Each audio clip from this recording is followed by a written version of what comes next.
Going on, ladies and gentlemen? I hope you're all doing well. Welcome to our big thick tournament today. It's going to be 6 rounds of regulation, and then we have semifinals and grand finals. So at the very least 8 rounds. Well, 8 rounds, yes. So that is going to be what's cooking. How you guys doing? Hope you're all doing well, and let's get some sweet Warhammer RTS action going. So multiplayer battles. We need to go find a matchup we want to watch, yeah? That's right. Let's see what we can find. All right, so we're going to go to the tournament here. Let's take a look at things. There it is. All right, perfect. And here's the tournament. So let's scroll down, see what the brackets look like. Parmenion gets the bye round, always feels bad. Big tournament today, though. I think we have over 40 people. So pretty damn solid. We could do an outer region game. That sounds kind of fun. Yeah, there we go. Hey, thank you for becoming a channel member or being one for 25 months, dog. Thank you. Thank you. What's good? I'm doing really good. Yeah, all's well. All's well in the realm. Nice weather out here. You know, can't complain. All right. So we're going to go cast that game. So let's do this, and we will find his lobby real quick. All right. Okay, one sec here. And we have this. Okay, I just got to do something real quick. Already admin. Oh my god, the drama. All right, attack speed enjoyer, play versus Parmenion. Okay. So I got to do this and drop you out. There we are. And all is good in the realm. So let me find out a regions game. Should be a fun one. Lobby code, please. Thank you. All right, so we're going to be jumping into that match. And yeah, we'll have 6, like I said, 6 rounds to cast. And then we will do semifinals and grand finals. Boone says, Turin, I got a Chaos Dwarf question from the other night. I don't often play with them. What's their... Yeah, so for Chaos Dwarves, the Death Freakers are usually pretty good in most matchups, but you got to be careful about direct fire artillery. The trains are very good, the Iron Demon specifically. And then, yeah, those are like probably 2 of your big carry pieces on a lot of matchups are the Iron Demons and the Deathstreak rocket launchers. You always want to max out on Hobgoblin Wolf Riders as well. Yeah, I would say that's relatively accurate. Astrogoth is a very safe pick. He's hard to snipe, and yeah, he's a bit of a menace. All right, let's do this. And there we are. Okay. So where are we? We got the lobby code here. Outstanding, multiplayer, and we're going to join that one. Oh, he doesn't have a password on it. You dirty dog. We're going to have to rejoin it here. Yeah, Chaos Dwarves are fun, man. They're a great faction because you get one outer here. You get one update and you get everything. It's freaking a great deal. Same with Tomb Kings. Like, Tomb Kings are a pretty decent faction. They can certainly win these tournaments, and, you only really need one run to get everything they have.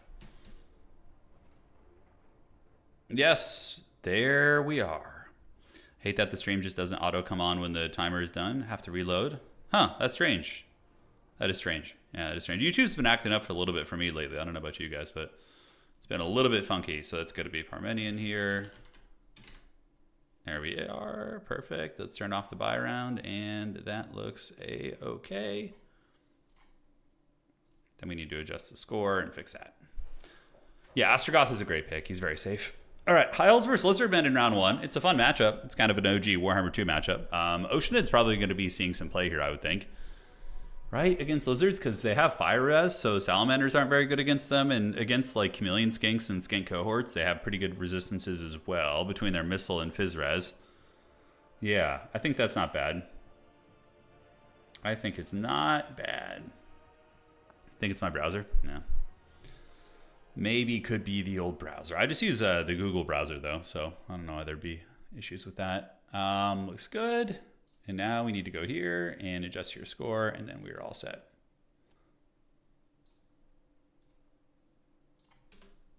Okay. Outstanding. Getting pinged here. And Lura is here. So someone probably didn't check in, I would wager. You dirty dog. Okay.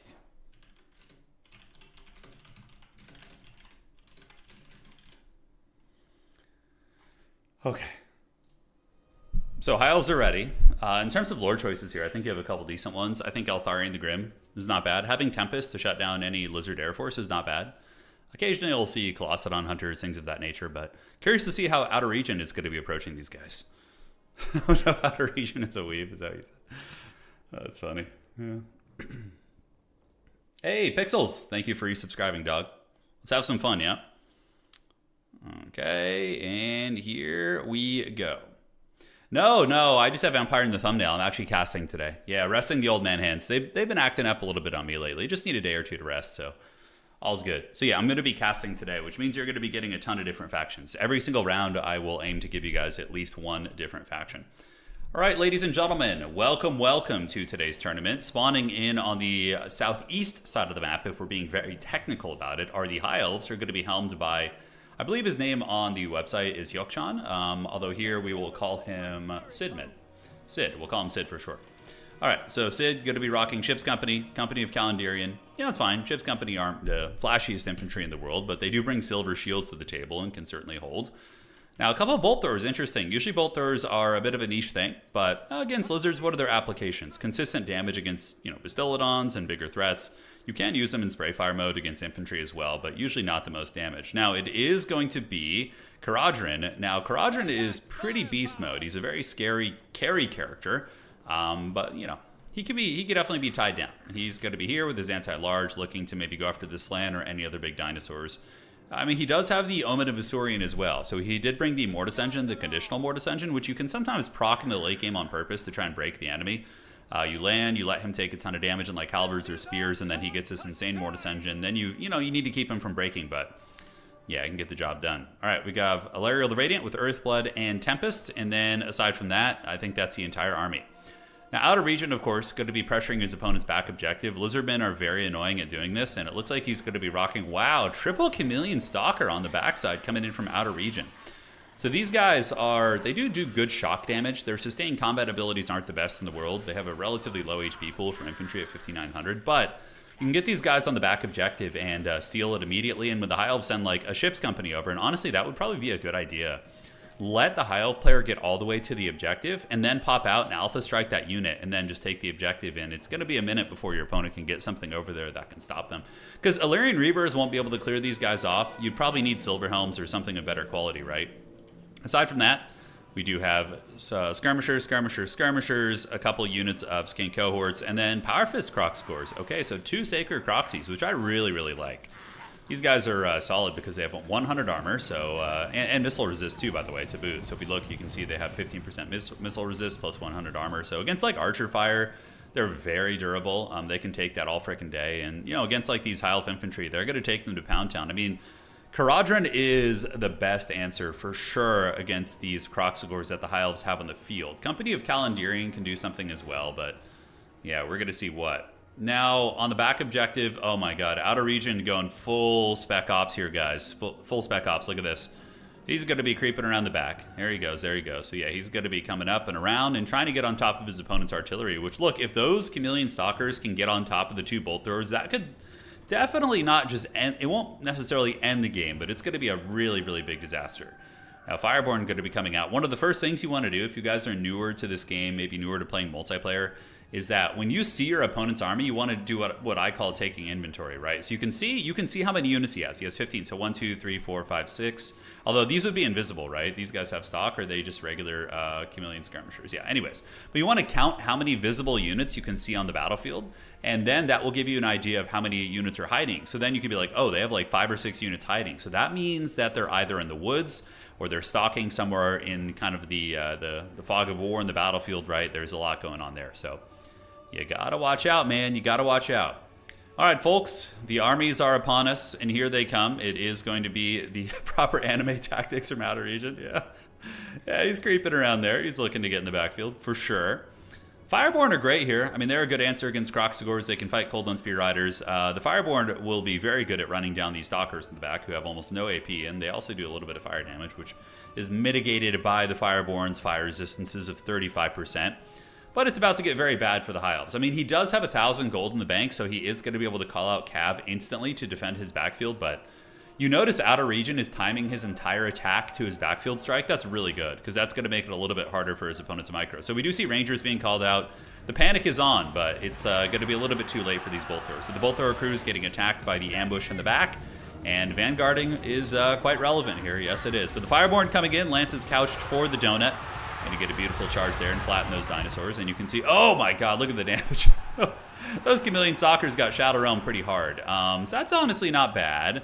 One bolt thrower is offline, and we do see the Chameleons coming around the backfield now. And the front line engagement is about to take place, as it is going to be an absolute massacre. The Sacred Croxagores are going to be taking the Company of Calendarian to Pound Town now. It looks like an Earthblood back here from Larry. Here comes the Interior Crocodile Alligator. And the Company of Calendarian, at the very least, do have okay armor-piercing value, so they will be able to fight back a little bit. But yeah, they're really not having a good time. Now, that's a misplay. Oh, I thought that was the Heart of Avalor. No, it's just a banishment coming in. So the Fireborn are like, we can't be everywhere at once, boys. 2 bolt throwers are going to be going offline right now. Value trading somewhat even. It could be worse. And the Fireborn, I don't know why they didn't follow through with that charge against those Golden Spear Riders. Most likely going to be pulling back, trying to get a little bit of spear support. It's hard to tell, but now they turn around and fight. And it does look like something was cast there, some sort of an effect. A little bit hard to tell, but yeah, now Fireborn are going to pile in and fight. Larry's going to come over and try and help. And look at this. It does look like Caradron, with all of his buffs, Colossal Strike and the Phoenix Blade activated, going to be jumping in and attacking the Battletoad. But for some reason, Sid has stopped attacking. So it looks like maybe he lapsed in micro, didn't see what was going on back there. A little bit unfortunate for him for sure. Blood Statute of Spite going to be coming in from this land, while the Fireborn are engaged in a sustain grind here. And they'll be pretty good. I mean, they do have archers taking some of the damage for them on the ground, so there is a little bit of buffering to help them out. And also some spearmen going to be coming in, or ship's company actually, from the west, coming from the objective to help out. So they should win this fight. Now, the Battletoad is still being attacked by Caradron, and it's a long-term investment. Battletoads have like, I think, 6.5k HP. They have a lot. And eventually Caradron will get there, but it's going to take a minute. So far, one thing that's really, really nice for Sid, they are value trading evenly with healing, and Sid also does have the back objective. Now, this is a big, big mistake by Outer Region. Outer Region should have had the back objective by now. He should have had Skinks and Croxagores back there, and he should really be making the High Elves suffer for playing defensively, because if somebody's going to be, playing out of their spawn, you should basically punish them by getting their back objective. Very, very standard stuff in terms of competitive play. Caradron trying to hunt down the Sweet Siren of Lustria, but it is a life slant, and he is able to heal. And Caradron, I guess, might as well just turn and fight against some of the Coldland Spear Riders right now. Very messy fight here. Fireborn a little bit surrounded. Larry should drop her Heart of Avalorn here if she has it. That'd be excellent, because these guys still have 51 of their 60 models, even though they're at half HP. So dropping that would be quite massive indeed. Now, in the middle of the Company of Chad and Darian doing quite good, and it looks like there is going to be some Harry Potter going down over here. Yes, there is going to be Earthbloods on the Fireborn, which is excellent. Going to keep those guys afloat, while Caradron is going to continue trying to help. But chasing this land is probably a mistake. I'd probably use him just to wear down the Coldland Spear Riders and do damage there. And the High Elves do stabilize their backfield, but in the meantime, the back objective is going to be getting taken here as well. So we do see the big Power Fist Croxagores and the little reptile people jumping on the back objective. These guys looking very Chadly as they just watch from the distance. And yeah, enjoy their best life. Outer Region in a commanding position, because if you look at the status quo of the battlefield, the value is even. They both have healing, and he has his opponent triple cap. Now, it's not to say the High Elves can't break out of this and get a little bit of momentum back, but it's going to be very hard for them to deal with the Croxagores. Outside of Fireborn, there's not too many things on the roster that are like excellent at dealing with Croxagore units. You have your dragons and your monsters that can do that, and Sisters of Avalorn in terms of archers, but we're not seeing too many of those on the battlefield. We're just seeing Caradron, of course, and the Fireborn are now broken, need to be unsummoned again, and that is going to be that. Archers moving up, going to be shooting into the Croxies, not doing a whole lot of damage. The High Elves have a little bit of resurgence, but Outer Region has also been keeping a lot in reserve. He's got his Spear Riders back here, 3 full Skirmisher units, and Auxiliary Infantry unit here in the back just kind of hanging out, while the Silverin Guard do push here. Now, you can see a push coming in. Storm Riders, Rangers, Fireborn need to be unsummoned because they are going to be needed once again. Caradron is a menace, though, and he is piling in there to attack what appears to be the Sacred Croxagore. It's a little bit hard to tell what he's actually targeting there. And on this side, Archer shooting into the Skink cohorts, and he's going to need to send some, like, I mean, a Phoenix Guard unit would be nice here. They would for sure be able to take both of these units. It would take a while, but eventually they would get the job done unless some reinforcements came in from Outer Region. We'll have to see. So moving back up, Fireborn are going to be summoned back to the front line, and they are going to be trying to charge through the ranks, while we do see Caradron sitting at, I would wager maybe like 800 value or something like that. Yeah, 968. Doing some okay work, nothing crazy. He does cost upwards of 2,000 gold, though. So if Caradron needs to put in a lot of work for him to pay for himself. I do think he's a good choice. Very good assassin, but he can just be surrounded and tar-pitted, like some of those big SE characters can in general. But yeah, he's getting some work done. Colossal Strike, Phoenix Blade, the Battletoad has taken a lot, and I would assume the Healing Cap will appear relatively soon. Good Star of Avalorn right there, sort of. Fireborn get it, some of the Silver and Guard get it, and I believe the Rangers are going to be getting tickled by that pickle as well. But the High Elves need to get their back objective here as well. And they do have a core of archers coming in, and it looks like that it's going to be some Phoenix Guard moving up to the middle. But Outer Region is really, really swarmy right now, man. He's getting all over the place. We got these guys pressing, and yeah, there are a whole lot of lads coming. Some of you guys in chat saying you want to see some Bretonnian games today. All right, I'll see if I can find some. Absolutely. We'll get you some Sons and Daughters of the Lady. Okay. So fire shots going into the skink cohorts. Croxagors can honestly probably stuff all of these guys. And we do see Cold One Spear Riders as well as another Cold One Spear Rider unit coming in. So let the Velociraptors watch. They get a nice charge in here. Some of these guys are Spear Archers in Lothern Seaguard, which will be able to defeat these Golden Spear Riders. But at the very least, it's stuffing them. And Outer Region only needs 500 more points to win.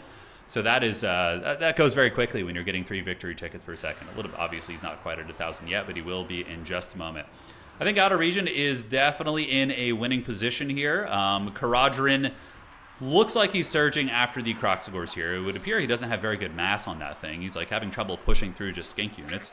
So what is his mass on this? Yeah, 2,300. Okay. So he does get in. Gets a little attack there into a Sacred Croxagor. Maybe going to be able to take down one of the models. And Outer Region just kind of hedging his bets. Considering, you know, he's maybe thinking that he might get pushed back. So what he's doing is he's reinforcing his back objective to make sure that he can fall back there as a win con in the late game. Assuming the High Elves are able to get ground back elsewhere. But it doesn't look like that's going to be the case. The Sacred Croxagors here are basically taking the High Elves to Pound Town, really giving them the biz. And yeah, Bok, man, Lizards, you know, old faithful, right? And what's great about Lizardmen is they've never been like an OP faction. They've always been just like a solid, balanced, fun, but also strong faction. You know, that's one of the coolest things about them. Everqueen's Court Guard are out, and yeah, that's a decent choice. They can put a lot of hurt down in armor. They have 27 weapon strength, with a large portion of that being armor piercing. So they're going to be helping out the Phoenix Guard. And yes, the Phoenix Guard will do good work, but it's going to take them a little bit of time to get to that back objective. Meanwhile, the High Elves maybe take down the Slan. I mean, that Caradhran has been hunting that Battletoad all game, and he has gotten about 2,000 value off the Battletoad. But if you don't actually finish it, then what's the point, right? It's not really going to be taking away your opponent's magic, etc., etc. So very, very tricky. All right, Ship's Company going to be heading up, as are the Phoenix Guard heading to the objective. Swordsman fighting over on objective number 3. And ladies and gentlemen of the old world, Outer Region showing why he's one of the big dogs out there, getting a very, very convincing win with his dinosaurs against the High Elves here in round 1. The ambush in the beginning was very cool, yeah. I mean, you also have to remember that. The High Elves were hiding from a bit of an army deficit in the beginning. That flank from the Chameleon Stalkers coming in, taking down 2 Bolt Throwers, which is basically 1,400 gold down the pipe immediately, was a huge, huge setback right there. Pretty massive. And yeah, the High Elves are basically tabled here. They have Caradhran, who's of course been a menace, but Larry's on foot, not going to be able to do anything here in the middle. Phoenix Guard are waddling, but the idea with Phoenix Guard is you just target them with skink units because they are halberds. They don't really cut through infantry super quickly. So you just set them up there, and yeah, reinforcements are being called out, but just being run down immediately by Cold One Spear Riders. Feels pretty bad there. And GG, well played. The sweet siren of Lustria and his thick toed body, claiming yet another victim. Victory for Hexawaddle, victory for Outer Region. All right, guys, that's round 1 in today's tournament. It is going to be a long one, and we will see what is cooking. We will see. Okay, one sec here. Checking. Got some admin stuff I need to take care of real quick for the tournament. All right, so Caradhran did all right, but the rest of the High Elf army didn't really have any big performers. The Fireborn probably did good at 2,000, but aside from that, it was tricky. Not really good answers for the Croxagors outside of Fireborn. And yeah, just classic Lizardman stuffing. I love the ambush, though. That was really fun. Really, really fun for sure. No, that's not true at all, Daramon. The High Elves are an incredibly strong faction. Don't draw conclusions just from this game. High Elves have been winning a ton of our tournaments. If you go back and watch my streams over the past like 3 or 4 weeks, there's at least 2 or 3 solid High Elf wins. They're a very solid faction right now. They are a very solid faction. They're incredibly viable. Yeah, Outer Region just outplayed his opponent, and I think is just maybe a little bit higher level there. Yeah, High Elves are a very, very good faction. All right, so let me check this. Wait, dropping him. All right, so got to do this and refresh. And there we go. So that's going to be that taken care of. Round should be getting reported now. And let's go ahead and drop him. Here we are. And there it is. Perfect. All right, folks. So taking a look at the tournament right now, we can see it is a big old roster of players. As we load in here. Yeah, some of the games are coming to fruition here. Parmenion is listed twice, so I need to go ahead and fix that. So we will do that. Elsewhere, we have a lot of games being played still. Okay, so we probably have another 5 or 10 minutes. So if you guys have any questions about competitive, multiplayer builds, all that sort of thing, let me know. How excited is everyone for 40K and DAO 4? I'm excited for sure. Yeah,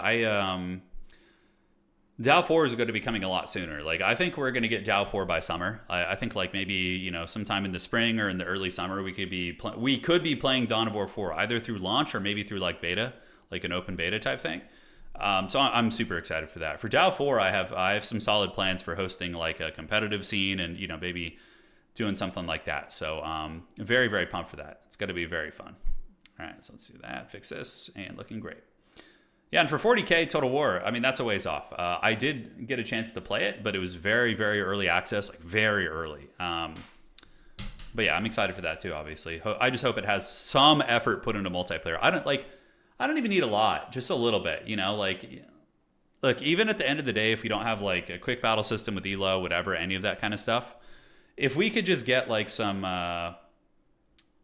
decent balance in multiplayer, that's enough. Just we can do the rest, We'll make the ladders, we'll make the leaderboards. Just give us a good balanced game. All right. Yeah, DAO 4 is very hyped though. Yeah, I hope it's good. I did play the DAO 4 demo. They sent us a demo a while back, and it was fun. I enjoyed it. But it was, again, there was still placeholders in it. Like in the demo we played, like some of the units were just like white placeholders, like like rigging basically. So it wasn't the best look at it, but it was still fun. I had a good time with it. I liked the Space Marine mechanics that we were able to play with. What did you miss? Just round 1. Yeah, just round 1. We just finished Outer Region, had a dreaded Chameleon Stalker ambush, which was very fun. So he was able to creep around, take down his opponent's artillery in the beginning with some spec ops tactics, and that was basically that. And before Imperium versus Chaos Total War 40K isn't launching with Chaos, from what I understand. Maybe they will. Maybe it'll be a dreaded day. Remember the dreaded Day 1 DLC for Warriors of Chaos? God, no, please don't do that. But no, the starting factions are Eldar, Orcs, Space Marines, and Imperial Guard. Those are the starting factions. So no Chaos out of the gates, which I think is a big mistake. I think Chaos is like the main enemy. I mean, sure, there may be bigger existential threats in the 40K universe in terms of scope, but I don't really know. Maybe Chaos is the biggest one, but at the end of the day, I think, you need Chaos. Chaos is like the antithesis to the Imperium, and yeah. But I really think they should be launching with Chaos Undivided. Like, they really should be launching with like some Black Legion type faction. Yeah. Yeah, maybe there'll be like a placeholder Chaos faction that the AI controls that is like limited. I don't know, but they really should be launching with it. They said no pre-order or Day 1 DLC. Yeah, okay. It's kind of weird, right? Because like in terms of the launch factions for Total War Warhammer 40K, you have Space Marines, which of course makes sense. I think that's great. I think you have the Imperial Guard, which also makes a lot of sense because they're like the Empire faction of the game. They're like the grounded humans. I think are very popular as well. But then you have Eldar and Orc. Like, I like Orc as a starting faction, and I mean Eldar definitely is good too because it gives you different playstyles. But I think I personally would have liked it to have been... I mean, I'm very biased, though, because I love Chaos stuff. But I would have liked to have seen maybe... like, Chaos replacing one of the non-Space Marine factions that is at the launch of the game. But again, that is a lot of power armor. There's a lot of power armor in there. So maybe they're trying to just have one power armor faction. I don't know. 40K without Chaos is not 40K. Yeah, I don't know. I do think that they would be great. Orcs are fun, though. I mean, and I like that they're doing Eldar, too, because Eldar give you such a drastically different playstyle in terms of mobility, speed, squishier units, Yeah. One of them should be swapped for Chaos. I agree. The 40K Scave and the Imperium. yeah, basically. Basically. All right. Okay, and let's look at the tourney here and see how we're going. So far, so good. Yeah, we got our games coming to a head. And only a handful of matches left to finish. And we should be able to advance to the next round here soon. Victory so far for Attack Speed Enjoyer, Outer Region, Renataki, Tom, Stingers, Chimney Sweep Zombie, which is a great name. And yeah, handful of other Chads are still wrapping up their games here. But a big tournament today, for sure. Big old tournament. Big old tournament. I think they 40k head Orcs is a classic enemy. Yeah, Orcs make some sense for sure. It just doesn't feel like Orcs are, I know, like, actually lore-wise, Orcs can be incredibly terrifying, but, like, in terms of how they're often portrayed, Orcs are a bit comedic, right? You know, there's that whole arc of, like, the Orcs, like, battling Angron because, you know, Commissar Yarrick, and, like, there's not, like, I don't know, it doesn't feel like there's a true big bad in the launch, like a true villain faction. I mean, Orcs, yes, of course, are pretty destructive, but in terms of, like, just like an evil ass, like, faction of some sort, or something that is truly apocalyptic, like Chaos or Necrons or Tyranids or something like that, you know. Orcs ain't really villains. Yeah, it's kind of a weird thing with them. Yeah, Orcs are always treated as a meme. Yeah, absolutely. I mean, they're portrayed as a meme too. I mean, look at the Dawn of War 4 trailer. Like, they've got a lot of meme energy. 100%. Crash faster. I mean, you know, a lot of that stuff. Just give Space Marines edgy colors schemes and call them evil. Yeah, I mean, that kind of works. Kind of works. There's a true villain, the Ultramarines. Yeah, they just got their Titus model, right? I think they did. That happen? Does he have his model yet? Oh, it looks like Captain Titus. Okay. Oh yeah, Captain Titus and the Wardens of Ultramar. Just a casual $94 for this. Jeez Louise. Oh my god. $94. Oh, they're the characters from the game. Oh, okay. So you get Titus, and then you get his two companions from the game. Okay, and then it looks like a couple other, like, human characters. Interesting. Temporarily out of stock. Yeah. The Nurgle stuff looks pretty good. The Rot Swords. Yeah, have you guys seen those? The new Nurgle units. I don't know if I like the new Putrid Blight Kings as much, but yeah, the new Nurgle models are now coming onto the store. These guys are kind of cool, the Pox Wretches, so these are like your rank and file chaff units. Whoa, those things are cool. What are these, like elementals? They have like these little swamp elemental things. You see that? That's kind of neat. The new Festus, the Leech Lord, by the way, is great. Yeah, this model is sick. This is really good. So it's Festus on a giant slug, and yeah, he looks pretty damn cool. Did they change his face? I could have sworn he's smiling in one of the... Oh, he's got two faces. Oh, look at that. So guys, when you click on Festus, you could see he has like one face where he's like scowling, and then the other face he's like smiling. Oh, that's so funny that you have two faces. Look. You have like a smiling face, and then you have a scowling face. No, Festus does have his buddy. He does. It sits on the back of him. Yeah, it's on the back of the blue, the little Nurgling. Yeah, it's on the back. Where are the Rot Swords? The Rot Swords are the coolest models. These guys, yeah, these things look freaking great. Look at these guys, man. Yeah, these models are really good. This is like quintessential Nurgle, honestly. I wouldn't even be mad at all if the Total War Nurgle Warriors looked like this. I mean, that would be really cool. Can make them a little bit thicker.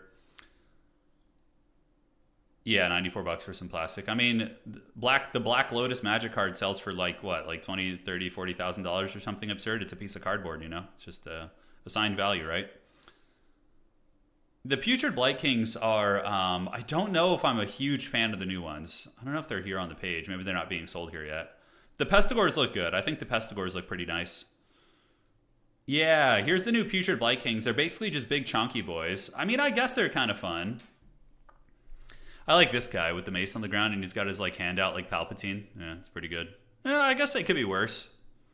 They could be worse. They're kind of like sumo wrestlers a little bit. They got like that sumo physique where, you know, they're still real strong, but they're just kind of like, you know, a little chunky. Yeah, could be worse. All right. Let's see how the round is looking.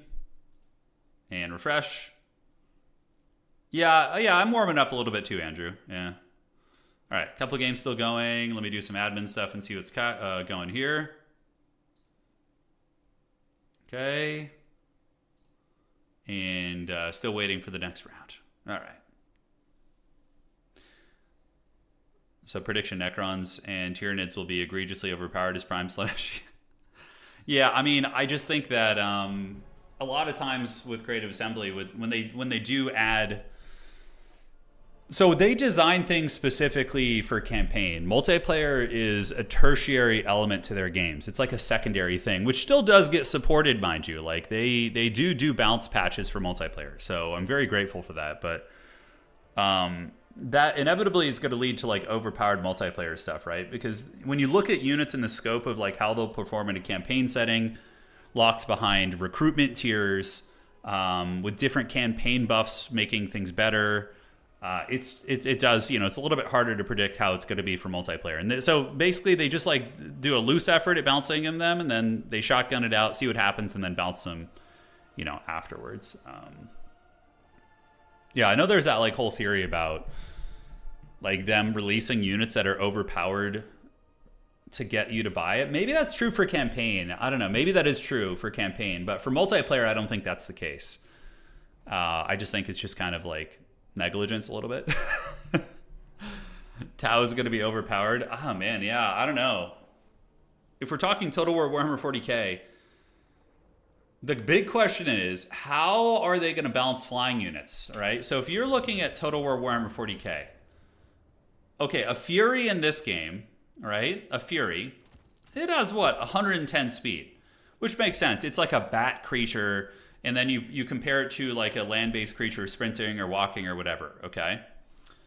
Now, in Warhammer 40k, when you compare the speed of a Thunderhawk gunship or like the Eldar fighter planes, they are so fast compared to the ground-based troops. It is like, you know, it's like these things are like space traveling vehicles that can like travel between planets.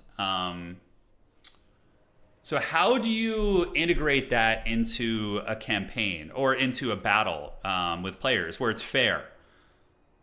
Like, how do you make, obviously number one thing is objectives. If it were ever like a land battle-esque format, it would be, and you had like super fast flying ships, it would just be not feasible at all, unless you're just like, you have to sit your spaceship still and let your opponent shoot at it to obey the attacking rules, right? No, that's not going to happen. I suspect there's for sure going to be objectives in Total War Warhammer 40k for multiplayer. But in terms of like, how do you balance flying ships? Yes, you need blue. You just said exactly what I was going to say. I think that flying units in Total War Warhammer 40k will probably be like a call-in. So in Company of Heroes 3, for example, you call in a heavy obice barrage, or obice, however the hell you say that. I think in Total War Warhammer 40k, you're going to call in a Thunderhawk, like some sort of a airstrike, and they'll fly in from off map and like bombard something. I don't know. We will see. So checking here, let's refresh this. Imagine going, yeah, I don't think that's going to happen, Dusty. You have to remember, 40k is total. Warhammer 40,000 is an objective-based game that does have reinforcements. However, I do think I would prefer Total War Warhammer 40k to be like multiple objectives on the battlefield, like maybe 3 to 5 objectives on the battlefield with limited reinforcements that don't necessarily respawn. So I think you should have like deep striking Terminators or Space Marines and drop pods. But I don't think that you should be able to like be resummoning units when they get karate chopped. I basically want it to be as close as possible to the experience you get in tabletop. In tabletop, you do have reinforcements. You have drop pods, you have deep strike, you have teleporting in. I think that's good, but I don't think it should be like domination in the sense that where you have like nonstop waves of recycling units and things like that. I think, although I don't know, it really, really depends. I need to get my hands on the game and play multiplayer and see how it feels and see how the design feels and everything. Games are done. Thank you. Hey, I appreciate that, man. Tag, thank you, man, for the kind words. All right. So round is done. Thank you to Outer Region. Just as close to the tabletop as it can be, really. Yeah. And they need to have only one multiplayer game mode. Enough of this bullshit with having like 3 or 4 game modes. No, just one. There's one that everybody plays, and they focus their efforts on that. All right, so let's go to advancing this. Advance Swiss, Uno, Dos, Trace, advance the top 4. Okay. Everything looks good. Calling the Exterminatus free win. That's right. That's right. Okay. Let's do this and advance to round 2. So we're in round 2 of the tournament. Round 2. Good luck, have fun. All right, guys. So here we are, GLHF, and round dose is upon us. So let's find another game, and we are going to see who we're going to be casting right now. All right.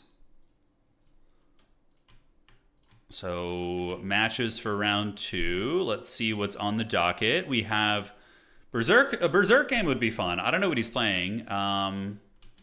Outer Region Blood Penguin's going to be very sweaty as well. Adlering getting the buy round, poor lad. It happens to the best of us. Yeah, we've got a lot to choose from today, man. We got a lot. But Berserk games are always fun to cast. He is the Lord of Greasus, so I'm ready for this. Lobby code, please. Thank you. So we're going to go watch the Lord of Greasus and see what's cooking here. Yeah. We are going to do it.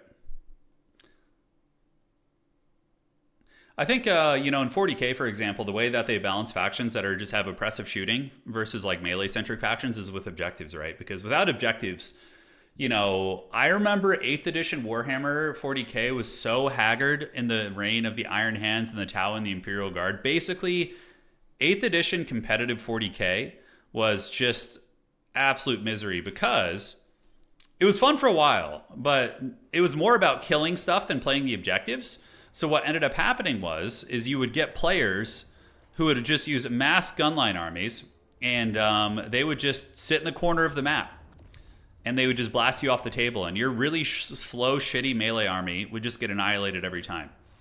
But eventually they changed it so objectives mattered more, and it became a much better game. Don't besmirch my Tau and Glorious Triptide. Hey, dude, that is exactly the suffering, right? It was the suffering.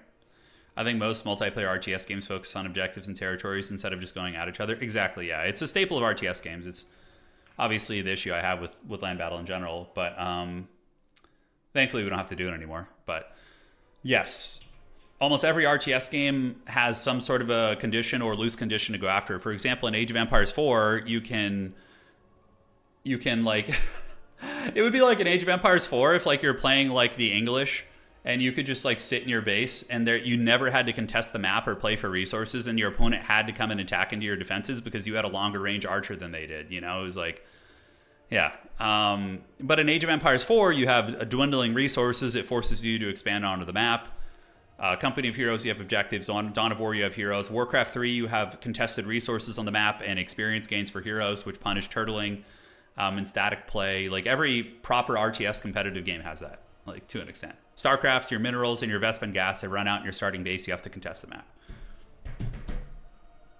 Yes, yes. I don't know how meta sweating and tabletop is fun. Yeah. It's playing competitive tabletop. Krusty. I don't know why your name makes me laugh every time I see it.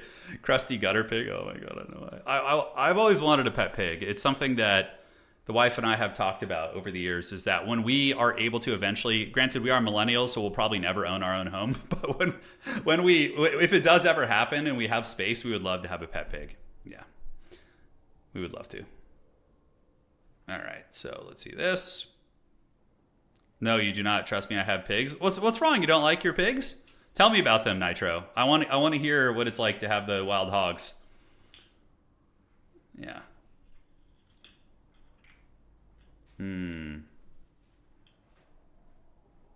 So, yes, we have Berserk versus Hella Fantastic. Did he change his name or something? Just his right opponent? Okay, Warriors of Chaos versus Greenskins. All right. Now, we do have some restrictions on Warriors of Chaos. We did ban the top 5 factions today. So the top 5 strongest factions are banned out. And I'm not going to do that for every tournament, for the record. That's just for today, all right? But Warriors of Chaos, they have some limitations on them. So basically, if we go here, you can only bring 1 Dreadmaw, and the ROR Chimera is banned. So really the 2 super oppressive elements have been restricted.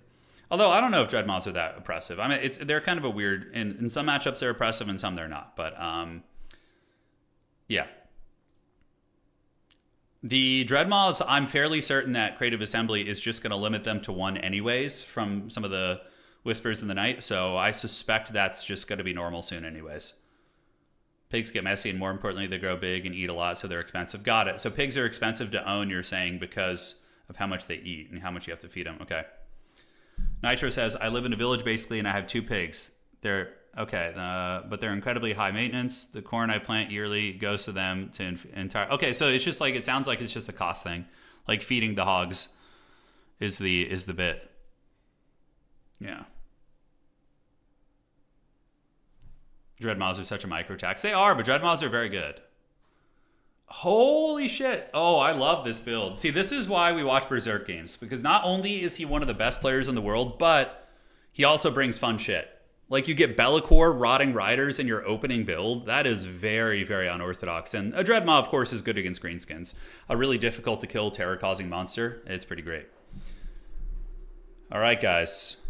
Let's get it cooking. Let's... You just feed your pigs your enemies? Yeah.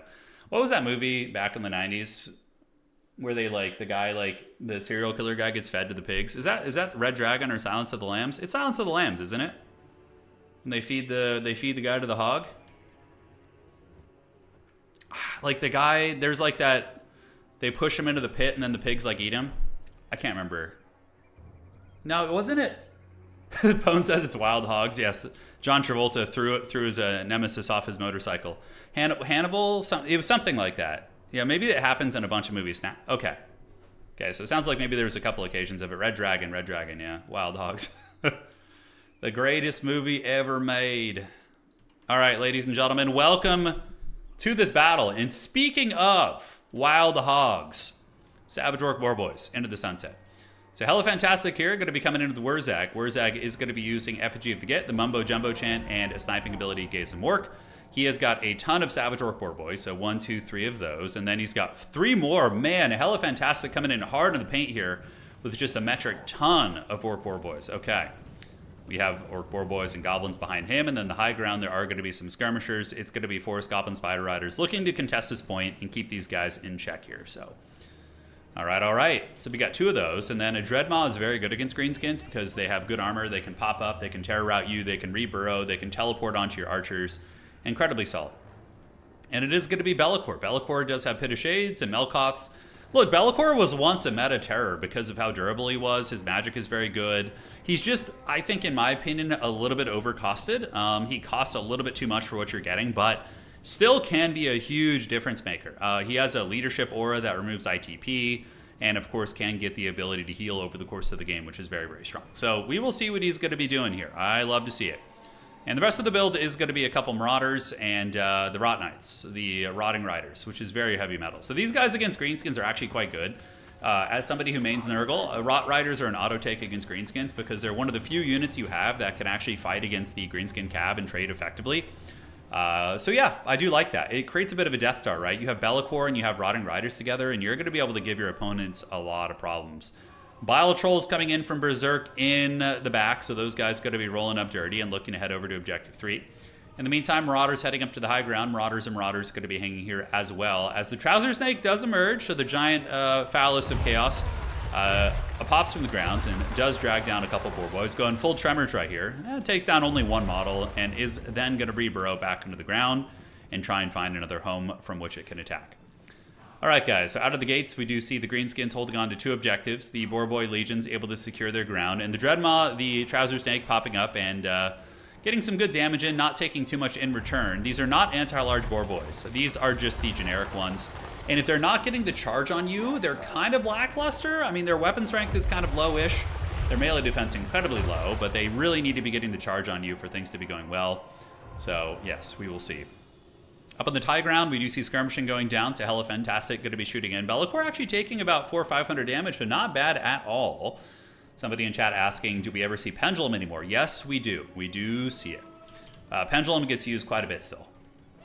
So somebody else saying that your dad had a friend with a pig and it was absolute chungus. It used to fend off wolves on the farm. Oh my god, it was like a hippo. Okay. All right then. So yeah, how long are we going to be seeing the Warriors of Chaos hang out here? Hellstriders are on their way out.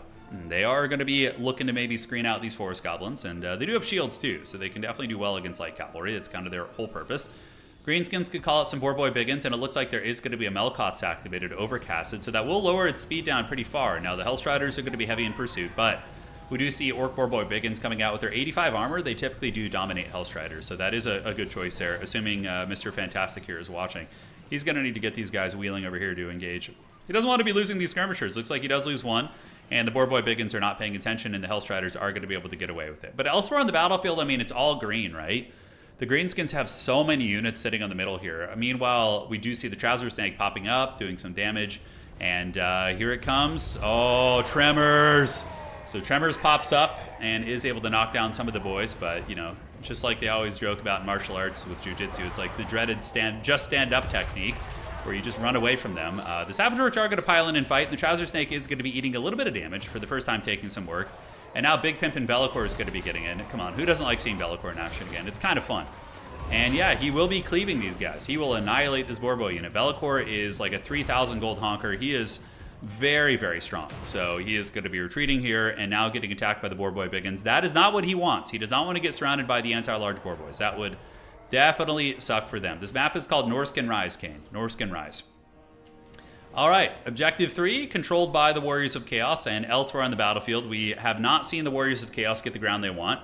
The Dreadmaw is kind of getting beaten up a little bit, honestly. It's being kept in check by the Ruggled's Armored Orcs and has reburrowed, but is currently at a lowish amount of health. So out of the gates, we do see the Greenskins looking to be in a good position, but Berserk is definitely got some big schemes. He's going to be coming down here and eventually pushing Objective 3, probably with a Death Star.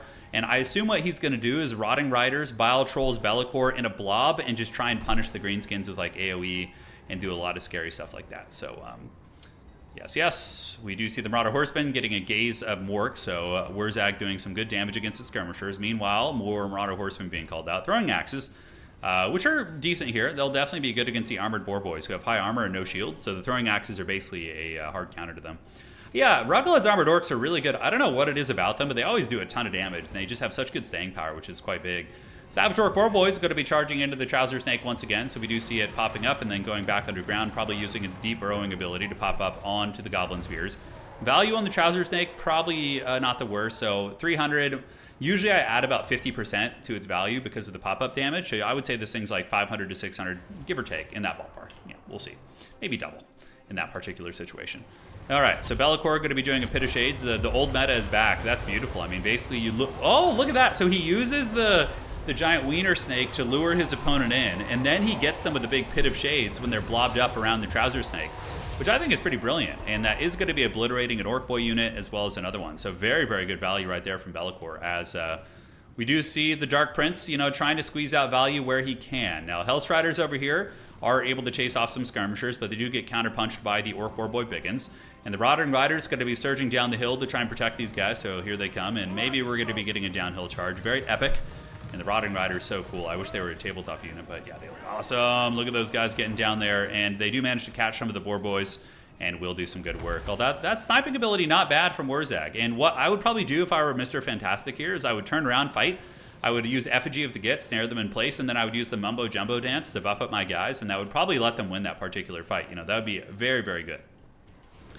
Hey, Cass, thank you for the kind words, dog. All right, so Be'lakor fighting in the front, attacking goblins, doing what he can. Middle objective still belongs to the Greenskins, and now we are going to be seeing the Hell Cannon being called out, and it looks like the Doom push of the Warriors of Chaos is underway. You know, they've been value trading and poking and just kind of looking for opportunities this entire time, but now it is time to feast as the Hell Cannon is going to be unleashing, and it looks like Swamp Thing's called in as well from the Greenskins, so they do have some heavy hitters. Be'lakor seems all right, though. He's just kind of chilling out. He is hanging out here and karate chopping some of the Savage Orcs, living his best life, and his Lord of Torment ability, you can see right now, it's at 25% intensity. So he is going to be healing when units are basically running near him and all that goodness there. So there he goes. Be'lakor rampaging. His Trouser Snake is really, really beat up, but the Forsaken are going to be arriving up on the point. High ground looking pretty good for Chaos as they have Marauders just kind of guarding that. Could easily be overwhelmed, though, honestly. If you just take like any Boarboy Cav or a Troll unit up there, that's going to be able to easily solve that objective. But something for another day. This point being fought over, it looks like more Orc Boys going to be moving up on the point. A little bit of skirmishing going down to the flanks, but the Savage Orc Boarboy is getting an excellent charge into Forsaken. Forsaken really hate being charged by Shock Cav. They have terrible melee defense. Only 20. So yeah, they really want to be the ones knocking. They want to be the Walter Whites in this situation. Hell Cannon still shooting in. Ruggled's Armored Orcs a little bit out of position. He should definitely have those things back a little bit, but it does look like the Dark Gods are able to flip this objective right here. And yeah, the Greenskin army is looking a little bit raggedy. I mean, it has been getting poked and nailed by Be'lakor and the Magic for a long time this game. No split pushing coming in, and this is a good play by Berserk as well. Leaving a Hellstrider unit in ambush up there I think is quite good. Very, very fun stuff indeed. But the Bile Trolls, bonking down the Savage Orcs. These guys getting pounded by Nurgle's Chosen. And now they're going to be moving in. And oh, we got a troll fight. So we got the trolls. They're going to be going at it. We got the Bile Trolls versus the Swamp Things. Two very stinky trolls going at it. In a straight fight, I think Swamp Things will maybe win. But it's something that we would need to keep an eye on. Also, we do have some Ruggled's Armored Orcs kind of intervening in the fight. And it looks like Berserk is going to be popping up his Dreadmaw behind that particular fight. Hard to say. So Greenskins have a lot. They need to get active, man. They need to start surging in with everything and just unga-bunga everything they possibly can. Be'lakor is really, really actually a big problem here because of the fact that he lowers leadership and causes terror. So everywhere that Be'lakor goes with his Rotting Riders, he's just kind of folding shit up. And this is exactly what we talked about earlier, is the Chaos Death Star, right? Having that like hammer of a unit mixed up with Be'lakor is so freaking cool. And I might actually be stealing this strategy a little bit. It seems very, very fun. All right, so here comes Pit of Shades. Pit of Shades, won't you come? And yeah, it's going to get him. Ruggled's Armored Orcs going to be sucked into the warp here, and many of them will fall, and it looks like that is going to be a direct hit. Good night, Sweet Prince. Do widzenia. So how's the Trouser Snake looking? It does pop up in the fight. Swamp Thing's able to emerge victorious. So this is a victory for the Greenskins to an extent. The Bile Trolls do get annihilated. The Dreadmaw's getting rather low. Wurzag sitting nearby, and elsewhere on the battlefield, we do see the Rotting Riders engaging versus the Savage Orc Boar Boys. Again, the Dark Master activated from Be'lakor, which is going to be lowering the melee attack by -40. Pretty massive right there. And the Rotting Riders taking some damage, but remember, they do regenerate, so they have a bit of health they can get. Hell Cannon in the back, shooting into the Boar Boys here, doing some great work, while a couple of Hellstriders from Berserk are going to be coming over here and looking to grab them. Berserk, of course, does have that forbidden Eastern European micro. It's very ferocious. So one of the better micro players out there, I would say. And he is going to make it very, very hard to catch these Hellstriders, as on the backside we do see some Chaos Warhounds coming in. Middle objective being fiercely fought over, guys, as the value trading here is very, very close. With healing taken into account from Bellacor's healing and Rotting Riders, it's probably a really, really close match right now. And yes, here comes the second wind as the Marauder Horsemen, Hellstriders, and Rotting Riders are forming up that very, very nasty Death Star here. So they're going to be gathering up, and Be'lakor also teaming up with his Forsaken, going to be trying to overwhelm the point, and you can see the Greenskin Trolls are like, screw this shit, I'm going home, I didn't sign up for this. They are not actually broken, but they are going to be running. So Boar Boys charging in here wouldn't be a bad idea, honestly. Boar Boys are okay against Forsaken, good against Be'lakor, and we'll hold the line, stack them with your Trolls, and use the Mumbo Jumbo Jam. Honestly, that ability is decent if used correctly. You got to be careful, though, because it does snare you in place. Yes, yes. All right, guys. Stone Trolls and Pump Wagons coming in. Boar Boy Biggins coming in from the flank as well. How are the Greenskins looking over here on the far side? It looks like there's a bit of a cockfight going down as the Boar Boy Biggins do engage, but they are being attacked by Hounds. A bit of a micro blunder by Mr. Fantastic. These Squigs, if they moved in, would probably help the Boar Boys win the fight, and he does notice it, which is big. So the Squigs will annihilate the Warhounds pretty effectively, but with the Marauder Horseman getting a rear charge right there, that's probably going to be enough to break this fight open and give this objective to the forces of the Dark Gods. In the middle of the Be'lakor, Death Star is putting in a lot of work. -8 leadership coming into these guys, Rotting Riders, and the Dreadmaw is sitting at 1,000 HP as well. That thing is still, a terror-causing unit that does do shock damage. So that objective in the process of flipping. Greenskins are sitting at a pretty high amount of points. Mr. Fantastic sitting at about 1162. He does have one objective here. As it currently stands, he would win on just one objective, but that's a million years to hold against a player like Berserk. That's such a long hold, man. Such a long hold. Hellstriders on the way in. The Squigs fighting, tooth and nail there. Well, tooth and mushroom, but probably not going to be enough for them. Greenskin's going to be calling in some more Savage Orc Boar Boys, but it does look like the Greenskin army's getting broken on the rocks here. What do they have left? They have Wurzag, Boar Boys, Ruggled's Armored Chads still going, not hearing any bell whatsoever, but the Rotting Riders are still sitting there with 17 models of their 32, which is pretty good, and they're going to be able to intercept these Pump Wagons and just annihilate them. Pump Wagons are very dedicated anti-infantry units, except when they were bugged, of course. But yes, they are going to get it, and they're going to get broken back here. There they go. All right, guys. Objective number 2 belongs to the Warriors of Chaos. Objective 1 belongs to the Warriors of Chaos as well, as does Objective 3. So it does seem like our boy Berserk here is starting to take over the game against Mr. Fantastic, who has been playing a very good game, mind you, but it's been tough. The Dark Prince is looking real good. I mean, it's funny because if you ask most meta players, they would be like, yeah, Be'lakor sucks, but like in the hands of Berserk, I mean, he makes Greasus look good. He makes Be'lakor look good. Be'lakor seemed like an absolute menace this game who just could not be interacted with, right? Like it kind of looked like the Greenskins didn't have any tools whatsoever to hurt him at all. Like he's just, wherever he went, death and destruction followed, and he really, really just rampaged and was an absolute troublemaker. Wurzag getting attacked by the Rotting Rider. Side objective here is going to be going to the Warriors of Chaos still, yes, although Greenskins do have a bit of a resurgence here. The problem for the Greenskins now is it's not a triple cap situation anymore, so even like a desperate last stand somewhere isn't going to save them. They would have to wrestle back multiple points of control in the battlefield, which is going to be incredibly hard to do, especially now that Berserk is up over 1,000 points. Stone Trolls against Warriors of Chaos are all right. They are durable. 70 armor is nice against Forsaken and also makes them more durable against Hellstrider, so they do have a place in this matchup. The Dark Prince landing in here. Be'lakor going to be slapping Wurzag in the face, and Wurzag is going to be sent packing back to the Badlands. Wurzag's like, I don't like this cold weather anyways. Get me the hell out of here. So he's going to be running, and elsewhere we do see some call-ins, some Night Goblin ambushes, Boar Boys on the way out, but Be'lakor is basically just going to be able to play whack-a-mole right now and methodically go after various targets here. So GG, well played. The Followers of Chaos getting it done. Awesome game by Berserk with a very off-meta build using Rotting Riders and Be'lakor to have like a Death Star. And I think one of the biggest variables in that game was the fact that Berserk was so patient. He didn't like try and contest the objectives early. He grinded, he poked, he found value opportunities before finally committing to the blob fight. So that was pretty brilliant, honestly. I thought that was very good.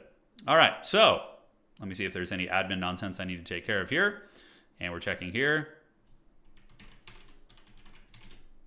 And cool. Let's see here. Looks like he found his opponent.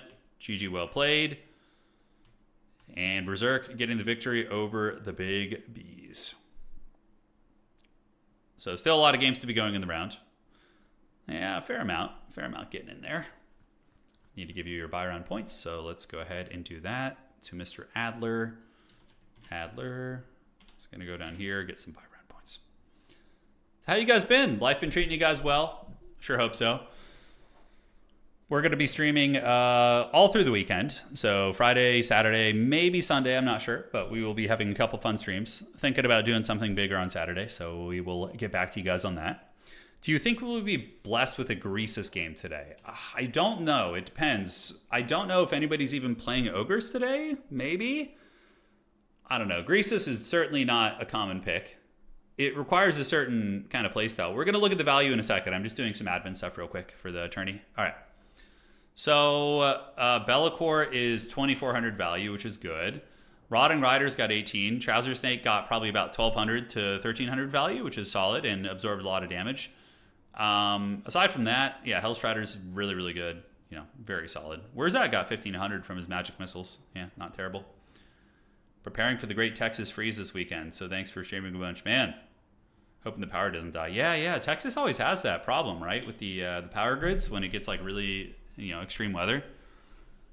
It's wild, man. It's wild. Well, hopefully you endure it, my friend. You just rewatched Tremors, really? And then this happened in this game? Oh, that's funny. I've never seen the second movie, so that's my plan tonight. That sounds like fun. Yeah, they changed it relatively recently, and it got a lot worse. The power grid out in Texas. Ouch. Random question. Did you ever play any games in the Stronghold series? No, I actually never played those. Yeah, they kind of evaded me. I've heard good things about them, but no, I did not play them. I have not played those games. You got a puppy? Yeah, oh yeah. Well, puppies are handsful, man. It's a handful. Yeah. You're going to have a lot of work on your hands. Training them and, entertaining them. That's why you just got to get a pig, dude. Just a fat hog. Yeah, I watched the new 28 Years movie last night, the Boner Temple. So when we got the original 28 Years Later, not the original, but the first one of the series, which I had mixed feelings about. It kind of had an element of like story building, setting up for the future films, more so than being its own experience, I felt. But there were some elements I liked of the first 28 Years Later movie, but the second one, I liked the second one better. The Boner Temple was, I think, much better than the first one. I'm a big fan of Ralph Fiennes. I think he's great, and I liked some of the story arcs of it. I'm really eager for the third one, because the third one, I'm not going to spoil it, but at the end of the Bone Temple, they basically have a big reveal of a character, and it's very exciting. So, Yeah, Pwn, that scene was awesome. Yeah, the Iron Maiden scene was very fun. Yeah, so I mean, I enjoyed it. The first one, I left kind of feeling like not sure, kind of mixed feelings about it. But the Bone Temple one, I liked a lot more. I thought it was a lot better. Yeah, very different. Yeah, very different for sure than the originals. Yeah, I still think obviously the best one of the series is 28 Days Later. The original one with Cillian Murphy is just iconic. And also in the Bone Temple, they then used the soundtrack for the In a House on a Heartbeat by John Murphy from the original one. So they used that in Bone Temple. Yeah. Yeah, Boner Temple made the first one better. Right. I agree with you, Bob. Like, I feel like Bone Temple kind of like made a lot of what happened in the first one make more sense and also be, yeah, it was fine. Yeah. Hey, Turin, would you say your old video tips for physically playing? Yeah, I would say so, in terms of like moving units and things like that. Yeah. Yeah. 28 Days Later was goated. It was so good. That's probably my favorite. So if I had to say my favorite horror movies of all time, it would be probably The Thing with Kurt Russell, and 28 Days Later would be like my top two. Yeah, they're just so freaking good. I really like Aliens also. Aliens is somewhere in the top 8. You know, the Aliens 2 with the colonial marines landing on the planet. Like I love horror, sci-fi horror action. Like action, sci-fi horror kind of mixed together is so fun. Yeah. You mentioned Fat Hog and then immediately jumped to 20 Days Later. I knew it was in your mind. Yeah, I guess, yeah. Dude, that sequence at the end of 28 Days Later when Cillian Murphy rescues the 2 girls from the military dudes in the compound while the In a House and a Heartbeat soundtrack is playing is like one of the best sequences ever in a horror movie. It is so good and so intense. Like, I remember just the hairs on my arm standing up and you're just like, holy shit. It's like when you look out the window and then see the infected standing in the window in the rain, and then like Cillian is like just like in the rafters shirtless, all like, oh dude, it's so good. That was so good. Yeah. It was the best. I liked the new Predator movie. I did. Yeah, Badlands. I thought it was really fun. You know, Anna had a really good observation that it's kind of like a Disney Predator movie where he's like assembling the friendly Avengers, but like I still enjoyed it a lot. I thought it was very fun. Yeah. Yeah, Annihilation wasn't a bad movie. Yeah, that one wasn't bad. But that sequence is so good.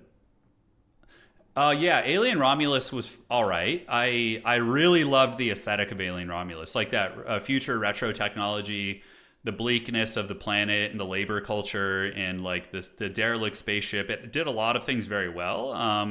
The android was great. The android from Romulus was really, really good. But it wasn't my favorite Alien movie, but I enjoyed it enough. Yeah. Reminds me a bit of Apocalypse Now, yeah, with Cillian. Oh, in that scene, yeah. All right. We got a couple games still to finish. We have, looks like 5 games that should be coming to an end right now. So that is all good in the neighborhood. I haven't seen Badlands, but I love Prey. Prey was great. Yeah, Prey was really good. The one with the Native Americans. Yeah, that one was awesome, dude. That scene where the Predator attacks the French fur trappers, and then like that shit was it was awesome. Yeah. Yeah, it was great. Annihilation is one of the most. Yeah, Annihilation was good. I agree, Ryan. I think it's good, man. I think it's a good movie. That kind of like Lovecraftian, eldritch, imperceivable horror. Those kind of horror movies are always fun. The thing obviously had a lot of that as well. It was great. The bear scene in Prey. Oh yeah.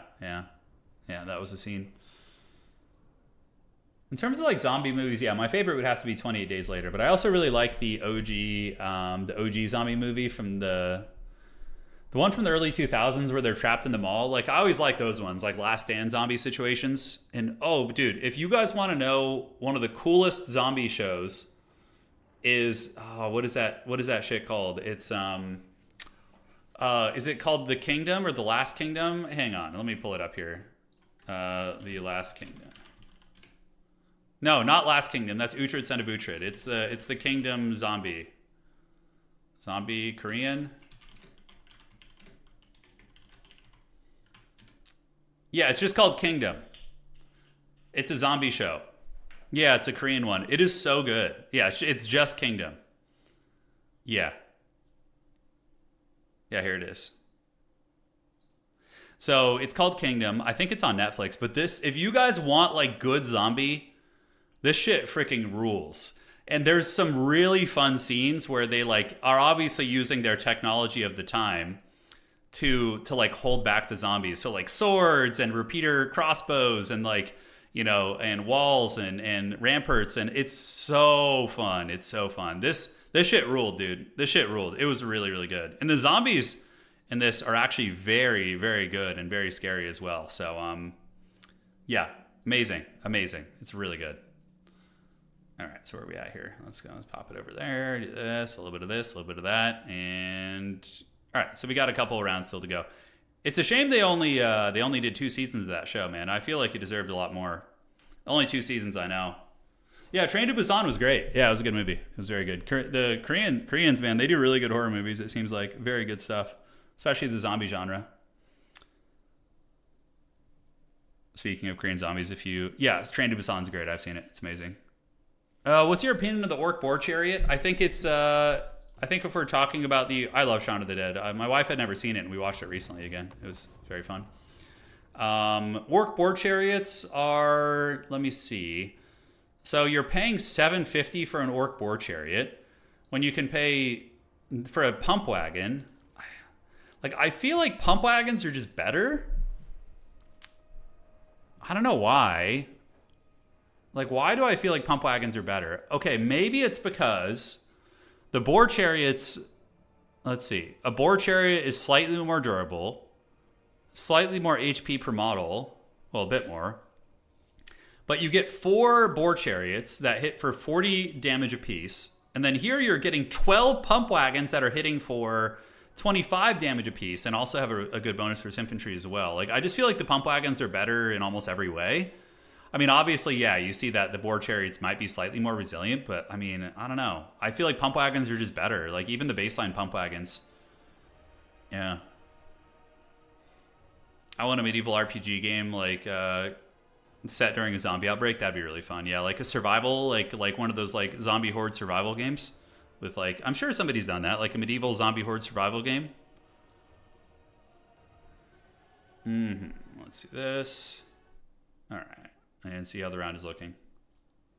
We'll be getting into round 3. Today's a 6-rounder. It's very thick. So we got a lot of rounds of competition today. It's going to be very clear cut who the big dogs are. It'll be very clear cut. I'll be right back, by the way. I'm going to grab some water, and I'll see you guys in, like, I don't know, 45 seconds.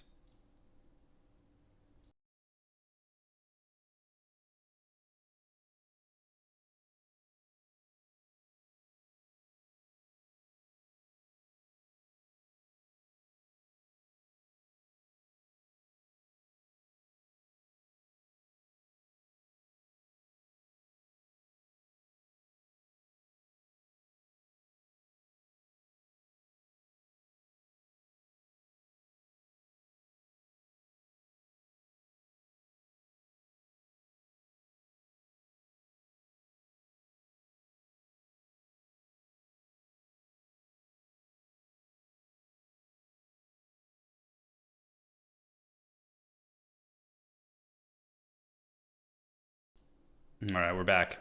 Oh yeah. I guess Vermintide kind of gives you that, right? In Vermintide, you're fighting hordes of Skaven and Nurgle minions who are kind of zombies, and yeah, it kind of fulfills that niche, I suppose. And how are we looking? All right, we got 2 players left to go. Let's go to the down here and see. So we got Jay Phoenix versus Abdelzarak and Ponty versus JD on the bottom side there. Okay. And I think everybody else is about done for the round. And sorry for the long time in between games, guys. It is a big tournament today, so you're just stuck with me, man. You're just stuck with me. That's right, Noctilus. We got to give other people a chance to win these tournaments. If I just play in them all, there's kind of takes the excitement out of it. Blight Survival, is that another zombie apocalypse game? I mean, I think Project Zomboid's a great game too. Game's really fun. Blight Survival. Okay. Oh, that's straight up, yeah, like a medieval zombie game. Oh, so it's like takes place during the bubonic plague, but like instead of like dying, they become zombies. All right, I see that. A PvE action horror game. Oh, nice. Yeah, I just saw that one. Have you guys played the, every now and then I get the itch to go back. I used to love playing Minecraft back in the day. Would you guys have any interest in us doing like a server in our Discord or something? I don't know, man. It's just kind of a random thought. And maybe we could do some sort of an event. You're playing Minecraft right now? I used to love playing Minecraft. I used to love it. Yeah. You like it? You guys dig it? And you'd play? Yeah. It's a great game, man. It's a classic. The modding is just insane for it. I used to play Feed the Beast mod quite a bit, and the Thaumcraft was always my favorite. Like being able to make magical means to do things instead of having to use technology was a great time. Minecraft server. Yeah. I don't know, man. Hytale is the new jam. Hytale's, I don't know. Minecraft looks more alluring to me. Minecraft Eternal 2 mod pack. Let's see. You literally re-downloaded it yesterday. Yeah, we're a little early today. That's right. Yeah, we're early today. Just an hour into the stream, and we were just getting going. It's going to be a long one. There was a sick in-depth Lord of the Rings mod that is being updated. What, for Minecraft, Max? What does it do? Tell me about it. Apparently, Thaumcraft is 1.12. I don't know what that means. Dionysian. A Warhammer-themed Minecraft server. You dig down for Nurgle demons. It's Hytale with all the new kids these days, yeah. I feel like Minecraft is still going to be more popular, probably, right? Or am I just like an old man yelling at the clouds? You guys have to let me know. Yeah, I was thinking like with Minecraft, we could do some sort of a fun event or something. I don't know what we could do, some sort of a PvP type thing. I don't even know. I haven't played Minecraft in like over 10 years, so it would be a learning experience. Are there any CA official tournaments soon? So Ray, typically, and how the people... Okay, so Ray, yes. We had 2 recent Creative Assembly official tournaments in December. We had one on December 6th, and one was like, what, the 13th or whatever? Yeah. They will probably have another official event. Typically, they do it when there is a new update or a new DLC. That's how they usually do it. All right, turn. Minecraft, a whole other Middle-earth realm with accurate terrain, regions, factions, and NPC systems where you join factions and gain alignment with them. Really cool. That is neat, actually. Yeah. Are you going to do AoE 4 regularly? Yeah, AoE 4 will be like at least a once-a-week type thing. Maybe more when new Age of Empires stuff comes out. But for now, it's mainly just, once a week. Yeah, give or take. Yeah, so there will be, like, whenever their next update is, they'll probably do an official tournament. Because usually the budgets for the events are tied to, like, the new DLCs, from what I understand. So when they want to get a prize pool together to, pay the players and whatnot, usually they draw it from some sort of a budget that correlates to the DLC coming out. So that is how that works. Yes. But for now, it's just chill. We're going to have some fun events. We're going to have faction wars and... championships coming up soon. I think I'm going to end the current season at the end of January. So at the end of January, we're going to end the current season on Total Tavern. And then we're going to have another World Championship, which will probably have between $500 to $750 prizes, unless some folks want to sponsor. And then we'll figure it out from there. Age of the Ring, I may revisit someday. Age of the Ring was a great game, by the way. The mod makers did an excellent job with that, with Battle for Middle-earth Age of the Ring. I just kind of grew a little tired of the kind of the meta style of play in that game. Like, I didn't like how it was more focused on just economic harass rather than army fighting. Typically, most fights were just eco harass, like running past your opponent, ignoring their armies, destroying their farms, running in circles, not engaging, that kind of stuff. But it's still amazing. It just didn't suit my interest as much. Yeah. Yeah, AoE 4 is great, man. It's a good game. I think they announced there's a DLC. Aren't we getting Vikings or something as a faction sometime this year? And there's going to be like 2 factions. Would you ever play New Vegas? Oh yeah, I wouldn't be opposed to it. I like the Fallout universe a lot. Man, so you're saying Minecraft mod packs have gotten really great ever since people made combat animations, skill trees, and dodge rolls. Damn.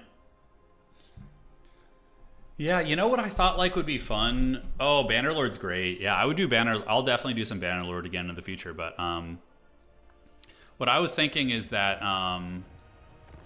for Minecraft, just like a loose idea of what I had was like we get a team of players, okay? And those players have like 2 hours to fortify their fortress. Okay, so they have, basically what I would do is I would set like a defense point. So you have a fortress in Minecraft, there's a chest.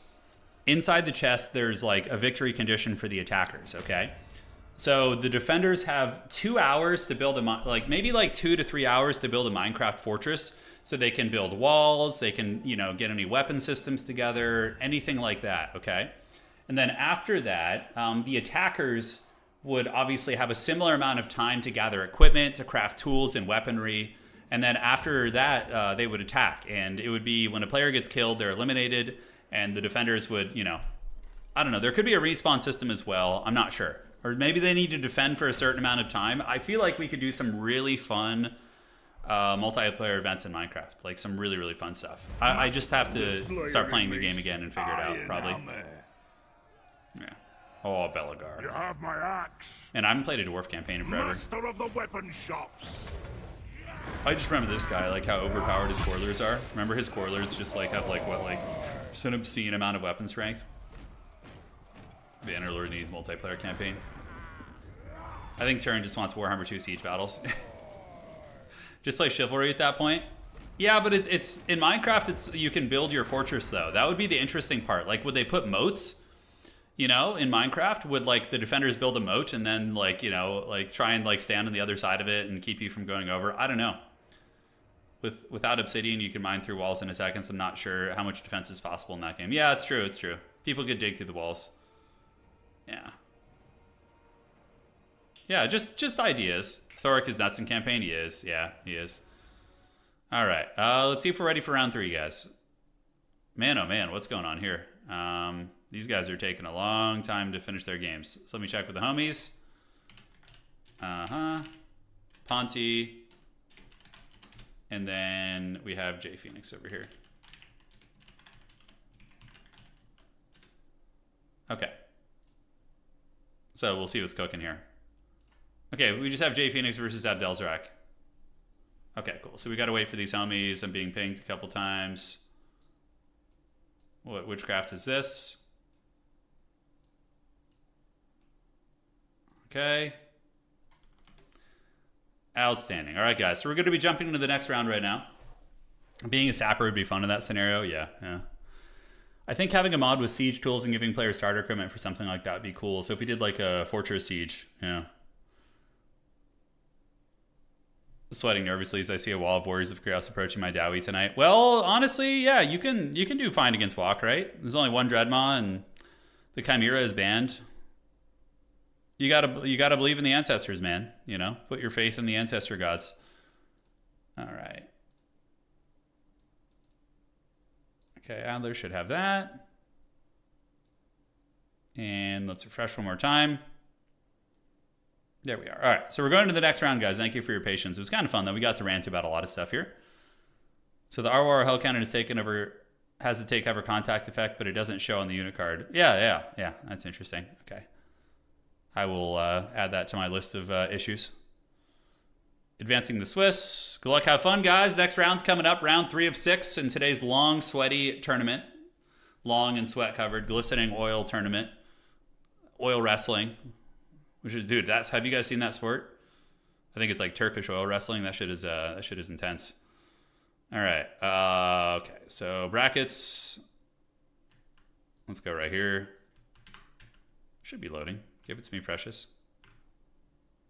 And there it is. Okay, so now we'll do Ricochet versus Stingers. Okay, we'll hit Stingers up. Lobby code, please. And Goblins, round 3 is live. Get your games going ASAP. We're going to be a little bit more strict on the time this round. Round 3 is live. 45 minutes to go. Don't take longer. Good luck, have fun. All right. So we're going to do, I think this could be High Elves versus Dwarves. I know Stingers is a High Elf player, so this could be a grudgeon. Could be an absolute grudgeon. Let's get this. This is round 3 right now. Yeah, we're getting into round 3 of 6 rounds, and then we have semifinals and grand finals. And then after all that, we're going to do siege battles as well. Oh, is today Tuesday? No, it's not. It's Thursday. I was going to say, where are the custom games? Okay, so join with code. There we go. And let's go to the Norscan Rise here and do it. All right. All right, so we got Dwarves versus High Elves. It's a grudge match, guys. I know we've already had a High Elf game today, but this is going to be fun. We got a Dwarf main who's very Dwarvish versus a very High Elf main, so this will be great. Oh, God, I'm so thirsty. Yes. Has anyone seen Lord of the Rings in theaters? I saw Lord of the Rings in theaters when it came out. I remember. I had finals the next day in high school, and I did not study for them at all to go watch Return of the King. Oh, that was such a magical experience, man. I remember that. So freaking good. Okay.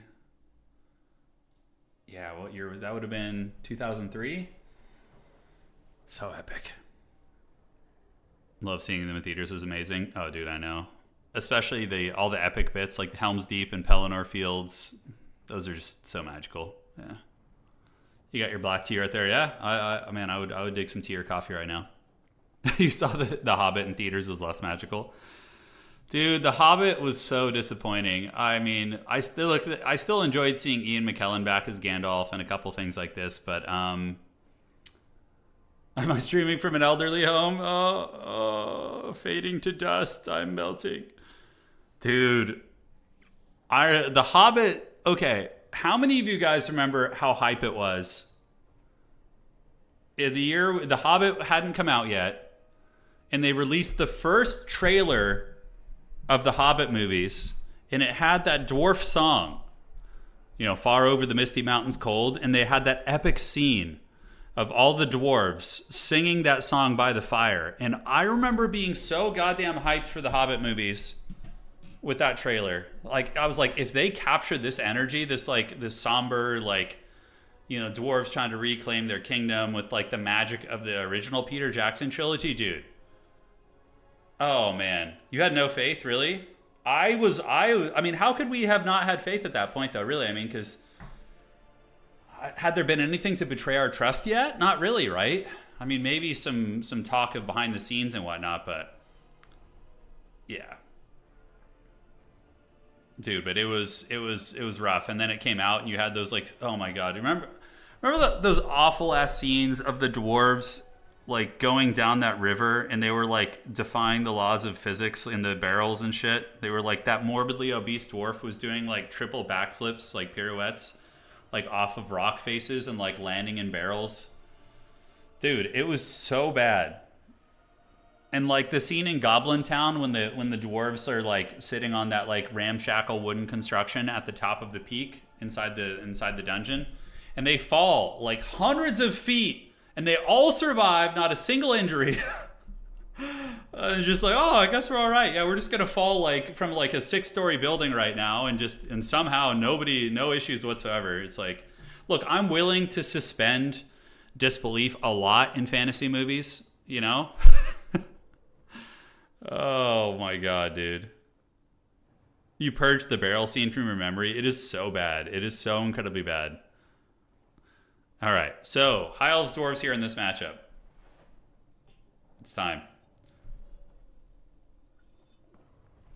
The CGI, yeah, the practical effects were a lot better in the. It's funny, they were actually going to use practical effects for all the goblins, but apparently a lot of the actors were overheating in the suits, so they just decided to use CGI. One sec, gotta refill my water. I went through that one pretty quick. BRB.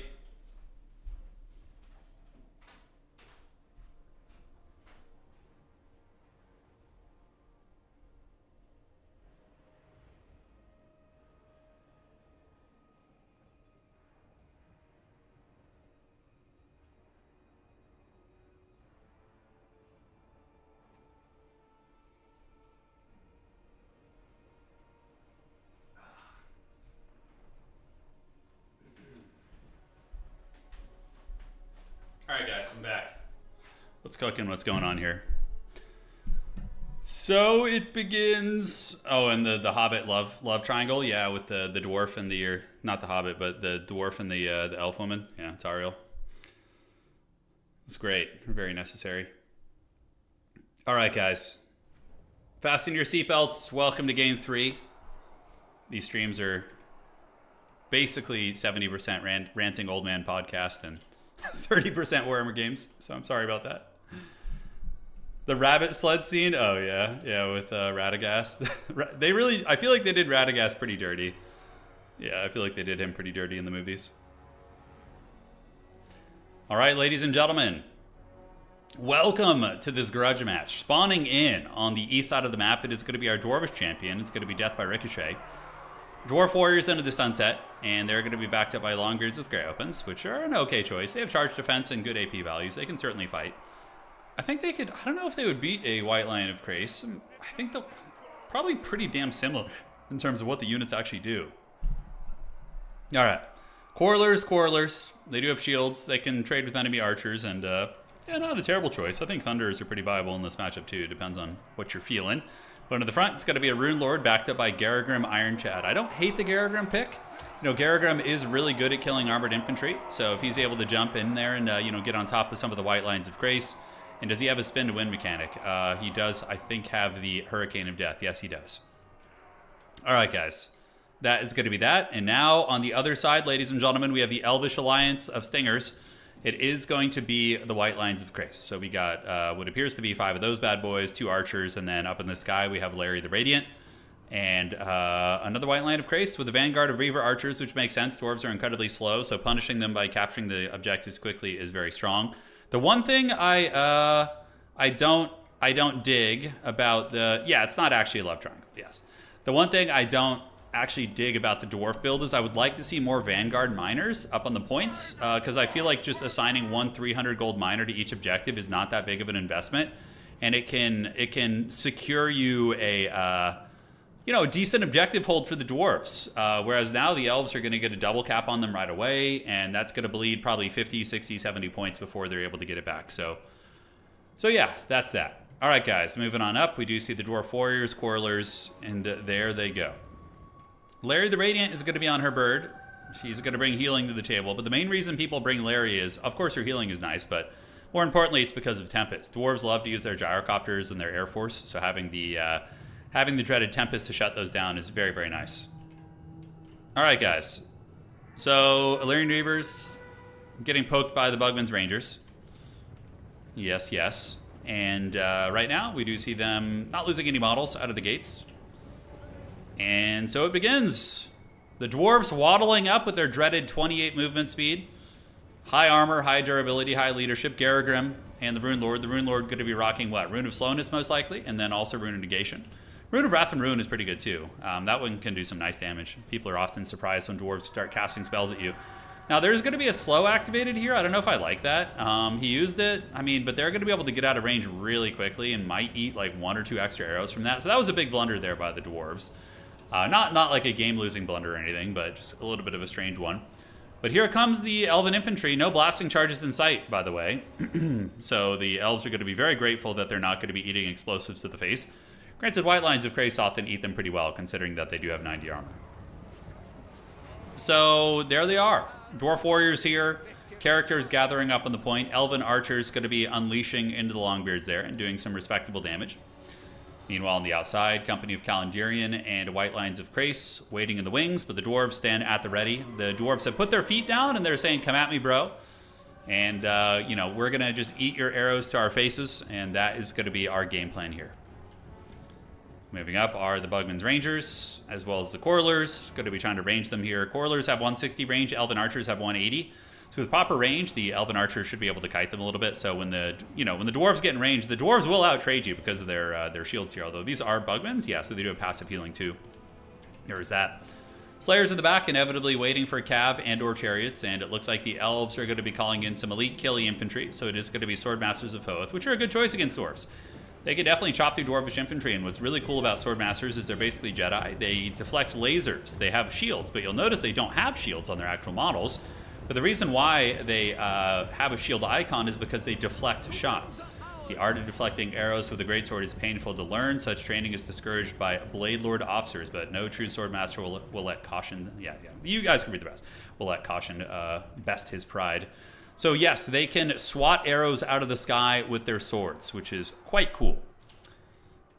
Slayers also do the same thing, but I guess they're just, you know, just swinging their axes wildly.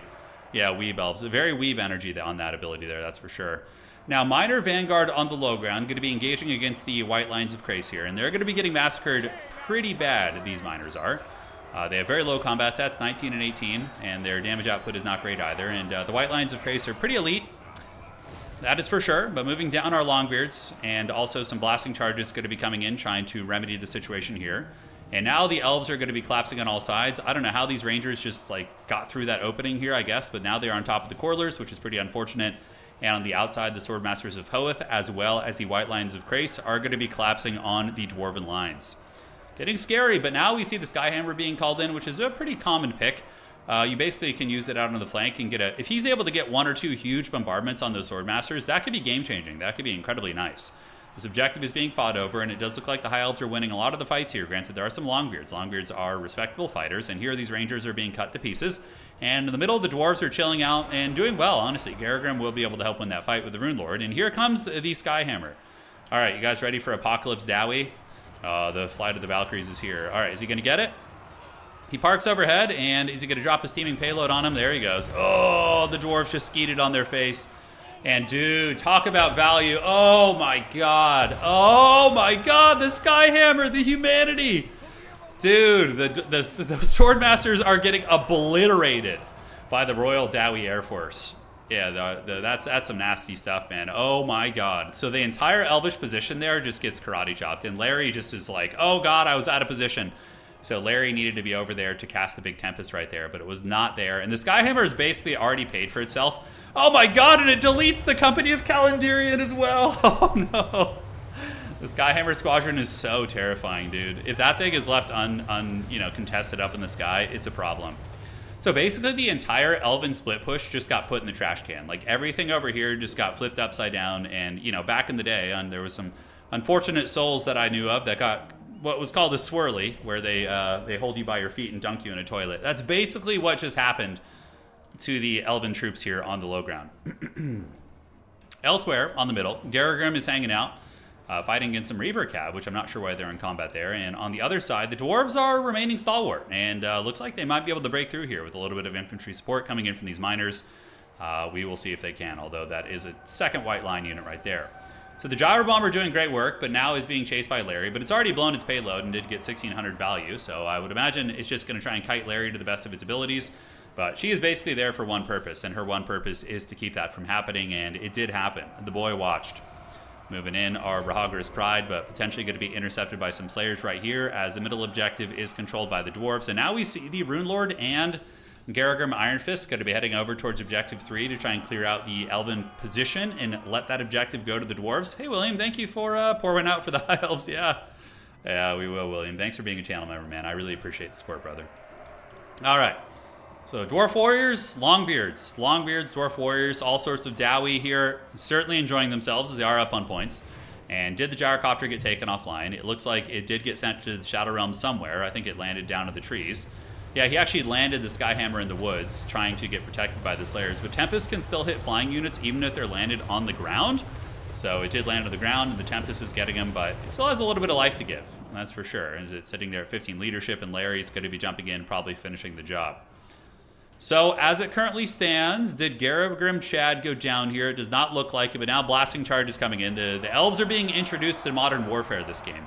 They're here with swords and bows and, you know, war beasts, and then the Dwarves are rolling in with, like, helicopters and, like, hand grenades and, you know, a lot of that kind of stuff there. All right, so the miners moving up, and it looks like this objective is potentially going to be taken by the Dwarves.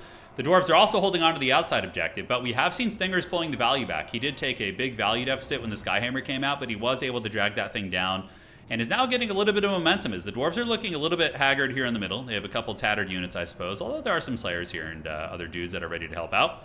Cav Charge going to be coming in. They are Illyrian Reavers, but they will eventually lose this fight. Reavers are not very good versus armor, so the Dwarven Chaff units will be able to grind through them after like 45 minutes, so there is that. Yeah, Larry did satisfy the grudge of her own. I mean, that Tempest was very, very good. But on the middle, it does look like the Elves are not able to get the objective. The Dwarves are still numerous enough, and there are going to be some Giant Slayers coming in. Now, Giant Slayers are obviously designed to kill big stuff, but they do have really good armor piercing and high melee attack, so they can definitely chop through armored infantry if they need to. But getting through these cav units shouldn't be too much of a problem. You can see massive damage coming down to the Reavers out of the gates, while on the low ground, a Dwarven Chaff unit going to be able to fend off those white lines of Krace, and it is looking tough for the Elves, for sure. They're 100% of the back foot, but there is healing, so that healing might come into play in the later stages of the game when everything starts to get beat up. The healing could be the thing that makes the difference, but I don't know, man. Dwarves are really pop locking and dropping it here on Objective 1. They got that one very comfortable. Swordmasters of Hoth being called in, but like by the time these Swordmasters get to the front line, it's going to be, you know, they're going to be at almost like 950 points. It's going to be rough. The Skyhammer bomb value, it seemed to track pretty well. It had 1700 value when we looked, which is about what it got probably. I'm not sure. But the Dwarves, they got their grudge boners, man. You know, they won the War of the Beard, and they're back for round 2. And now the Dwarves going to be coming out and pushing the Elves off the objective once again. So the High Elves going to be retreating back, while Objective 3 does go to the Dowie, or at least is most likely going to be going to them with Slayers and just the massive amount of units that they have sitting down here. The Dowie Tide, people often say Man Tide, Skaven Tide, but the Dwarves are one of the factions that tide the most in the game. Just waves and waves of high leadership, cheap armored units. It can be incredibly overwhelming for a lot of factions to deal with. And Garrigrim is an interesting tech here. I don't hate it. He is really good at killing armored infantry. So using Garrigrim against like white lines of Krace and Swordmasters, and he does have that spin to win attack, actually seems like a pretty cool option, if you ask me. So, triple cap is in the books. It looks like it is about to go down. Dwarves get a lot of capture weight there, and that, oh man, that's probably going to seal doom here. Most likely because, like, Dwarves are so hard to get objectives from. They are such a stalwart, annoying, sticky faction to push off points. They do sometimes struggle to get new points, the ones that they don't have, but the ones that they have, I mean, they will hold on to it like a dog with a bone. All right, guys. So, Swordmasters are here, but Garrigrim and the Rune Lord are both at the ready. Good to fight them. Down here, the Elves will most likely get this one back eventually, but they're going to be hemorrhaging a lot of points in the process, right? These Slayers and the remnants of these Longbeards and the Dwarven Miners going to be forming ranks, and here comes the blasting charges, throwing in the grenades to help out their homies. So there it goes, and big old damage going down on the Elves right there as they do get blasted pretty hard. So glorious stuff indeed. They have wronged us. Yes, indeed, they have. I gotta play a Dwarf tournament soon, guys. I think it's time. All right, Grim Delvers called out. Grim Delvers, in my opinion, one of the best units on the Dwarven roster. I think that Grim Delvers and the Skyhammer are two of the biggest carry pieces on the roster. Skyhammer, if left alone, can just break open entire games by just like wiping 3 or 4 units instantly. And then, you know, Grim Delvers, if you get caught by their stock, ambush, they hit so freaking hard, they can just annihilate your lord. Like if Larry decides to fly this way and doesn't pay attention, it could be, oh, Rune of Slowness, and now the Grim Delvers are going to be forming ranks, and here they come. So they're going to be getting ready. And fire, reload, fire. Larry takes probably a little bit of damage. Oh man, okay, maybe like half her HP. Okay, only half her HP, casual. Low ground objective, going to be flipping back to the Elves, and it looks like the Elves are getting a little bit of momentum down here on the low ground as well, but oh, it's back! The Skyhammer Squadron returns! Oh, it's back to satisfy the grudge, and the Dwarves, are they just going to be anchoring on the middle? Looks like the Dwarves are going to be Helm's Deeping on the middle objective, which isn't a bad idea, but really unfortunate that there was still a Tempest in play, and the Skyhammer is trying to get a bombardment on top of the Rangers here, so it's flying overhead. And is it going to drop it? Oh, God, the steaming payloads. Oh, the Rangers get obliterated. You got to love it. You got to love it. So Skyhammer's on its way back in, and it's going to be dropping a hot steaming payload on the face of these Swordmasters in a moment. But yeah, Dwarves are just anchoring the middle of the map now, which, you know, the battle is actually closer than you would think because of the healing that the Hiles have had.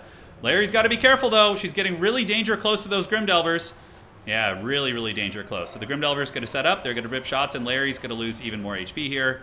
And now the Skyhammer is going to bombard, and oh god, the Swordmasters are getting it again. Oh man, look at that, look at that. Brutal damage, brutal. And then Larry gets baited into the Grim Delvers. Just beautiful, man, just beautiful. Really, really nice Dwarvish play right there. As we do see Alariel the Radiant going to be getting it. Narnia Line swarming in from the side, and the Dowie going to be forming ranks. Fire, reload, fire. And guard mode activated. The Lions do buy her a little bit of time right there, but I don't know. I feel like the Dwarves anchor it, but you never know. Larry is broken now, so probably chasing her off the battlefield with the Skyhammer would be a very good play. Rune of Negation activated right there. But chasing down Larry would be brilliant, because the Elves actually have a bit of momentum on the middle, guys. They have a lot of capture weight coming in here. Larry's getting chased off. We do see her on the run, sitting at about 300 HP right here. But that's a lot of units here. Dwarves are pressing the low ground with their own blasting charges and some chaff units. On the middle, the Elves are about to come in with 10 capture weight. So we're going to see 5 and then 10 right here, which is going to be a problem. The Skyhammer is going to need to get in and do a little bit of work. As Larry's being chased off the battlefield, it does look like some Quarrelers are going to be summoned in. They're going to turn around and shoot at Larry to make sure she runs off.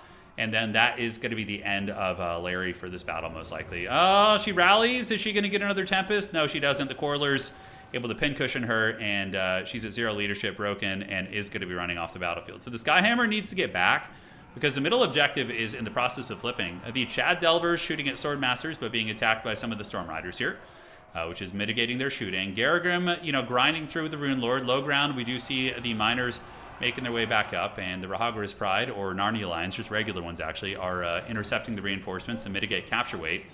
And the Dwarves do actually lose all 3 points. So the Elven Tide coming out. Larry is now gone, though, so it is going to be negative 16 leadership on the clock. Grim Delver is going to be blasting into the company of Calendarian right here, so those bad boys are doing it to it. Meanwhile, over here on Objective Uno, we do see the Dwarven capture weight coming in, but there is going to be a massive influx of Elves, so it's going to be 5 plus 4 capture weight, as the Miners of Blasting Charges try and get there to capture that objective. But yeah, Dwarves better hurry, man. Look, they could still lose this game. I mean, it's very possible. Stingers is an incredibly high-level player, and Ricochet is as well. They're both very good.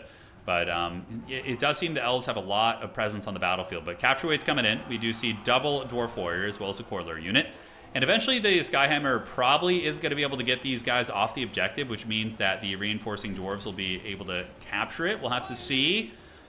Is he going to use a bombardment? I don't know how many he has left. We do see the Grim Delvers getting in, a nuking right there as... Oh, I think they just friendly fired themselves, or maybe some of the archers got them, I'm not sure. So the Skyhammer Squadron does dive on top of the archers, but now the Light Cav going to be coming in. They only have 6 melee defense. They're not designed to be in melee, so they do get wrecked pretty bad in melee. Tricky stuff for them. Rahagras Pride going to be coming around the backside, guys, and it is getting really, really sketchy here. Getting real sketchy as the Dwarves are now going to be Dowie tiding on Objective 3, which is pretty smart. I do like that. So sending 15 capture weight down there, I think, is a very good idea. And you also have the pressure on this objective, but I think they might be able to hold you at bay here. This looks like a losing fight for the Dwarves between having Ship's Company and White Lines of Crace. That is a very, very tricksy hobbitses. All right, so we do see the Rune of Slowness activated. The Dwarves going to be fighting over the middle. And this game is becoming very close. And even though, yes, it says there's a value lead, you have to remember the Elves did a shit ton of healing. So that is something to consider, is that the armies were actually probably a little bit healthier for the Elves overall with all the healing over the course of the game. So 15 capture weight coming in. This objective is going to be lost for sure. White Lines of Crace are on their way down. The real question is, are the Dwarves going to be able to get this objective before the before it becomes a triple cap situation for them, right? Or, you know, before the capture in general just becomes shady. The middle point is in flux. Garagrim and the Rune Lord able to do some work down there. We do see this being a bit of a loss. Stinger is maybe going to be able to pull this one out. He is looking like he is on the path to a comeback, ladies and gentlemen. Narnia Line's getting in there. Dwarf Warriors, he needs to get some Slayers up on that point if he can. Skyhammer Squadron is coming in, and what are the Dwarves going to be calling out? He's basically just calling in units everywhere on the map, kind of playing all the objectives, which is a little bit risky. But it does look like he's not going to get this one. Reaver is able to come in, and ladies and gentlemen, it does look like the Elves are going to get this game back. The cunning Elgy schemes. The Dowie, I think, maybe misplayed a little bit by sending units there instead of reinforcing just the middle when they had the point and just Helm's Deeping on it, or maybe playing the weak side here. I think there was just a couple of tactical misplays from the Dwarves in terms of the objectives. But, yeah, crazy, nice rally here by Stingers, who's very, very good with his Elves as well. But this is a great game. Very back and forth. And I certainly thought the Elves were going to lose it when they were getting Scorched Earth and, you know, the Vietnam bombardments on them. I thought it was going to be kind of rough, but they seem to have pulled it out. GG. Well played to Stingers. There's basically no way for the Dwarves to come back now. The Dwarves will recapture the middle eventually here, but they're losing horribly on the low ground. And yeah, the Grudge is back in the book, boys. A lot of us were already writing the Grudges as satisfied, but that one was not satisfied there. All right, guys. That was a really fun game, though. Cool to see. I really enjoyed seeing the Skyhammer get 3,000 value. Grim Delvers were pretty Giga Chat as well. And ladies and gentlemen of the old world, congratulations to Stingers. Well played. Good game. All right. So let's find that. Turbo Grudge. Yeah, Turbo Grudge for sure. It was a great comeback, honestly. It was a great comeback. All right, so we're going to refresh, see if there's anything I need to do here. Let's check here. And let's do that. So let me see this, and that's going to be opal. So we need to do that. So what we're going to do is we're just going to drop you. Need to refresh this. Okay. Turns out training thousands of years. Yeah. Beats 1 week of playing Minecraft Flight Simulator. Yeah. Well, dwarves live a long time too. Not thousands of years, but I think dwarves live to be like 500 to 700 years old, right? Like they do have long lifespans in Warhammer Fantasy. All right. So that is going to be a drop for you. Okay.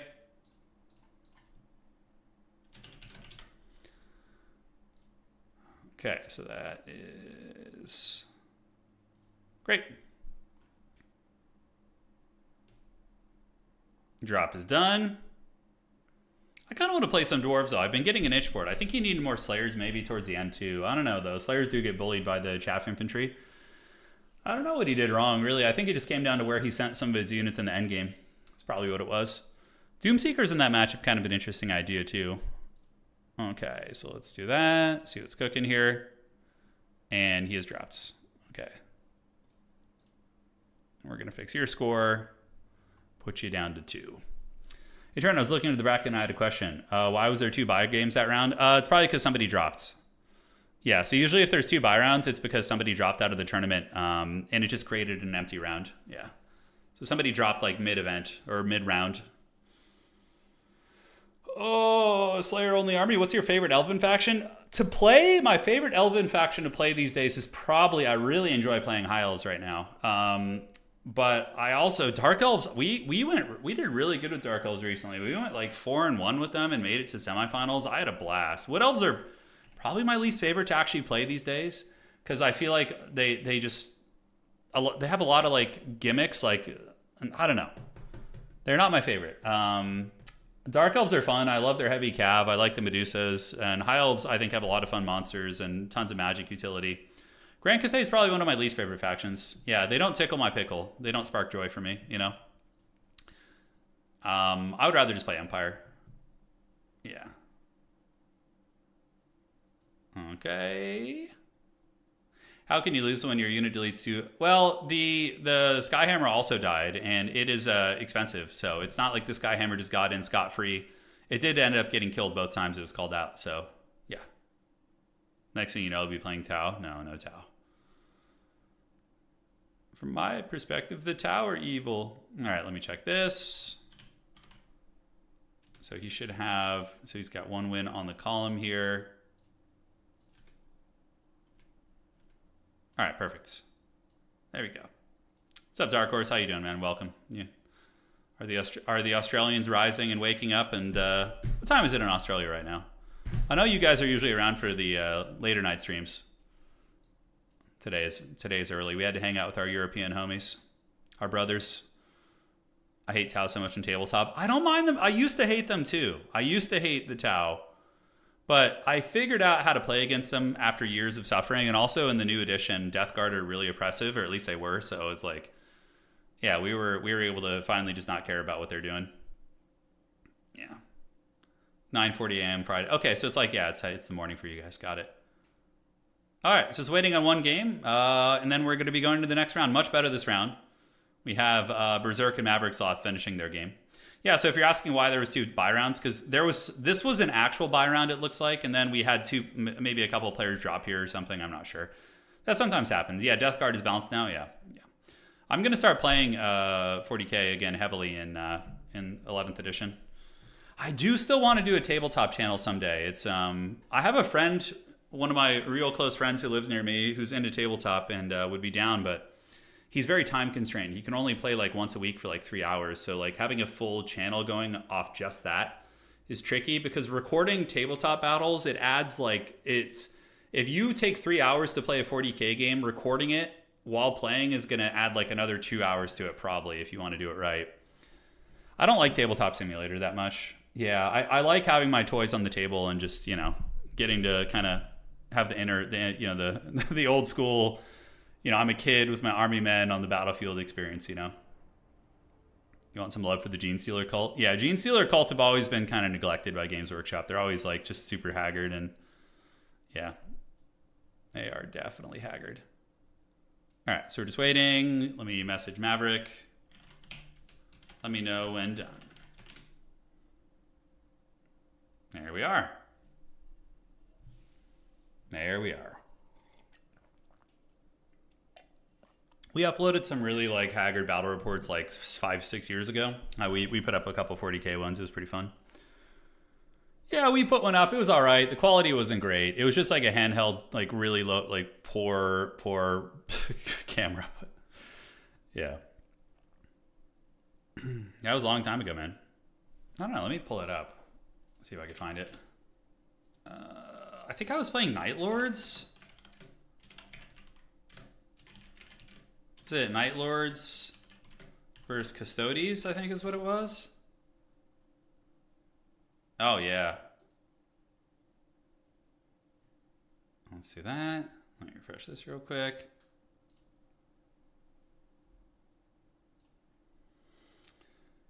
Yeah, yeah. It was a long time ago. Man, this is old. It's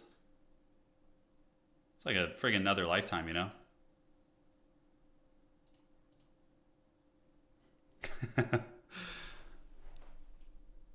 Yeah, this was when? Okay, let me pull this up here. Yeah, so this was the battle report we uploaded like 6 or 7 years ago. But this was like 8th edition, so you can see we have a Night Lords detachment. So we have like a Thunderhammer Jump Pack Lord. We have a bunch of Raptors.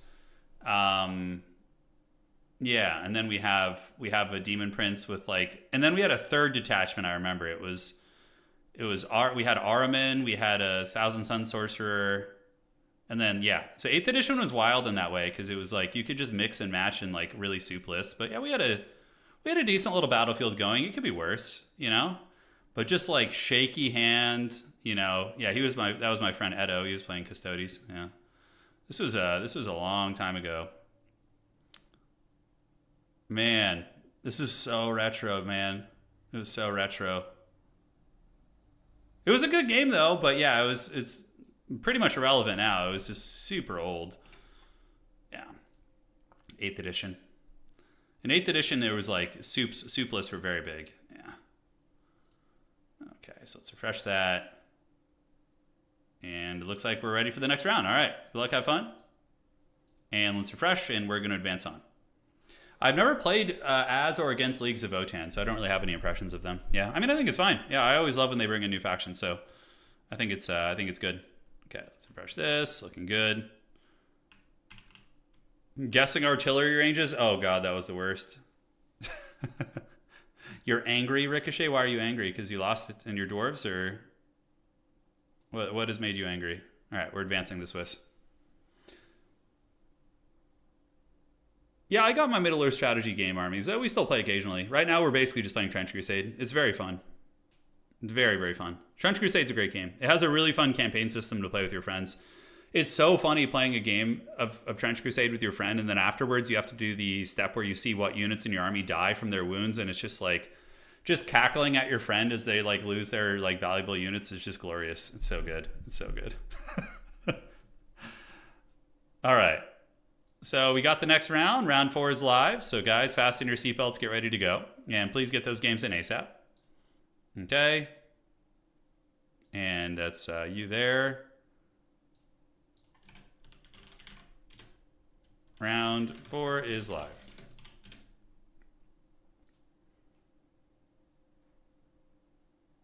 Okay, so the round 4 is up. We're going to do oh, but no, we just saw a High Elf game. Okay, let's do... who do we want to do? Maverick Sloth is playing Outer Region. I want to get you guys a matchup we haven't seen. Let's do Turtles Army versus Navigator. They're both great players, and it means we might get to see Chaos Dwarves too. All right, guys, next round is live. Yes, yes. And, all right. Those games going. All right. My very first game of Blood Bowl, my thrower died in the first dice roll of the game. Yeah, it's pretty hilarious when that stuff happens. Nice. Dark Age Rush says, Trench Crusade is so fun. I'm going to Adepticon to play the multi-day campaign in March. That actually sounds like a good time. It sounds like a good time. Which faction is Swiss? Swiss is a format. So basically, Swiss means that you play a different opponent each round who has... so you don't get eliminated. You basically play, and then the people with the best records at the end will carry on my wayward son all the way to the semifinals and grand finals. So that is how that goes. All right, so we're going to get the lobby code. We got Navigator. He is one of our Chad Chaos Dwarf champions. Let's get him in there, and here we go. All right.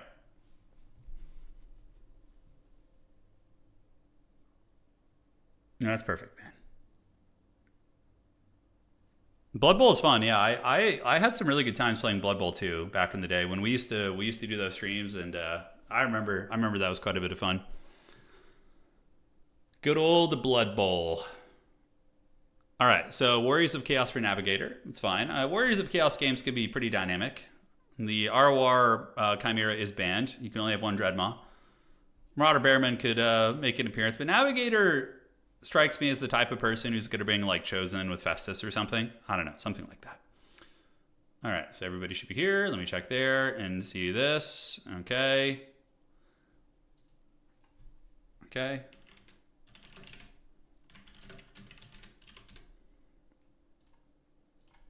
I'm going to see here somewhere. All right, so we're going to drop you. And see if there's any other messages coming in. Okay.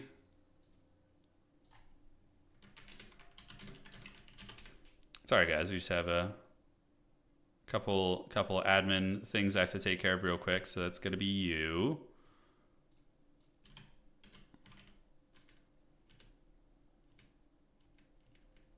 Looks like he only played in 2 games, which is fine. And then we have one more after this.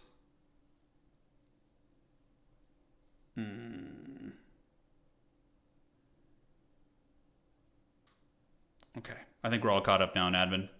So Navigator's opponent is going to be who? Let's see who he's playing. Navigator is playing against Turtles Are Me, a very nice person that I played against quite a bit. Turtles is a very good Greenskin player, so I suspect maybe we're going to be seeing Greenskins versus Warriors of Chaos. Lobby's up. You versus Navi. Are there any Tomb Kings players today? I don't know. You don't see them very often, which is weird. Yeah, you don't see them very often. They are not a bad faction. They just don't see a lot of play. Yeah, strangely enough. How is Blood Bowl 3 now, by the way? The actual game on the computer, is it still terrible? I remember we tried to start a Blood Bowl league, and it was just such a joke because they didn't even, like, the coaching tools didn't even work. We couldn't advance the league. I remember it just being awful. Do you lose people every tourney? Yeah, usually I would say if we have a tournament with, let's say 20 people on average, like 3 people will drop, 3 to 4, I would say. Because there's a couple reasons for that. One is oftentimes people play to win. And when they realize they don't have a chance of winning the tournament anymore, they'll drop. Or another reason is that sometimes people just, lose like 2 or 3 games in a row and they probably get tired of it. Maybe they're on till, who knows. And they just, they ask to drop. Or, something comes up IRL, obviously, too, We're not too strict about like people dropping out of tourneys. It does suck for their opponents and other people, perhaps, because of tiebreaker scores. But what can you do? What can you do? Things come up IRL. Hopefully the Norscan units. I think that Marauder Bearmen are going to go to Warriors of Chaos or Norsca only. I'm pretty sure that's going to happen. It's been the feedback we've given Creative Assembly, so I hope that is the case. It's such a weird thing that they're on there. Yeah. All right. Hey, Gracious, thank you for resubscribing on Twitch, man. Appreciate you, dog.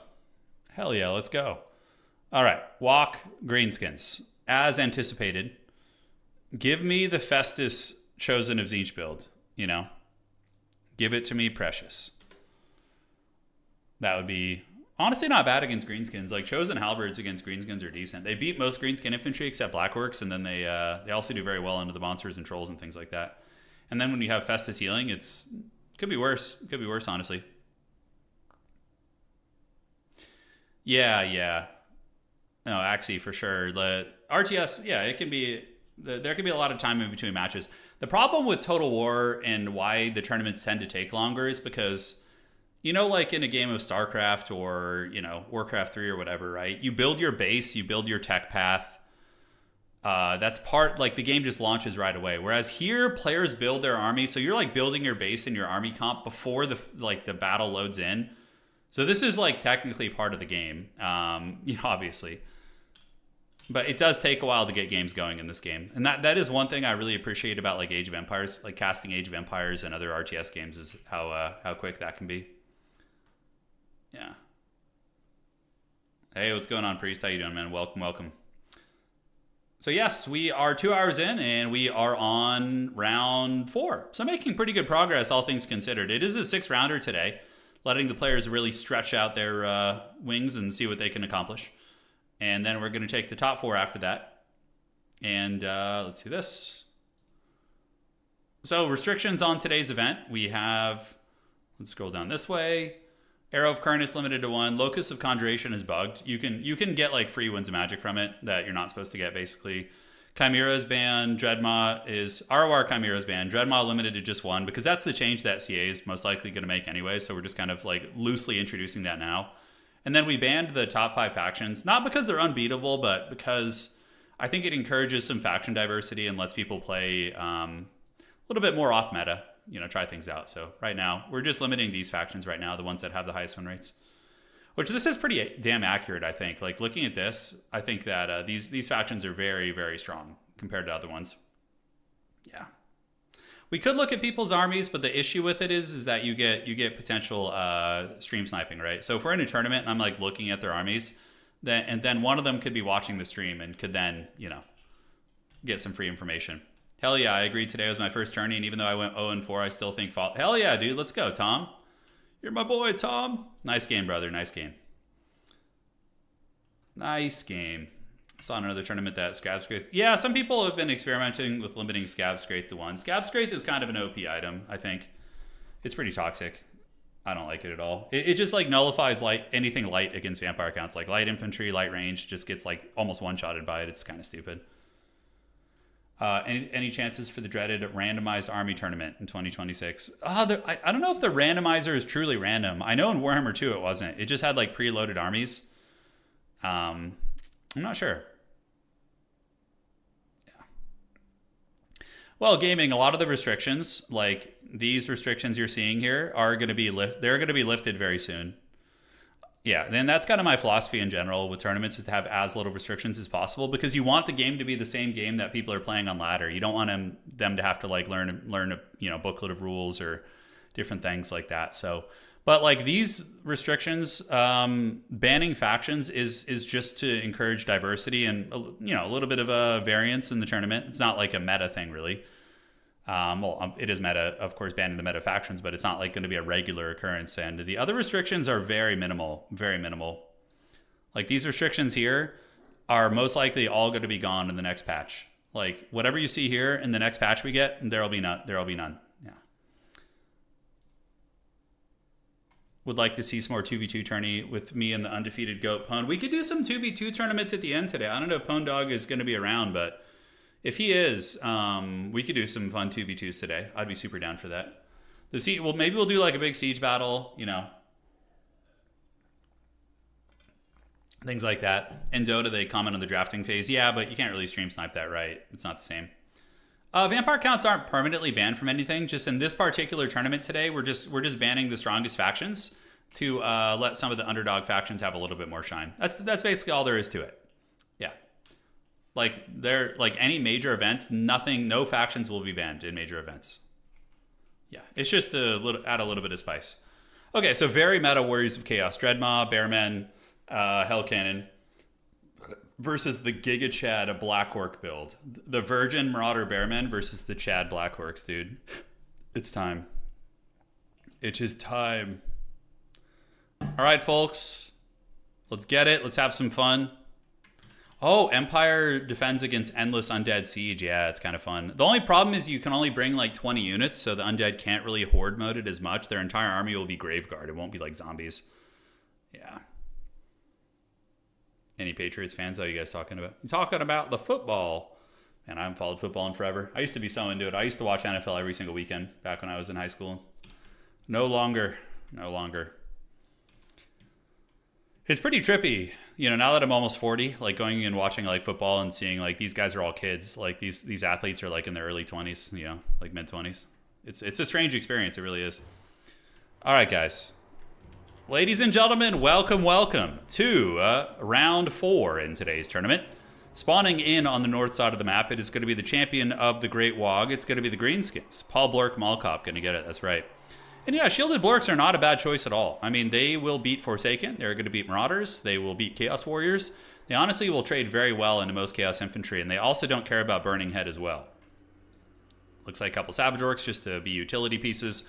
A Goblin Great Shaman is a good choice by Turtle's Army. This is brilliant because he has a really good sniping platform with Vindictive Glare just to poke Archaon the entire game. And he's an anti-large fighter that can go fisticuffs with Archaon if he needs to. So really, really not a terrible choice. All right, guys. And on the backside, we do have a couple Goblin Wolf Rider Archers, and that is going to be it. Could you tell me how you could have been a contender? I could have been somebody instead of a bum, which is what I am. Are you doing an on the waterfront impression with Marlon Brando, or is that more of like a Napoleon Dynamite, like I can throw the football over the mountain? Yeah, that scene is good though. On the waterfront with Marlon Brando, where he's like, you know, he's in the taxi cab with the guy, and he's like lamenting his career. It's some good early acting. It was fun. All right, so now for the Warriors of Chaos Army, we do have Marauder Bearmen, which are just a really cost-effective unit. They, I think, have more HP than Black Orcs, which is kind of ridiculous to me. I feel like they shouldn't, but again, they're much squishier, and there's also 100 of them, and the Black Orcs are only 80 models. So individually, Black Orcs probably have more HP than a Bearman, but I don't know, it's actually kind of close. But yeah, they're pretty good, and a Hell Cannon here is an excellent choice. My favorite faction to play is probably Chaos Dwarves, Nurgle, Empire. I'm really enjoying Tzeentch these days. They're very fun. Beastmen have been fun as well, but Beastmen are just like strong, so it feels good, you know, but yeah, that's kind of it. All right, Soul of Damnation, though, is great. Really good counter against Black Orcs. And aside from that, Archaon with Burning Head, Spirit Leech, both very good against Greenskins. Spirit Leech on the Lord, Burning Head on the Chaff units, call it a day. So, all right, folks, the battle is on, and we do have a Trouser Snake coming out as well. So Archaon's giant wiener is flying at his opponent, and yeah, we're going to see where it pops up. It is subterranean, and the Savage Orcs are certainly not excited about that. I think he's following the Trouser Snake with the Goblin Great Shaman. Probably you just ignore it, honestly, and just run away from it. I don't know if it's worth the attentions of the Goblin Great Shaman. As it currently stands, the Greenskin's going to be yielding the middle objective to the Warriors of Chaos, which I kind of understand because of the Hell Cannon, but they're probably going to want to get over there soon, considering they have the Blorks. And yeah, the Trouser Snake is chasing, but you just ignore it. Like, force it to be a micro tax for your opponent. They pop up right here, you run over here, right? They move it, you move. Like, it's just, because then they have 1,000 gold unit that's wasting time chasing like a 500 gold unit. This isn't worth your spider, because if he doesn't pop up and you're wasting all this time with your spider chasing the Trouser Snake, it's a huge mistake. Basically, the spider should be right here. It should be shooting Vindictive Glares at Archaon, maybe shooting some of the Chimera as well. That's really what you would want to be doing in that situation, you know. Hell Cannon, though, shooting into the Savage Orcs, and we do get some Chaos Warrior Halberds actually coming to the back point. Very interesting. Halberd boys going to be cruising around the back looking to cook, and we will see if they're going to be able to make it there. In the meantime, the Greenskins are going to be stealing the back objective from the Warriors of Chaos potentially, although some Hellstriders do get called out, and Hellstriders will be quite excellent at chasing back these light calves. So, good little gremlin defenses on all fronts. Now, this is the regular Chimera. It is still very strong, but it doesn't have the ability to heal. So it's not going to be as much of a menace. It looks like the spider's going to be creeping around, shooting some archers on the back of the big shrine right there, and that Chimera is going to be booking it. Now, do not yield this objective to the Warriors of Chaos. No, that is a huge mistake by Turtles. Turtles does not want to let that happen. Park here, hold that objective. I mean, the Hell Cannon is going to do its thing, but I think he's just too afraid of the giant phallus snake, man. He's like really worried about it. And it is on the Black Orcs, and what you do is you run. There's no sense in standing and fighting. Just run away from it and force your opponent to micro. It can't move, right? So, Nasty Skulker's waiting in the wings, and I don't know why he yielded that back objective. I think that was a colossal mistake. And now he's going to be advancing up to fight, but so far it seems like a little bit of decision paralysis coming in here from our Greenskin player. We're going to see what he ends up doing. Like, chasing the Trouser Snake is a mistake. It's always a mistake. Because it's just going to reburrow, and then you're just going to be sitting there with your hands in your pockets, you know? Like, it's going to pop up, and then it's just going to reburrow instantly. and your Goblin Great Shaman is just dirtling around the battlefield. So that feels pretty bad. All right, guys. So moving up, Savage Orcs. Going to be grabbing onto this point right here, while Marauder Bearmen and Archaon and the Halberds are going to be holding the back point. Back push coming in here as well. It is going to be Orc Boarboy Biggins, which are a decent choice against the Hellstriders. They'll certainly trade okay. A little bit of skirmisher support. Maybe they could even win that fight. And he's still chasing the Trouser Snake around. On the backside now, Archaon's going to be popping in, and Archaon is going to be bullying these Savage Orcs with his Chaos Warrior Halberds. Chaos Warrior Halberds are obviously not like anti-infantry units, but still have 100 armor and 42 melee defense. So against like a lower tier infantry unit like a Savage Orc, they should be able to win. And on the backside, more Savage Orcs and Black Orcs are being called out. Really, really not liking this, though. He needs to get up, dude. He's just letting his opponent pick him apart. Like, if he's playing Greenskins, you need to press all the objectives and be spamming out Boar Boys and, like, keeping your opponent in the back foot. Greenskins are not a good late-game faction. They're more of a faction that gets their advantage early on.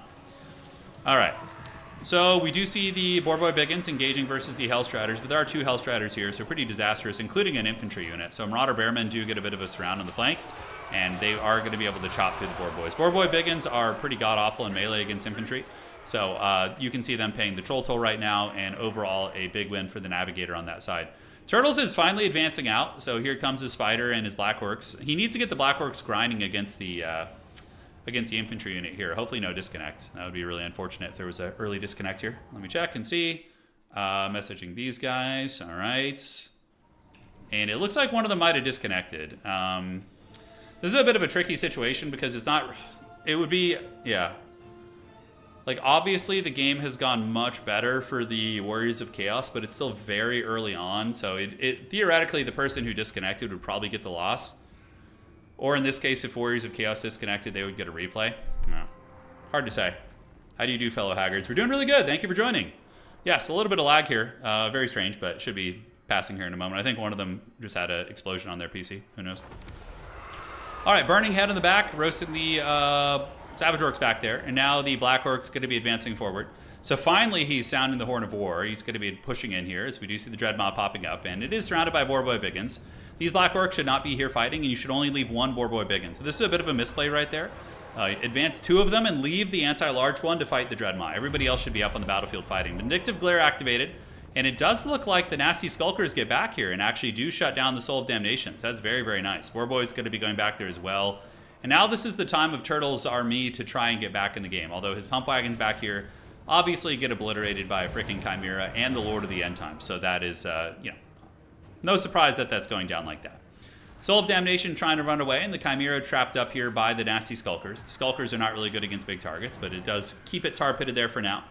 And the Soul of Damnation crew of Navigator going to be waddling away, while the Black Orcs are going to be surging up on the middle objective, finally getting into the mix in combat here against some Marauder Bearmen. We'll see what they can do. And there is a forest fight going down here as well.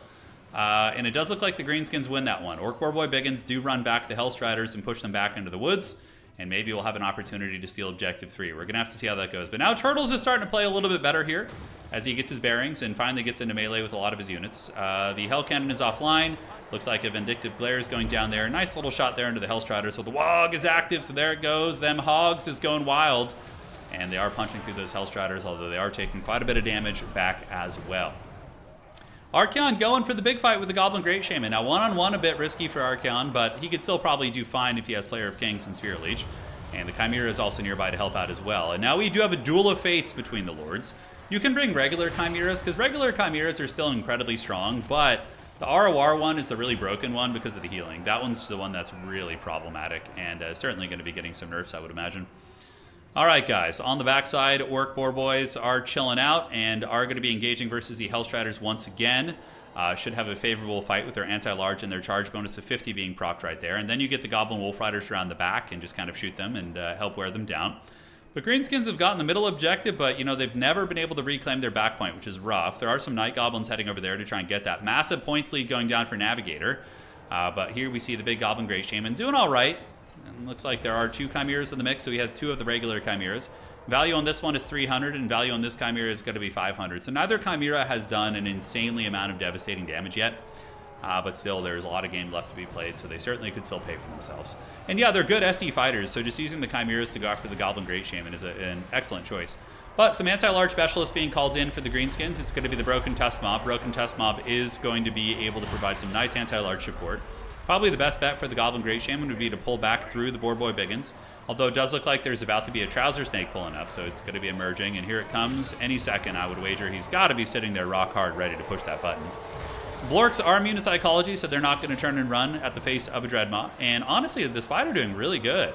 The Arachnarok Spider showing Archaon, who's boss, as Turtle's army is pulling the value back. He's only down by about 1,000 value, and he was down much, much worse earlier on in the game.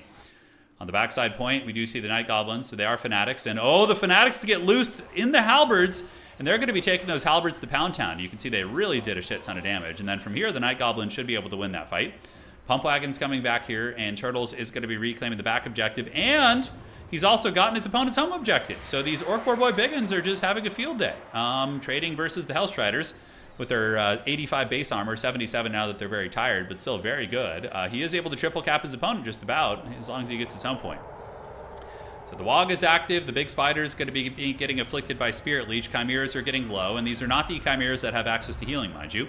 Trouser Snake just bouncing up and down in the earth here, while the Black Orcs are providing a really nice buffering and holding the Marauder Bearmen at bay. But they are the great weapons. Archaon coming back in after Spider-Man. Spider-Man or Spider Gobbo. He's got to watch out. There's a lot of SE power here. We have 2 Chimeras and Archaon, which could be a big 3v1. The Greenskins don't really have much that can defend that. Right here, unsummoning these would be very big. Get them back in the pool, make sure they're fresh. The 2 Chimeras piling in. But the Spider, like I said, is doing a great job. He's a solid anti-large fighter, but he's just like, it's just a numbers game at this point. He's basically facing off against, you know, these things are what, 1,500 a piece, give or take? So that's like 3,000 gold plus Archaon is like 20 something. So it's just a massive discrepancy. But yeah, beating the Chimera down really badly is the Arachnarok Spider. That one Chimera going in the trash can. Now, back objective does get reclaimed, and this objective is going to be retaken by the Forces of Chaos as the Skirmishers are forced to pull back. And is Spider-Man going to be able to clutch it? He does defeat one of the Chimeras, sends it packing pretty hard, but now is going to be getting hit with Spirit Leech here by Archaon. And also he's fighting next to the Trouser Snake, so that's a lot of extra DPS coming. Trouser Snakes do hit rather hard, having over, I think, 300 weapon strength. And down goes Spider-Man. I mean, there's no way he's surviving that. No way he's surviving that. The Chimera, Archaon, and the Dreadmaw, there's just a little bit too much there to kind of surround him and give him the business. Dante, I don't know where he's from. Yeah, I have no idea. All right, Savage Orcs coming up. This band here is getting broken, and it looks like Navigator is going to take over the game, and most likely will be winning. Greenskins are a faction that when they lose their lord, they really, really suffer the troll toll. The army could have definitely used some archers. I think some Savage Orc Arrow Boys would have been very nice for this army, just putting pressure on the monsters and some of the big boys there. At least Ruglad's Armored Orcs in the back, you know, something like that. But one Chimera is almost dead. Value on this Chimera, it got about 1,300. Hasn't paid for itself quite yet. Neither has this one. So neither Chimera has done an obscene amount of damage, but still causes terror. But yes, right now, Warriors of Chaos is going to be reclaiming the middle objective. The Greenskins coming in with some Savage Orcs and some Goblins. But I think that's going to be the end of Turtles right here, and not much more that he can do. He played well in the second half of the game. I think the early game for Turtles just set him back too hard. I think he had a lot of, you know, rough plays on the objectives, and yeah, but he played well in the mid game. He did for sure. Like when he got the Black Orcs engaged and he dove his enemy's artillery, took the Hell Cannon offline. There was a lot of nice plays by Turtles, so shout out to him. All right. So, looking to the builds, Ruglad's Armored Orcs were definitely very needed, I think. They would have been great help against the Chimeras, probably. Aside from that, yeah, just a good match. Hell Cannon only got 500. Chimera barely paid for it, or excuse me, the Trouser Snake barely paid for itself. Chimeras did not pay for themselves either. Just, I think the rest of the Chaos Army, the Hellstriders probably did pretty good. Yeah, 900 there is pretty solid. And yeah, GG, well played, guys. The Goblin tried. I mean, he was a real Chad. He ended up getting 2,500 value. Not bad at all. Not bad at all. All right, folks, so that is going to be round 4 in today's tournament.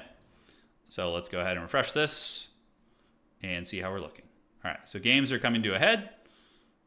And we're going to be going to round 5 after this, and we will be seeing who our undefeated Chads are. We're going to be doing Scrambled Egg Specials games relatively soon, I think is going to be the plan. Yeah, a little bit of Jack is always good. Let's see. If I wanted to do like a Greenskin build versus Warriors of Chaos these days, I wouldn't be opposed to the triple, like maybe a double Blork here. And then maybe just like a bunch of shithouse goblins in the front as like a screen. I don't know what Lord. I don't know. I really like that Goblin, though. I thought he was quite solid. The Goblin Great Shaman play was outstanding. Gorbad's actually viable, too.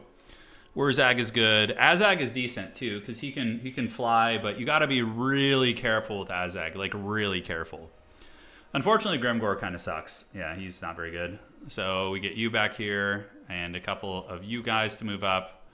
The Hell Cannon is going to hurt, though, but you could bring something to counter the Hell Cannon. You could do your own artillery build and try and, like, shoot the Hell Cannon offline with a couple bolt throwers, but if they hide it behind a forest and shoot up and over, your strategy is just kind of dead in the water.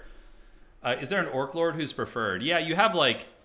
The real meta Orc Lord is this guy, the Goblin War Boss, because he has 2 snares. He's got Fermented Fungi to lock you down and Tormentor Sword, but again, against Chaos, I think he's too risky because he's very squishy and Spirit Leech will kill him. I think Grom the Paunch isn't terrible here either, because he can really wreck the Bearmen and Chaos Infantry. But I think I like the Spider pick. I think he's right with that. So you can do the Arachnarok Spider. You do want Don't Even Try It. That spell's really good in Arcane Conduit. Vindictive Glare is a great spell. And then Sneaky Stabbin is the other one you want to bring. Yeah. Maybe just 2 archers is going to be enough in this build. And something that could be very annoying, probably to try and shut down the artillery piece, would be you do this guy. You just get like a little cheap Squig Lord. Yeah, you get him for 475. He can summon a unit of Squigs. He's really small and hard to keep track of, and then you just ride him in the woods and ambush your opponent's Hell Cannon with Squigs. Yeah, you can bring a Flying Caster Lord to kill the Hell Cannon. Yeah, that works too. This could also work very fine. You could totally get away with that. Yeah, so you would just summon Squigs on top of it. I mean, you might not get the kill on it, but you'll at the very least disrupt it. Yeah, the Grom the Paunch Blob is immune to terror, but if you're already using Blackworks, it's a little bit less relevant. And then you want to get probably the Bare Bones Boar Boys. Just these guys to deal with the Forsaken, and then you want a couple of the anti-large ones, obviously. That's pretty big. You could also do Biggest Squigus. He's not bad in this matchup. You basically team up Big Squig with the Goblin Great Shaman. So you would cut this, you would cut this, like have your build be like this, and then you just get Big Squig. Yeah.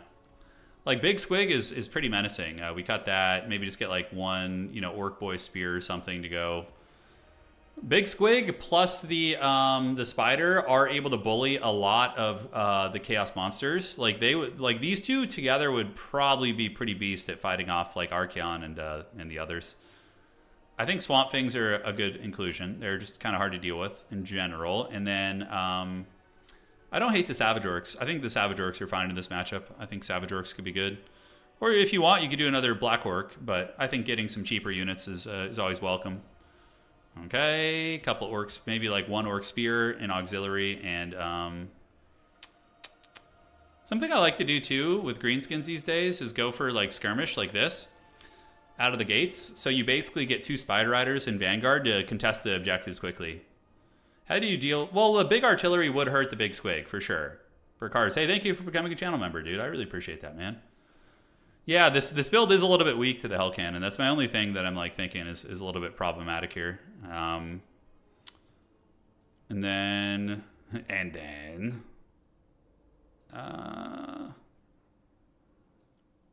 yeah, I don't really care for the Savage Orc Biggin units. I did like the Night Goblin ROR. I thought that was pretty good. Yeah, getting the AP Loonies in there to like cut through the armor I think is good if they go with like an elite Death Star. Big Squig will counter most of the infantry threats. And do we want like regular trolls for any reason? They're kind of weak against Hellstrider though, because they only have 40 armor, so the Hellstrider really wrecks them pretty bad.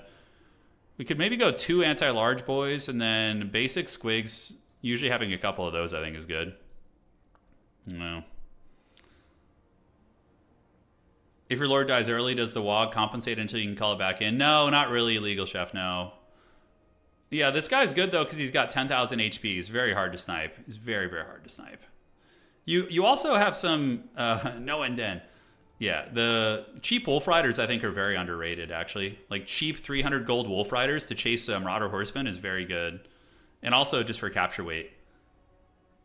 Hey, man, I appreciate that, Burkars, man. We're here for the long run, dog. We ain't going nowhere. Yeah, I mean, you got other options. This is kind of like a loose idea of a build. The Hell Cannon, though, does present quite a few problems, but you could also go for a flying Great Shaman Lord who could just like sit over the head and try and snipe it. It's hard to say. All right, so are we ready for the next round? Looks like we have a handful of games still to go. So we got Attack Speed Enjoyer versus Daceberg, and then Big Bees and Abdelzerak are still playing right here. So when those lads finish, we're going to move on to the next round, and let's see who's undefeated right now. The OG, man, yeah, we've been around a while, dude. I'm 37 years old. When I first started hanging out with you guys, we were it's in my 20s, dude. Some crazy shit. All right, so Outer Region's undefeated. We have Stingers. Oh, so undefeated High Elves and undefeated Lizardmen. Pretty awesome. Squigs don't see as much. I think the Boar Boys have gotten more popular than the Squigs in terms of like filling that AP role. Yeah, I like the Goblin Big Boss on a Wolf can be annoying for sure. Hey, Legal Chef, thanks for becoming a member, man. Thank you guys so much. Welcome to the family. Scrambled Egg Special is 3-1, it looks like, so he's lurking. And remember, this is a 6-rounder, so it is big and it is thick. It is in a longer tournament than usual, which is good. I sometimes feel like the Swiss tournaments end a little bit too quickly and we just like kind of get blue-balled a little, you know? But today will not be the case. Yeah, I'm so happy Black Orcs are meta because they're so incredibly cool. Yeah. All right, just waiting on this last game to finish here. Let's refresh. Brackets.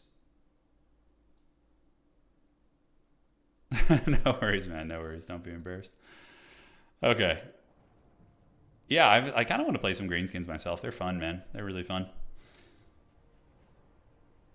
I feel like Giants could maybe be a little bit cheaper. What do you guys think? Would Giants be OP if they cost 1,300? I mean, they are very good at what they do, but they just don't see a lot of play. Like 1,300 gold Giants, would they become meta? You know, they're so freaking slow, it feels like, though. I mean, I know they have 40 movement speed, which isn't slow, but when they move and turn, it just feels so cumbersome. You run a pure Goblin Nomadic Wall on tabletop. I do a lot of losing. Oh, yeah, for sure. For sure. That'll get you. That'll get you. I usually play Chaos Dwarves on tabletop. That's my jam in Old World. I just love using my Iron Demons and just getting the big rockets going, the Death Streak rocket launchers. It's so fun. Chaos Dwarves are actually strong in tabletop, though, although they're going to be eventually power crept out of the game because of the fact that Games Workshop doesn't update their rules that they got from launch, so eventually they're just going to be whatever. What about the Chain Squigs? Yeah, they're really OP when they first came out. Now they're kind of mediocre, but it's something to experiment with, you know? Yeah, Giants are fun. The Chain Squigs, yeah, the Mangler Squigs could probably use a bit of a cost reduction, right? Maybe like 50 gold off them or something to explore. I don't know what you do with Mangler Squigs, because they were really disgusting when they came out. Like a Mangler Squig was like annihilating like dragons and like huge monsters and different things like that. It was pretty bad. Yeah. All right, so let's see here. Can we do a poll of what people in chat like more, Empire or Chaos? Yeah, sure, dog. I got you. I'm pretty sure people are going to vote for the Empire. Okay.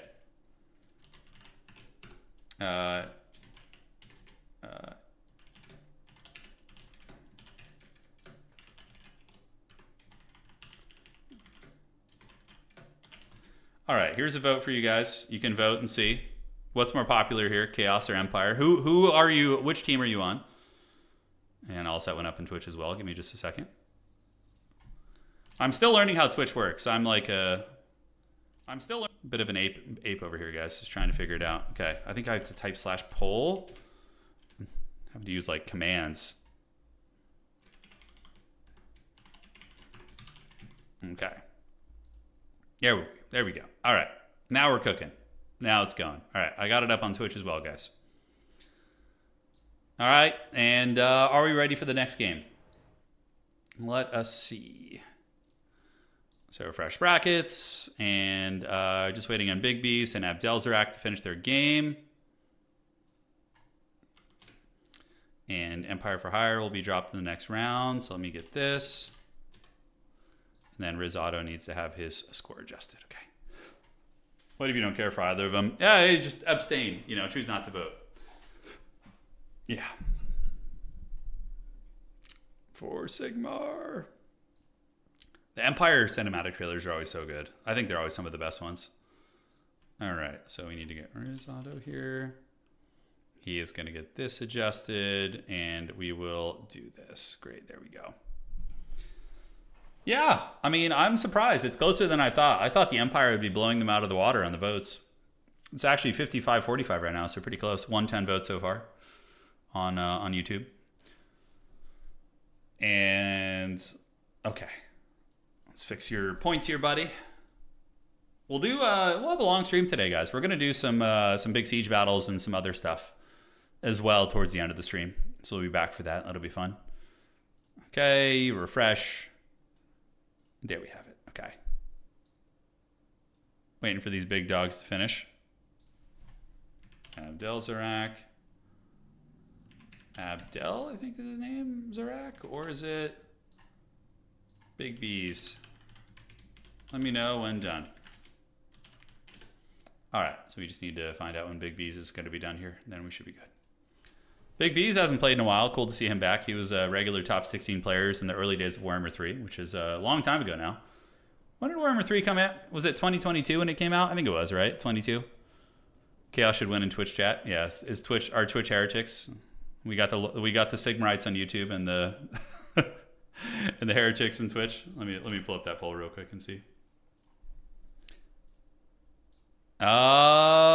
Okay. No, it looks like Sigmarites on Twitch too. Yeah, mostly you guys on Twitch are voting for the Empire. Yeah. Sigmar coming in strong on all fronts. I agree, this is not lore accurate. Yeah. It's been 3 years. It's been a long time, dude. Time flies. It's pretty disturbing as you get older, you know? How quick everything just passes by in the blink of an eye. Let's refresh the brackets. Yeah, I suppose there's a lot of, variables you could kind of point to in that regard, right? Like as you get older, your brain has kind of a better understanding of somebody explained that really well to me once. I thought that was pretty interesting. What was it? So it was basically like as you get older, you have better like pattern recognition and things don't. Yeah. Oh, God, what was that? There was like some term for that. I can't remember. I was there, Gandalf, when you hit 30. Yeah. For me, what was it? It was I would say 32, 33, it started to move pretty quick. I think it paid for your Nurgle Throne bathroom, yeah. Yeah, that's right, legal. That was about a year or two ago, I would imagine. Boomer rant. No, I'll spare you guys the boomer rant. Enough of that. I get carried away. Less wonder of the world as you get older. Yeah, and also routine is another variable too. Like when you're, at least when I was younger, things were more sporadic, nothing was like as certain. You didn't like have like as steady of a career routine, job, Yeah, so that I think can maybe make things feel quick. Yeah. It's all a blur. It's all a blur on this side of 30. It's so true. Dude, it's like, okay, the round's over. Great. So now we're going to round 5. It's the trippiest thing is like hearing the music, the new metal music, like Linkin Park that I used to listen to being like considered oldies music. Like kids these days, like look at that as like how, when I was at the year 2000, I remember looking at like my football coach who used to play Van Halen. And I was like, this is like oldies music, like Van Halen, Duran Duran, all that kind of stuff. Remember like Jump and Panama and Hot for Teacher and like all those kind of songs. I love that shit, by the way, but I used to think that was like, older music, right? But then now Linkin Park is that stuff, like Linkin Park and those bands from the early 2000s. It's crazy. Yeah, it's trippy, man. All right. And the lead singer of Limp Bizkit lives near me, and when I see him with like the gray beard and everything, I'm like, dude, that's so trippy. It's so trippy. Well, Nirvana was even a little bit, I guess in 90s, yeah. Some people don't even know what Slayer's. Anakin, I'm too old. Help me. I love the Deftones, yeah. I actually discovered this band that was pretty good the other day that I missed. I always kind of fancied myself a connoisseur of 90s music, but It's a band called Failure, and they have I think it's called Another Space Song, Saturday Savior, and I forget the name of the other one I really liked. Fred Durst is the GOAT. Hell yeah, dude. Let's go. All right, we're going to the next round, guys. We're doing it. I get hit with the Zoomers calling 2010s movies old. Yeah. AC/DC is going to be like perceived as like, you know, like string instruments from like like Beethoven and shit and Bach. Yeah. Good times. You listen to Linkin Park at work and the younglings ask you who they are? Yes. The younglings must be it. Failure was so good. Yeah, The Fantastic Planet was the album. Yeah, I just heard it. I had never heard that album before, and I'm like, man, this shit rules.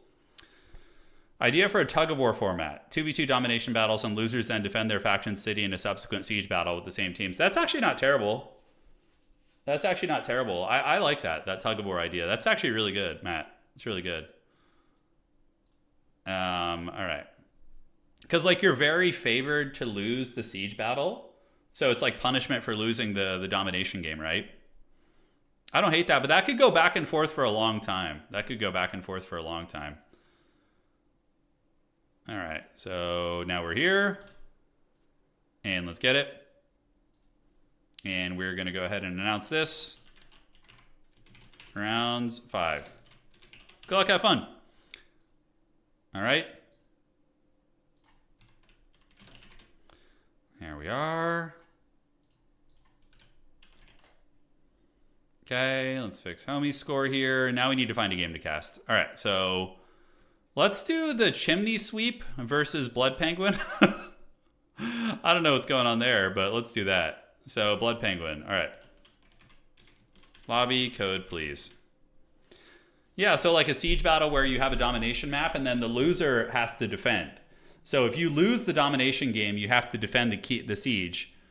And obviously that's a huge downside because defending sieges is like near impossible, at least in this game with the current standard funds. Doesn't Star Trek do a joke about rock music being considered classical? Yeah, it does. No, Star Trek does that. They refer to it as like, you know, old Earth music, I think is the term. I can't remember. Yeah. All right, so we're waiting on the lobby code here. Hopefully the players don't disappear into the night. Round 5 is theirs. And let's go find a game. All right, so we just need to wait here. See what's going to be going down. I love Star Trek too. I used to binge watch the TNG quite a bit. Deep Space Nine was goated, you know, super fun. A little Battlestar Galactica, dude. Battlestar Galactica soundtrack was so good with Bear McCreary. Those kind of like Celtic themes they would have. Oh, it was epic. Stuck on You is really good. Yeah, it's really, really good. That was the song I was talking about. Yeah, Stuck on You. The other ones that are really good are Saturday Savior and Another Space Song. Those are the ones I liked. I listened to the whole album, but those ones really stood out. Why does defending sieges suck? Yeah, I know. It's the fund allocation. We need to find a sweet spot of funds. The attacker usually gets a huge bonus in multiplayer battles. Not in campaign, obviously, but just in like regular multiplayer battles. So there's that. All right, so join with code. Let's do this. And Penguin is in here. Everybody should be getting your games going right now. Yeah. Get your games going if you're in the tourney. This is round 5. And we have one more round after this. This is a fat, erect six rounder. It is thick. We only have 2 undefeated players, by the way. Only 2. And 1 million people with 3 wins right now. Deep Space Nine rocks. Yeah, it does. Yeah, it was fun. Quark was a really fun character. Like, my wife isn't a big fan of Star Trek, you know. She never got into it when I was watching it, but she really liked Quark and the Ferengi. The Ferengi were pretty funny. I was always a big Worf enjoyer. I liked Worf a lot. I thought, I mean, obviously there was a lot of memeing on him in the early TNG, but yeah, I liked Worf a lot. Like, I think the whole, like, kind of his experience of, like, you know, being Klingon, but then, yeah, I liked his, you know, him being with the Federation and him being a Klingon and kind of torn between 2 worlds was always very fun. Yeah. Siege defender should be allowed to use defensive supplies to call in basic units as reinforcements. Kind of an interesting idea. Yeah, like muster some militia or something. Yes. Yes. The build was leaked. It was. Yeah. Bretonnia versus Vampire Coast, though, guys. Looks like we have some some anime degeneracy here versus Plague Penguin, who's got a question mark. Yeah, should be good. No, I don't know that one. I don't know that song. Have you seen the Work Teeth Out? No, I haven't seen those. Legal Chef, no, I haven't seen those, no. When are we going to get Dov back for more dual commentary? Probably for another major event. Dov doesn't really care for domination mode too much, and I don't really care for land battle stuff, so it's kind of... We usually... And Dov is one of my... I've known Dov forever. We're pals for sure, but in terms of like doing dual commentary, for the major CA events, for sure, he's who I like to work with those. He's great. I don't know if you were Romulan, maybe. I mean, I started binge watching. I watched all like TNG off and on growing up as a kid when it was airing. I remember seeing it on TV, but I binge watched it like super hard in like 2020, 2021 during the Rona times when we were on lockdown. My poor wife was just always Star Trek on in the house when I wasn't working. Oh man. More counts. Counts are restricted today because they're one of the strongest factions, so they are restricted. But the next tournament I do will not have any restrictions. You'll be seeing Norska, Vampire Counts, Wood Elves, all that stuff back. Just trying to, keep it spicy for players so we get a little bit of diversity here. Yeah. Smite the weeps for the lady. Oh my god. Bretonnia is decent against Coast. You have good quality archers, decent diving. I think Fanchantress is honestly really good here. DS9 is a great show. Yeah, Deep Space Nine. It's one of my favorite Star Trek. It's very different, right? Because most Star Treks are exploratory, but DS9 takes place on a space station, so it's more static. And it really allows you to develop one area. The capstone of Deep Space Nine gets pretty crunk when they have the big war, when they get involved in the war and everything. But yeah, it was fun. What was also really good is the Strange New Worlds show. I haven't liked a lot of the new Star Trek stuff they've had over the past 15, 20 years. But the Strange New Worlds is actually quite good. I like that one a lot, where they reimagine the Gorn as like a villain, and they're actually like kind of scary. I thought that was quite good. We haven't had a Chorf game today. No, we haven't. Voyager. Dude, you remember the goated intro song? The Enterprise? How many of you guys remember that? There's got to be some haggard fellow millennials here. The Enterprise Star Trek show with the theme song, "It's been a long road getting from here to there." Oh my god, that song is so cringy, and he's got like that was so fun. Don't bother with Academy. Yeah, I'm not gonna watch that. I haven't seen Babylon 5 though. I haven't. I'm watching Peak Cinema, all the old classic Godzilla movies. Oh, dude, the old Godzilla movie like fight scenes are so funny. Just like the dudes in suits going at it. It's great. Yeah, I've heard of that, Gene. Yeah, I've heard of them. They're like the band that dresses up like fantasy monsters, sort of, right? Or am I thinking of something different? I watched it years after it came out and had that song stuck in my head for months. That song lives in my head. I know. It's back. Cringe out of my skin listening to that shit. Yeah. Yeah. This thing has been ringing in my ears ever since you started talking Star Trek. Yeah. Yeah, I agree. I think deep space horror movies, Dusty, we need more of them. They're amazing. And there's not that much of it. I mean, we have obviously Alien, the entire Alien universe. I really liked Event Horizon. There was a movie. Was it this one? Yeah. It was this movie, I think.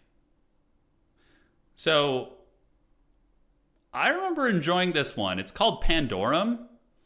It was like in 2008 or 2009, but basically they're on this ship trying to recolonize. They have to leave Earth, and they get caught. Like some of the people like defrost a little bit too early, and they're stuck in like deep space travel, and then they like evolve into these like tribal monster like kind of. It was a fun movie. I liked Pandorum.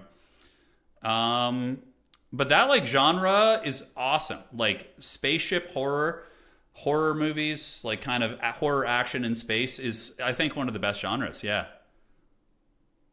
I'd love a Dead Space movie. Yeah, that could be fun. Pandorum was good. Yeah, Dennis Quaid in that. Yeah. With his dual personality character. Yes. Pandorum was great. Yeah. Oh, but how could we forget the goated space movie? Hold on. You guys want to see it? Screw the Total War Tournament. We're talking the absolute goat of space horror. Ghosts of Mars featuring Ice Cube and Jason Statham. Remember this shit? Oh my god. Okay, this movie's really freaking haggard, but if you haven't seen it, it's still worth watching, okay? Ghosts of Mars. It's so haggard, but definitely it's fun to watch. You got Ice Cube in there just handling business, you know? All right. Well, anyways, back to Total War, guys. Hopefully you had fun with our rant. Yeah, you guys remember that one. I know you guys remember it. Alien vs. Predator 1. My favorite part of Alien vs. Predator is when the Predator grabs the alien by its tail and is swinging it in a circle like it's the WWE. It was so corny. I loved it. Event Horizon is pretty peak. It is. Yeah. How dare you, Axie? The movie is pretty bad, though, but you would have fun with it, you know? Yeah. This man is an encyclopedia of old rubbish films. It's true, I am. It is. All right. So, let's see. Players are loading. Bretonia versus Vampire Coast. The Chihuahua in the hallway panicking and running, as I mentioned, old crappy films. I just heard her scampering down the hallway. Yeah. All right, guys. Looks like the Empire won the poll, by the way, I think. You guys were wondering who would win between Chaos and Sigmar. Yeah, the Empire crushing Chaos with a 62%. Glorious. Yeah, I liked the old Riddick movies, man. I liked them. Yeah. The old Van Diesel movies. Vin Diesel. All right, anyways, let's break it down. Ladies and gentlemen, welcome to round 5 in today's tournament. We have 2 players who are in contention for the top 4.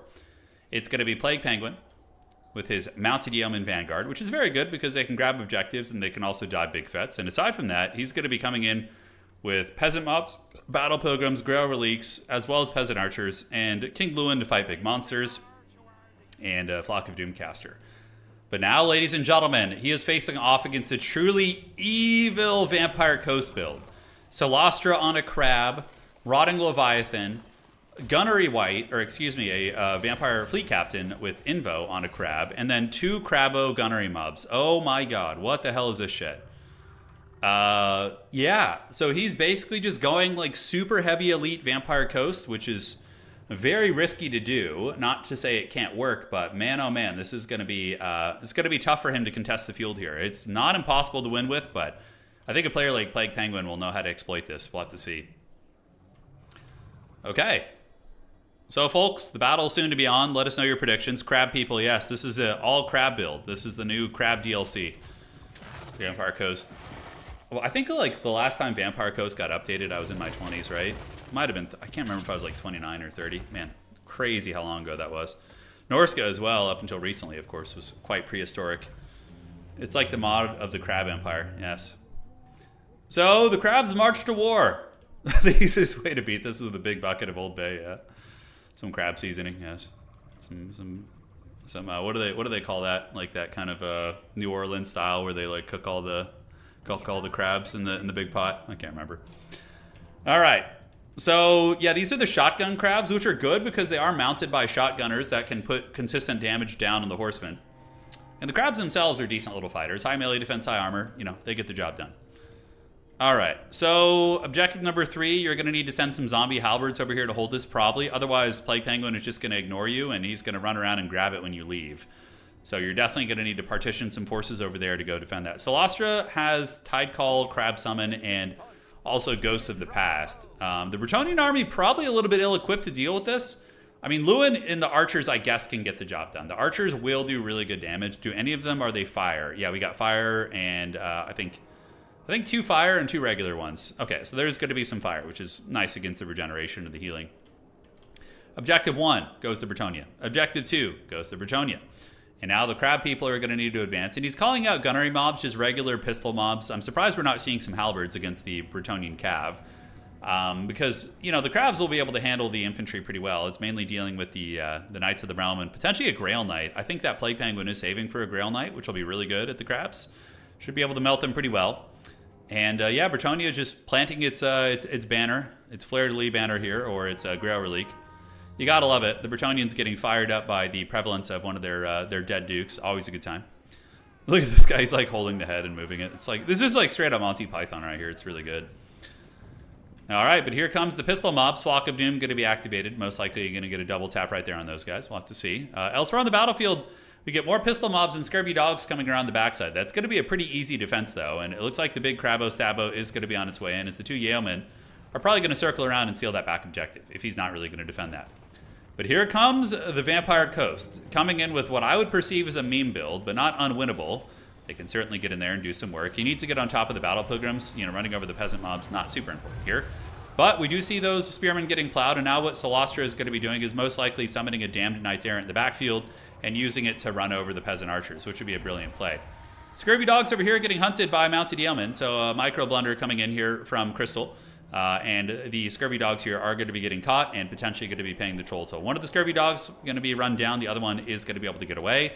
While Solastra are able to break through the peasant lines here, we do see them breaking and faltering as the Gunnery Wights in the front, or Gunnery Mobs, being cut apart by the Holy Wardens of Monsantal, or how do you say that, Mysantal? I think it's kind of close. But they got their swords, they're ready to go. They're going to be putting a beat down on these homies. Elsewhere, Crabbo Stabbo in the backfield. We do see the Crab Summon coming out, so the Rotting Promethean summoned in their opponent's backfield, which is nice. But the Knights Errant are going to be able to intercept that. Solastra is currently saving the other summon, but yeah, the Crabby Death Star is not bad. But what do we talk about here? Park some halberds on your back objective. If you don't, you know, a player of this caliber. Plague Penguin is somebody who is, I would say, perpetually in the top 16 players in the entire world. He's very, very good. He has reached the top 4 of major events and even reached the finals of major events. He is incredibly strong, and you can't really leave him too many openings, or else he will take advantage of them. All right, so Solastra doing it, but the Rotting Prometheans here are getting afflicted by the Sword of Corone, so their armor and melee defense is going to be lowered.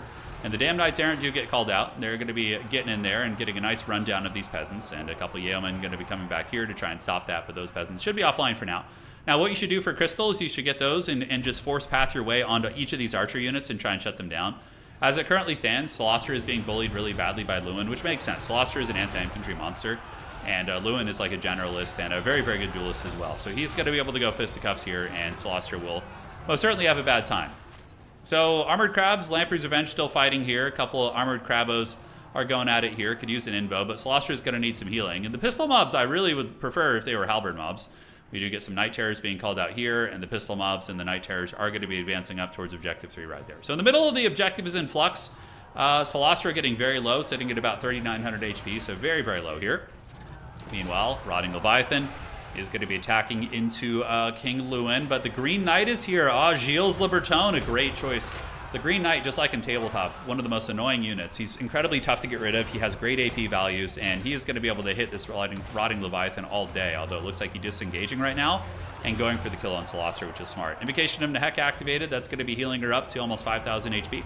But suddenly, Lewin is going to come back in, and the Green Knight is right there, and they start to give the Pound Town. Objective 2, though, is going to the Vampire Coast, and the home objective is going to come to the coast as well, it looks like, eventually. The Night Terrors and the Pistol Mobs are on their way over, but value trading is kind of close, but if Solastra does go down, that's going to be a pretty big disaster. And the Vampire Fleet Captain trying to fight the Green Knight, but the magic damage is certainly lacking a little bit here for a coast. Green Knight is so hard to deal with, and honestly, Green Knight's just going to kill this Vampire Fleet Captain.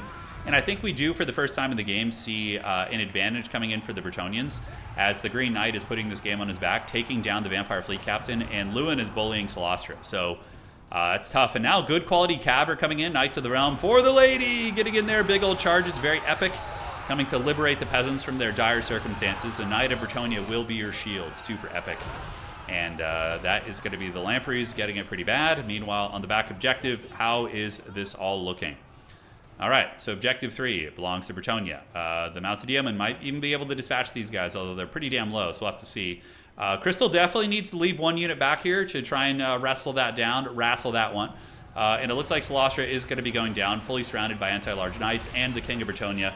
That will be all she wrote. And, you know, they say it's not over till the fat lady sings. Well, she's going to be singing right now, as she is going to get dragged down right here and is going to be out of the picture. And also, we do see the caster being killed, the other Rotting Leviathan being dragged down by just waves and waves of missile fire. Nice little Scurvy Dog harass coming in from Crystal. Very fun game for sure. But Plague Penguin is somebody that if you meme against him, you know, he's going to make you suffer a little bit. He is a very, very scary opponent. Unless, of course, he's meming himself. Hey, Memphis, thank you for subscribing, dog. Thank you so much. All right.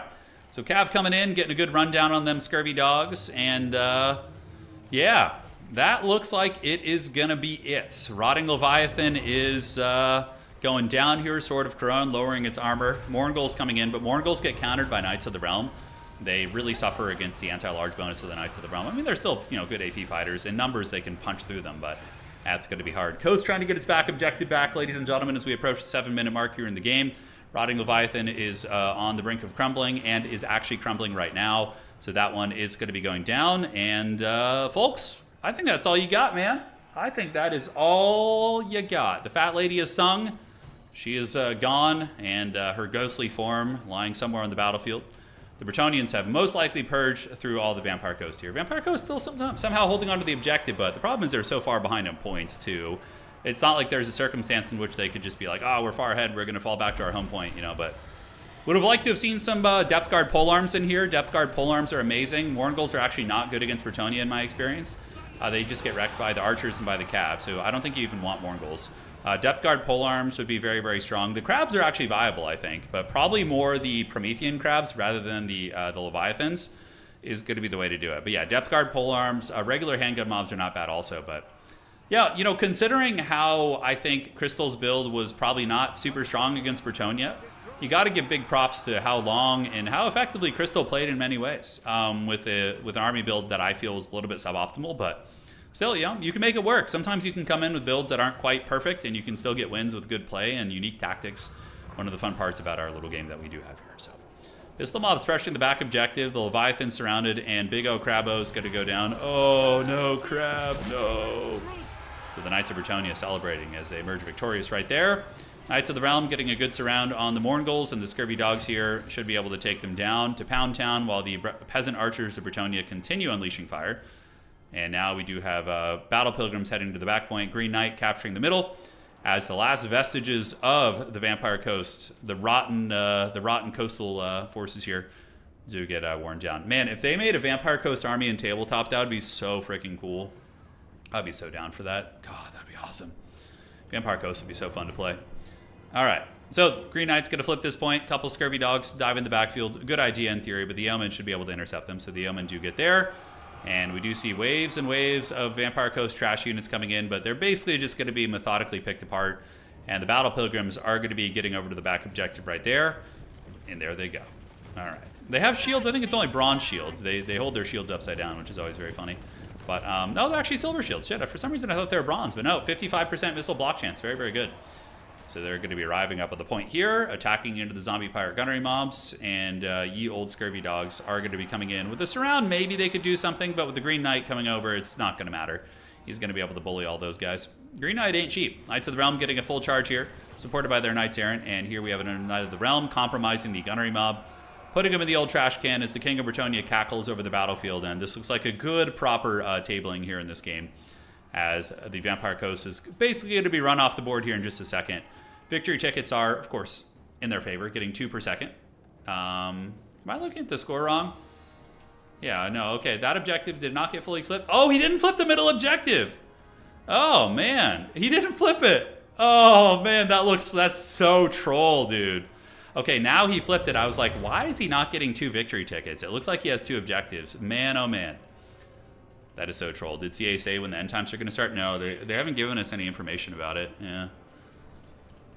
No timeline on that, but if I had to guess, I would say January, February, March. Between probably maybe early access we could get in like April. January, February, March, April, May, and then May to June release if I'm being very optimistic here. But no, probably not. Probably summer. Yeah. I think I'm just being like too optimistic. Yeah. Can we get a mod that gives Rotting the voices from Dr. Zoidberg? That would be really funny, actually. So, yeah, I mean, it was a super fun build by Crystal. I love it. Very Chadley, but it just was... I mean, these are good against Bretonnia. These gunnery crabs are good. But Leviathans, like Bretonian infantry, isn't your problem. I don't know if Solastron the crab is cool, but I think the Leviathans were also a little bit subpar. Because, like, they're not going to get a lot of value farming peasants and men-at-arms and things like that, so... July or August for sure. Yeah, I think that's a more reasonable take, Monk. Yeah, I think like July, August, yeah. All right. Ladies and gentlemen of the old world, that's another round in the books in our 6-round tournament today. So looks like the round is more or less half over. So there we have it. Yes, yes. So Stingers defeating Outer Region. So High Elves defeating Lizardmen. Attack Speed Enjoyer defeated by Hot Fiery Potato. Damn. Hot Fiery Potato coming in hot here, I guess. Blake defeating Parmenion. And it looks like on the bottom we have Rangito winning against Undaunted. Hyok-chan versus the Mats. Big B's winning. Riz, Otto winning. A couple other winners. Turtles with his Greenskins. Yeah, so we're almost there. We're almost there. Just got to get through one more round, and then we have the semifinals and grand finals, which is going to be good. Going to be fun. Now let's look at the value from this game. Lewin got 2,000. Green Knight got 2,300 value. Yeah, Green Knight, he hit so hard. He hit so hard. He's got really good AP, so. Speaking of Star Trek, the guy next to you on the train is watching DS9. Oh, dude, you gotta like look at him. You know, the Robert Redford nod from oh, man. Oh, what the hell is that? Jeremiah Johnson. Yes. Yeah. Yeah, you gotta like look at him here and just like throw him the. Is this? Let me find the GIF. Yeah. Yeah, this is the best. This is my favorite shit ever. I love it. Just like, give him that look right there. Yeah, that's perfect. All right, so we got one more tournament round, and then we go to the top 4 after that, which will be fun. And then after that, we're gonna do some like team game shenanigans. We'll do something fun. No, Jeremiah Johnson is the movie. I used to think that was Zach Galifianakis. That's so funny. Oh man. It is uplifting, you know, watching some DS9 on the train. It's great. All right, so let's refresh it. That's not Zach Galifianakis. No, it's not. It's Robert Redford. Yeah. I could see how you could mistake them, though. From a distance, especially if you're not, like, looking at the picture very close. Or maybe you're younger and you don't know Robert Redford, but, yeah. Legal Chef says, by the way, Poundland in the UK has closed. Oh, no, has it? Have you guys seen Poundland? I love this. Every time I go to the UK, I just like, yeah, here you go. So this is Poundland. This is in the UK. Every time I go past it, I just laugh. I'm just like, I can't help myself. It's just like my inner child is, well, not even inner child, immature teenager. But yes, Poundland apparently is going out of business. The end of an era, man. The end of an era. No longer will you be taken to Poundland. You know, you're going to have to go get your pound stretched at Pound Stretcher instead. That is another one as well. Hold on. Pound Stretcher. Yeah, this is the other one. Pound Stretcher here. Yeah. Every penny counts. Yeah. Yep. There you have it. take your wife to Poundland. Yeah. Yeah, that's so good. How many more rounds we got? We got a couple. We got the round 6, and then we have semifinals and grand finals, and then we have the sieges and multiplayer kind of community games at the end, which is usually what we do. That's the game plan. Your family had a Poundland challenge? Tell me about this. Oh, don't worry, Drexel. I saw your message, Drexel. I'll get back to it. It was quite long, so I just needed some time to read through it. But I will get back to you, man. Poundland? You've never heard of Poundland? Oh, man. Nothing beats, I mean, look, we're all laughing at Poundland, but you guys know the Walmart. Oh man, I don't know if these are even like appropriate to look at on stream. People of Walmart. So how many of you guys know about People of Walmart? Like in the early 2000s, a website came up and it was basically just like people like that they stumbled upon in Walmart, like just the wildest situations. I would look at it with here, but I think some of the pictures might be like, I don't know, kind of gnarly. Like some of them are very, yeah, I'd have to like pre-screen them before I tabbed over to them. The Walmart in your area is so vile. Oh yeah, for sure. I think one of the most vile Walmarts I've ever been to is in the Central Valley in California. That was a long time ago though. I don't know what it's like now. I have family in the Central Valley up near Modesto and Fresno, and there were some grungy ones up there. Yeah. Poundland Challenge is that a category on adult websites yet? Okay, first of all, it's a thin line between the true American people of Walmart and the average British soccer. So you're saying like the people of Walmart and the average British soccer fan are like very like from the same, they like come from the same seed, but they sprouted and grew different directions, sort of? Is that like the analogy? You're too Dutch for this? Yeah, like some of these things will go over your head for sure. Yeah. Walmart is famous even in Australia. It's an experience for sure. Like the Walmarts near me aren't that bad. Like, but when I was in the Central Valley, there was some real gnarly characters in there. Yeah. Okay.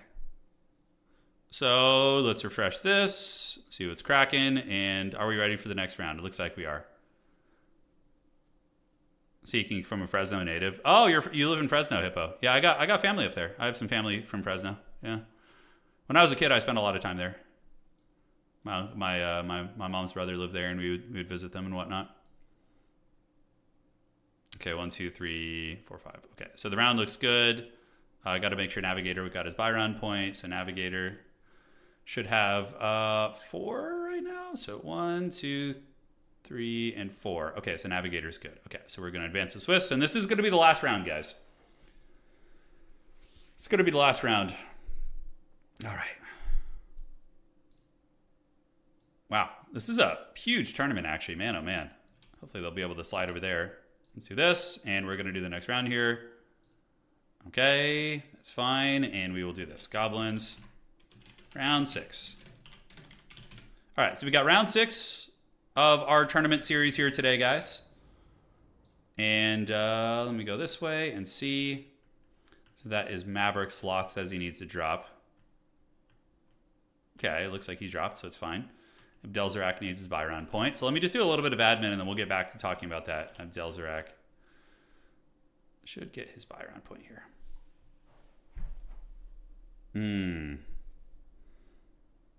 My dad is from Fresno. I'll have to ask him about the Walmarts. Yeah, I can't remember if it was in Bakersfield or Modesto where I went to the Walmart that was grungy. It might not have been Fresno even. Yeah, it was it Modesto or Bakersfield? It was one of those cities. Yeah. Dude, you know what the gnarliest thing is about the Central Valley in California? Man, do you guys know about Valley Fever? Like, this is straight up like the den of Nurgle. I'll explain it to you guys in just a second. Let me just find a game to watch first, and then we'll show you the rant. Okay, so Eric and chat, or Dak and chat, I have a mail question. Just, do you make it yourself? No, I don't make my own mayonnaise. No. We don't do that here. Hot Fiery Potato versus Berserk. Let's do Hobo Honkers versus... we'll do a Scrambled Egg special game. Yeah, he's probably playing Ogres, actually. Scrambled Egg. Lobby code, please. Thank you. The Valley Fever rant. It's one of our favorites, yes. Okay.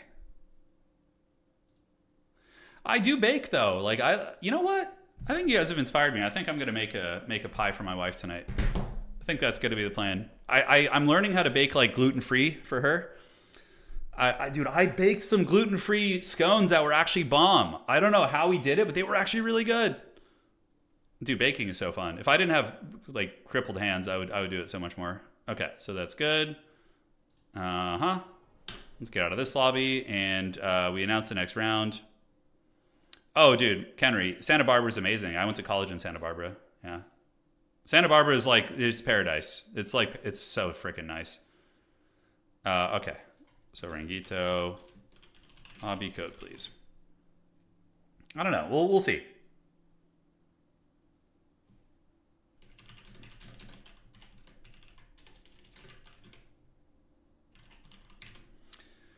All right, so there we are. I think this is a Skaven game. I think we got some Skaven. You couldn't resist. Yeah, there you go. No, I went to Santa Barbara City College. Yeah, so I went to I went to 1 year to California Lutheran University, Cal-Lu, and it was just too expensive, and wasn't really financially viable for our family. So I ended up leaving. And I went to City College. Then I went to Santa Barbara City College for 3 years, and then I transferred to university after that and got my bachelor's degree from a Cal State. Yeah. per cars. You say your girlfriend is Polish and an excellent baker. Dude, one of the best bakers on the yeah, I have a business degree. Yeah, didn't really ever help me too much, but still, I guess, helpful to have. Waiting on Rangito here. All right.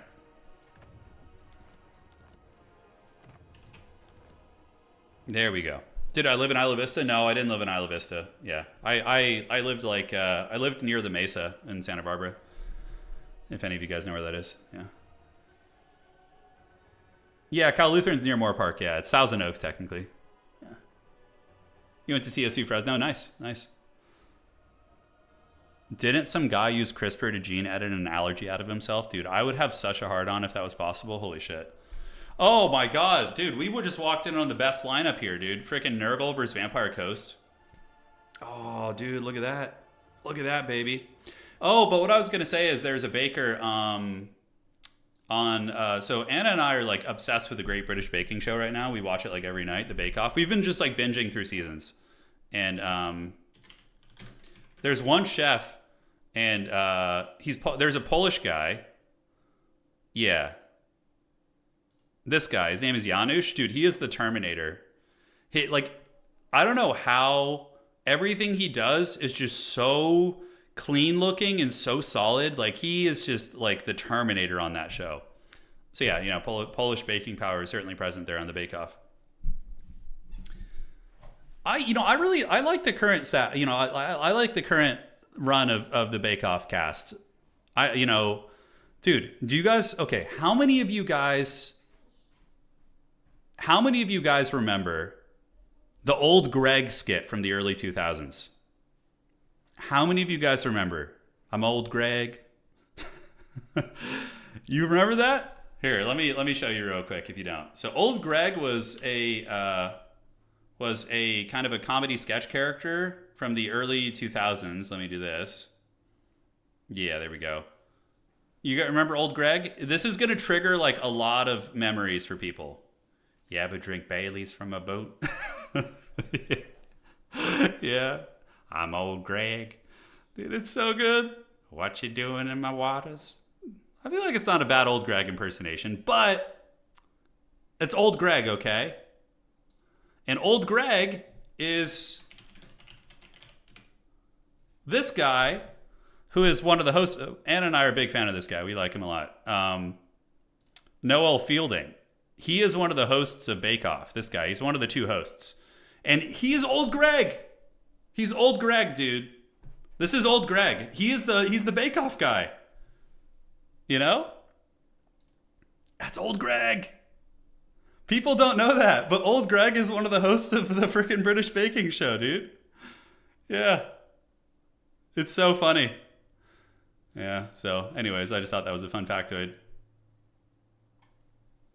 Yeah, I know. People didn't know that. Noel was old Greg, bro. He was. Yeah, Noel was old Greg. Yeah. I'm old Greg. What a glow up, yeah. Cool. Old Greg is the stuff of nightmares. Yeah, it's fun. He's getting deep into British lore. I am. Man, I love going to the UK, man. I've had a good time every time I've been out there. Like, it's I've said to my wife before, it's like I would totally be happy living there. Like, the people, the culture, it's fun. Yeah. All right. Could you learn to love me? Yeah. It's because we have like five actors in the UK and we cycle through them for everything. Yeah. Yeah, Justin Weeb Trash, you're saying people over there are great. Yeah, people over there were great. I didn't enjoy the dinners that much in the UK, but I liked the breakfasts a lot. To be fair, though, I ate at the same breakfast diner like every day, and it was a very high quality one. Old Greg is Noel Fielding, a national treasure. Yeah, he's awesome. He's awesome. All right, guys.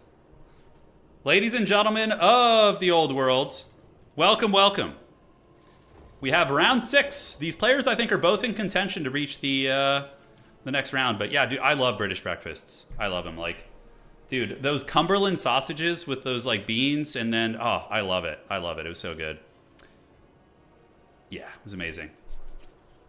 Okay, anyways. Let's get it going. Oh, Spoons was fun. Yeah, one of the times I visit. Okay, this is the last thing, and then I'm going to focus on the game. But one of the times that we did visit the UK, I was out there for one of the early Everchosens in 2019, and we went to Weatherspoons to celebrate afterwards. Yeah, so we went to Weatherspoons, and we were all like, we were getting crunk in Weatherspoons. Like it was me. I think Italian Spartacus was there.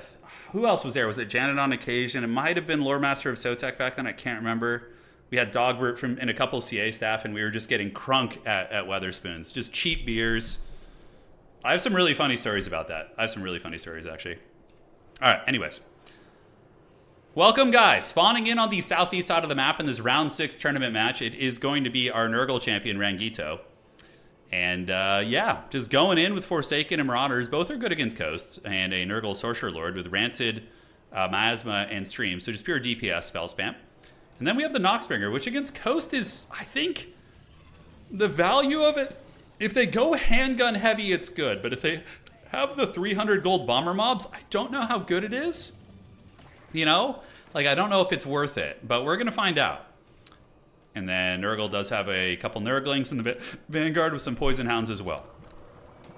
For the Armies of Scrambled Egg Special, he's one of the best Coast players in the entire world, for sure. Him and Alexander Bignuts are, and I would say even Anticity when he plays Coast. Those guys are like the best Coast players. They're very, very good at these. There's going to be 4 of them in the Vanguard, which is really good because it gives a very slow faction some quick Vanguard capture weight. The rest of the build is going to be a Chadley zombie frontline. Bomber mobs, handguns, and handguns against Nurgle are great. Plenty of armored targets to shoot at, like Forsaken. And we do have a Carronade. Carronade in the back to put some hurt down on any mass or any mobility. I don't think that's a bad call. Slaughter Deerfin going to be lurking in the back as well. All right, guys. Let's get it. Let's have some fun. Let us know your predictions. Who do you want to win? Drexel, thank you for subscribing, man. Sorry I missed that. Thank you so much. Oh, yeah, dude. I before we get going to this, I can't... Bake Off is such a fun show. I didn't think I would like it at all, but it really just grows on you. It's so wholesome, you know? Like, if you're stressed, just watch a couple Bake Off episodes. You'll feel better. Yeah, it's great. All right, so this objective taken by Nurgle out of the gates, but then immediately is going to be taken by the Vampire Coast to Coast. Oh, Space Ghost Coast to Coast. That was a show. But that is 5, 10, 15, 20 capture weight for a mere 1,200 gold. That is a good deal for sure. Granted, very, very squishy. And over here on Objective 2, we do see the dreaded World of Warcraft pillar being used. So how many of you homies played World of Warcraft Arena back in the day and remember the absolute bullshit that was pillars? I hated that. I played a Frost Mage, and I just thought it was the most like lamest. You're in a pit dueling to the death, and then the Resto Druid is running around the damn pillar just casting freaking life blooms on themselves, whatever the hell that shit was called. Oh, dude, it was so toxic. It was so. But that was like how they balanced it too. It was like it just kind of was necessary, but it was just awful. I hated it. Ugh.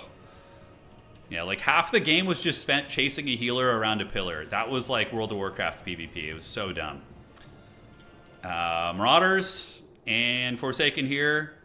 Going to be coming over here. There they are. So those Forsaken maybe looking to do a big roundabout here. So we do see another Forsaken in the woods. Maybe thinking about coming up that way. And yes, ammo being shot at the dickhand mobs here. Not the right idea. The Noxbringer needs to be shooting at the bomber mobs. But what's really nice is the Carronade is just kind of sitting on either the Chaos Lord or the Noxbringer, which is actually taking some considerable damage. Scrambled Egg Special going to be very good at that. But that is a hell of a lot of zombies going, man. That's so much. And this is like what Coast is all about, man. Just that wall of doom.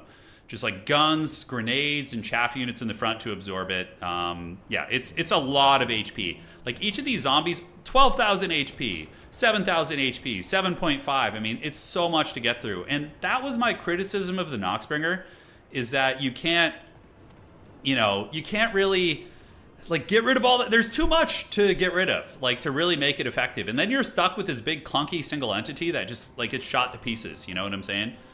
It's really tough. Usually what you do against Coast is you grab the objectives, then you pull back, let them overextend, and then do an alpha strike. I think against Vampire Coast, you have to alpha strike them all at once. And we do see a big gun line in the back. We have double Carronades, triple Carronades coming in.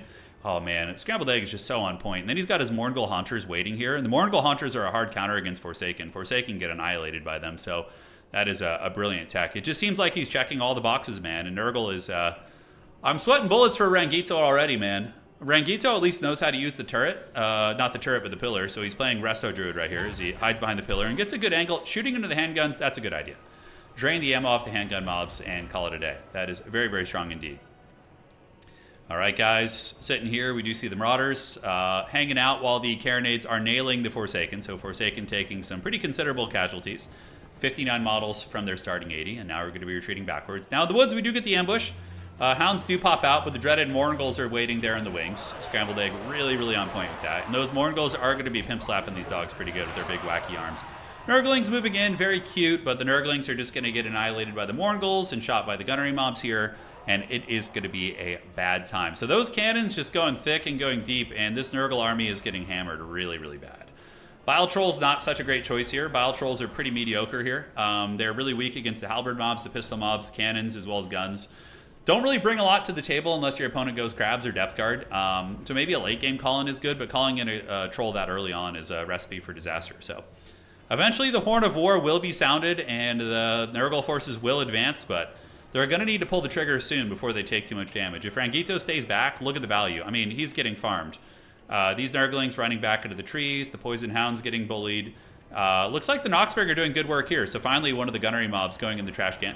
And the Furies are going to be flying overhead. Typically you want the Furies to come in from the side so they don't eat the gunfire head on. But yeah, he's getting on the bomber mobs. And tar pitting the bomber mobs is really good. But the crossfire from the Vampire Coast, they don't really care about protecting their own too much. So they're happy to crossfire and shoot their fellow dickhead mobs right here. So cannons blasting on in. Nurgle Sorcerer fighting. Bile Troll's going to be getting ready to engage. And Forsaken coming out of the trees. Oh man, how did Scrambled let this happen? Oh, he had a Morngul back here and he moved it off. And now the Forsaken ambush out of the trees. Oh no, 2 Carronades are going to die right here. That's really brutal. That's a huge loss for the Vampire Coast, and that's one way to get Nurgle back in the game.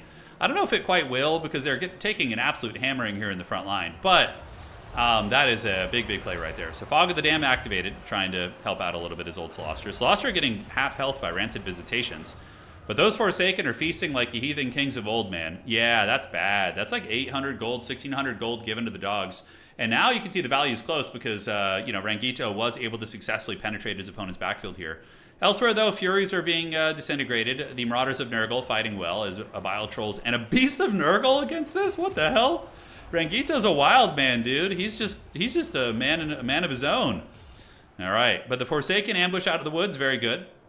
And that cannon crew is going to be trying to run. Scrambled Egg Special probably, a little disappointed in getting caught there as the cannon crew is going to be trying to run. But they're like, help me, I'm too weak. They're so slow. 20 speed against 44. Forsaken are much quicker. And, yep, that charge bonus is going to kick in. And good night, Sweet Prince. The Morngulls may be going to be able to save it, but those zombies will get ripped up pretty hard by the Forsaken as Morngulls do come out. And, but the zombies get absolutely karate chopped. So that's a huge win for Nurgle. But I think maybe some of the suboptimal elements of the rest of their army, like this Noxbringer, is going to lose him the game. We see just massive pistol fire shooting in here, handgun mobs, dickhand mobs, just all getting in and peppering that thing down. Another Rancid Visitations activated on Celostra. That could do enough to maybe take her out. It's a brutal spell, and I think that's the third one we've seen. So that's very, very nice. Value trading heavily favoring the Vampire Coast in the front line. Noxbringer is going to die. Bile Trolls are going to be dying. The Beast of Nurgle, I don't even know why you'd bring that thing into this matchup. And the Chaos Sorcerer Lord here is most likely not going to make it. So, yeah, the Cannon Crew's offline. A bit of a disaster for Scrambled Egg, but not as much of a disaster as losing. The Noxbringer costs as much as like 2.5 cannons, give or take, So, yeah, that's really, really painful. That thing just goes down. Probably got at least a little bit of value. But a lot of shooting still on the table. Typically, Nurgle spams out infantry here, but one of the issues they do have is Morngulls counter all the Nurgle infantry. And, Nurgle's anti-large is very subpar. Like, Rotting Riders are incredibly expensive and vulnerable to cannons and shooting, and Plague Ogre is the same way. So it actually makes this matchup, in my opinion, Coast-favored. I think that Coast, if they play it correctly, typically are going to win this matchup 60-40, but that would just be my anecdotal experience. Backside, Morngul's kind of getting ripped up by those Forsaken. What the hell steroids are these guys on? Jeez Louise. There must have been some other variable or something. I don't know how those Morngulls lost. Typically, they do really good against Forsaken, but I guess they are squishy. They only have 26 melee defense, and maybe the Forsaken didn't hear no bell.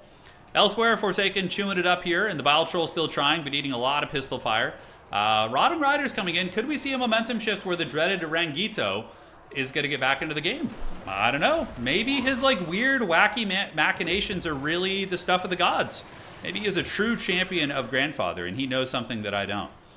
Rancid Visitations, I think, did kill Solastro, which is quite nice. So the fat lady has sung once again, so she is down in the trash can. And elsewhere, Rot Knight's going to be swooping around. Rot Knights here will annihilate these Morghuls. It's going to be a slaughter. Their anti-large attacks will do some huge damage, and the wacky inflatable arm guy's not going to have a good time at all, as the Chaos Sorcerer does come in as well. They're crumbling, and then, honestly, these Rot Knights might be able to get some momentum and just sweep through, kill the Bomber mobs, kill the 2 Pistol mobs, and then do we have a game on our hands? And it kind of looks like we might. Triple Scurvy Dogs here. Oh, you dirty dog. Look at him. We got the Scurvy Dogs coming on the backfield and stealing the back objective of Nurgle, dude. Evil schemes. I love it. It's so great. All right, Rotting Riders, though, really good tar pit right here, but the doggies are in full effect, and I think that Scrambled Egg knows he's starting to lose on value, so Homie's just going to start playing the objectives and triple capping Nurgle. Nurgle needs to send some infantry over here ASAP. If you let Scrambled Egg Special play this game where he can kind of kite you around and grab those points, you're going to have a really, really bad time. Handgun mobs on the way out. Morghuls cleaning up the Forsaken on the backside right there. Solastro did get karate chopped this game. She got killed by Rancid Visitations. A couple of those. While the Rotting Riders annihilating these 3 zombie mobs. Going to want to run away from these halberds, though, and then just keep ping-ponging around and slaying whatever you can. So middle objective still being fought over. Bile Trolls could go back here with 1 infantry unit and solidify on that objective. That'd be very, very strong. And it looks like some of the Nurglite infantry are going to be heading back there to try and get that back point. Definitely need to secure a home objective. He's bleeding a hell of a lot of points right now. Right now, the Vampire Coast is getting 3 victory tickets per second. As Rangito is going bananas here, man. He's just running through things, getting a beautiful charge here against the Zombie Pirate Gunnery mobs.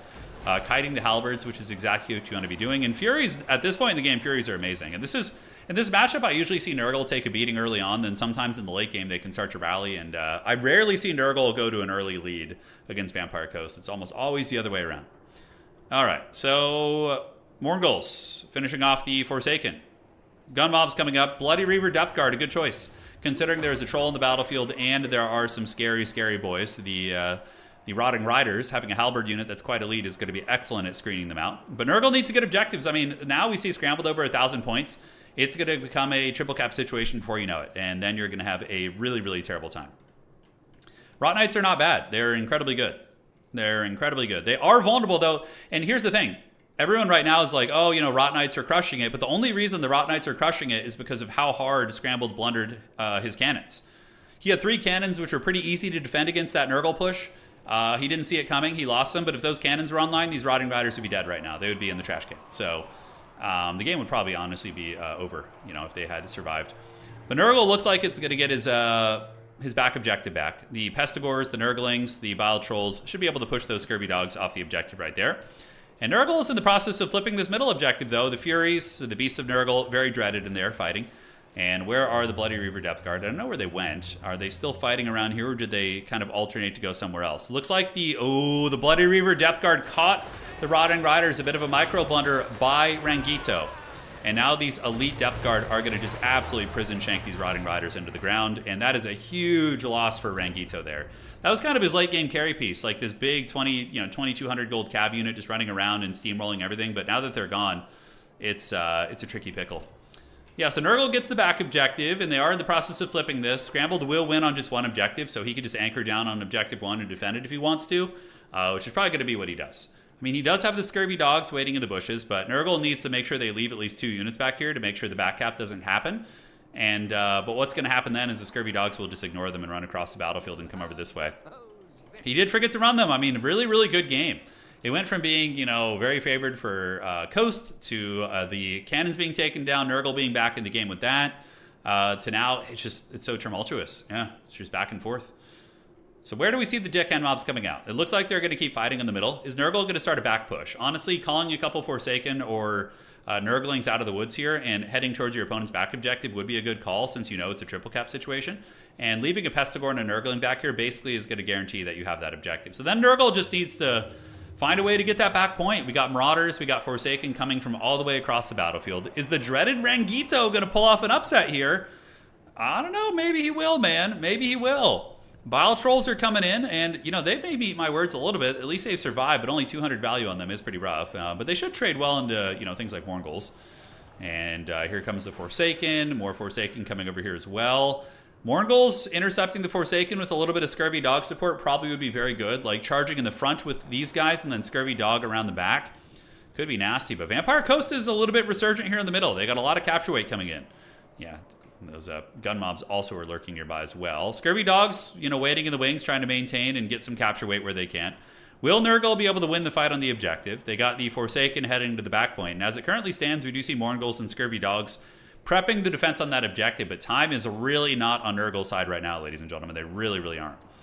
All right, objective in the middle is flipping. The Scurvy Dog capture weight play from Scrambled Egg is so incredibly good, by the way. Now he rear charges the Trolls. Trolls hate being charged in the back. They're very, you know, skittish creatures. And getting charged and surrounded. And also some of the Trolls dying to the Scurvy Dogs. I mean, that's a lot of Hound units, man. Able to break the Trolls. And with that, I think that Scrambled Egg Special is going to be clutching the game. The Bloody Reavers, the Depth Guard, and the Scurvy Dogs channeling the spirit of the Kraken King Anticity here with his Hound play. Doing some really, really good stuff. Forsaken going to be arriving back here, and they will be able to charge into the Mourngulls if they can see them. But there are pistol mobs coming in, Scurvy Dogs in the back, Marauders, and more Forsaken coming. But I don't think they're going to have time to get to that objective, as we do see the Chaos Furies intercepting the handgun mob. Really brilliant, by the way. And Nurgle, like, might eventually be able to win this, but at this point, you just fall back to your home objective and just win. Like, you only need to hold it for, like, a minute. So just get all these guys back here and just make sure that Nurgle isn't going to have any chance of getting that. So, yeah, craping, yes, crepes. I do like myself a good crepe. They're, especially with Nutella, dude. Nutella crepes are so bomb.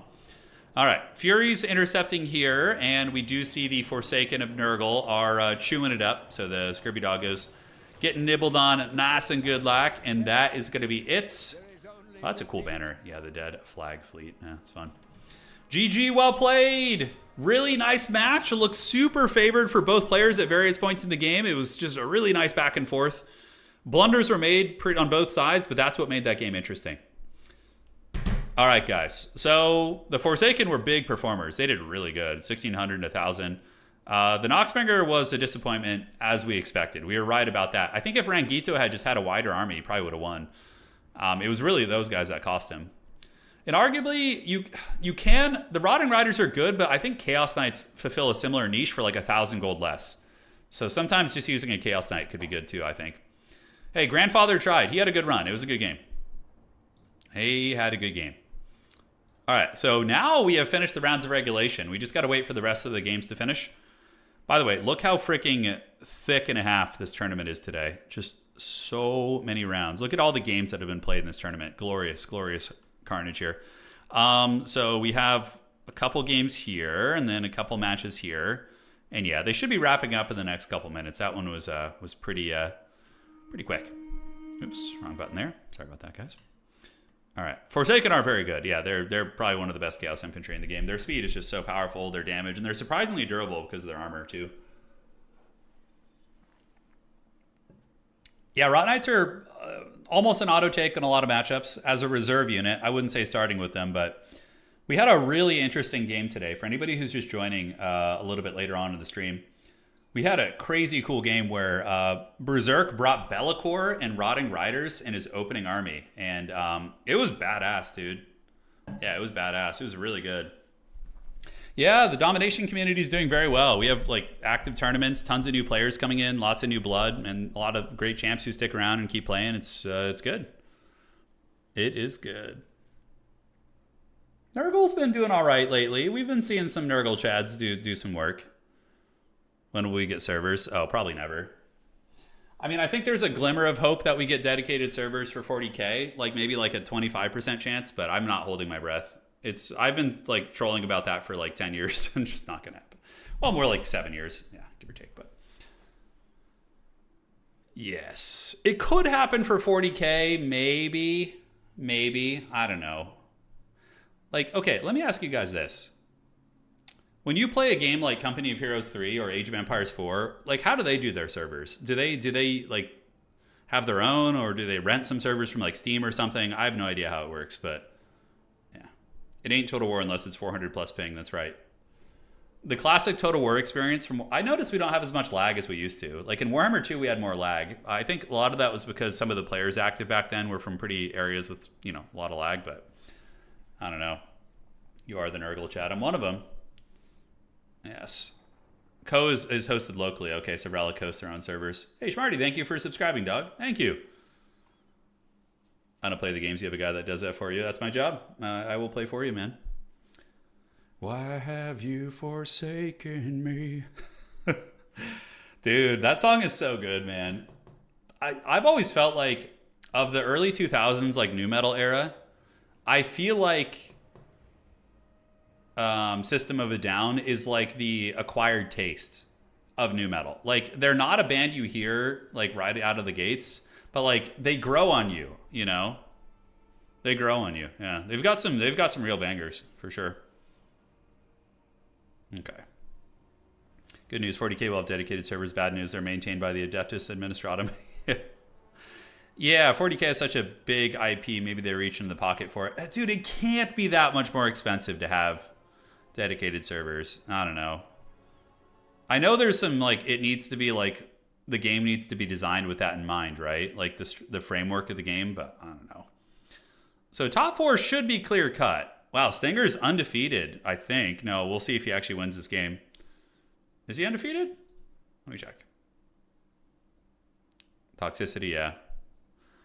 With our arms wide open. Yeah, I got Creed. When I remember I was 12 years old and the year was the year 2000. Oh, when did it come out? Yeah, it was 1999, so I would have been 11 years old. And my dad got me a Creed album for my birthday. Yeah, and it was like he just like rolled up, dropped off a Creed album, and then just left. All right, well, I guess that's what I get for my birthday. Let's listen to some Creed. Yeah, I've actually seen the I was eating at a restaurant in Los Angeles. It's a place called Teriyaki Me. It's in Glendale, California, and it's one of my favorite joints. And I saw the System of a Down band there. They were in there, sitting at the table right next to me. Because I think they're. I wonder if some of them are from Glendale. Because Glendale in California is like super high Armenian population. Yeah. Yeah, if we could like rent our own dedicated servers for tournaments and things like that, I would totally be down for like trying to figure that out too. Not to give them an easy way out or anything, but yeah. That'd be something. Okay, tourney's still going. Yes. Couple matches to wrap up. We only have 2 games to go. Yeah, they're Armenian. Yeah, I think so. Okay, one sec, guys. Just got to do a little adminning here. Is it clear cut, our top 5? Let's see if it is. Your dad bought you the Master of Puppets cassette at my 16th birthday. That's pretty awesome, though. Yeah, Metallica's great. Definitely one of my favorite bands. They've got so many great songs, man. Okay, so Stingers is undefeated at High Elf Chad today. Almost the only game he really came close to losing was against Dwarves, right? And yeah, we got Outer Region, Berserk, and Blake. So I don't know what Blake's playing. Do we have 2 High Elves, a Lizardmen, and a Warriors of Chaos player, I think, in the top 4 as it currently stands? I think there's a couple games still being decided. So let me scroll down here and check. Yeah, we have Tom and Driver and Parmenion and Undaunted. I don't know if either of them can affect the top 4. Let me check. So Parmenion is going to be here. Undaunted is here. Okay. And then on the other side, let me see who the players are. What's it going to be? We got Tom and Driver. I don't think it can affect the top 4, so I might just advance it. Yeah. Driver and Tom. Okay, no, it can't affect the top 4. So I think we could just advance because nobody else has 5 wins. That's that. All right. Let me make sure I'm not being tagged for anything. Let me check. Okay, one of his opponents didn't show up, so I can go ahead and drop him. So let me do this. Drop it like it's hot. And it looks like Parmenion's opponent was not there also. Yeah, Stinger's a really good High Elf player, but so is Hobo Honkers. Hobo Honkers is a beast of a High Elf player. He started off as a Nurgle champion, I think, but then he got a taste of good factions. That's the danger, you know. There's a lot of Nurgle chads, and then they get a taste of what it's like to play a good faction, and yeah, the rest is history. All right, so that's going to be you dropping there. Okay, angry typing noises. That's right. Hear and listen to the angry typing. So semifinals coming up right now. All right, let's get it, baby. Let's have some fun. All right, so that should be good. And looking solid. Make sure I got navigator right. So navigator, 2, 3, 4. And did he lose in the last round? Yes. Okay. So we're going to advance to the top 4. And advance to the top 4. They fell to the seduction and power. I had that happen to me, dude. I had been suffering with Nurgle, and then I just played Beastmen for one stream, and we won the tournament. And I could feel the call from beyond, you know, the braying in the woods, like, play us, powerful faction, yes. All right, thank you guys for playing. That was a bit of a marathon of a tournament, but you guys champed it out, man. It was good. All right, so now we got some sweaty-ass games here. It's going to be great. Top 4 time. So we have Goblins, thank you for playing. And now top 4. We have Outer Region versus Berserk.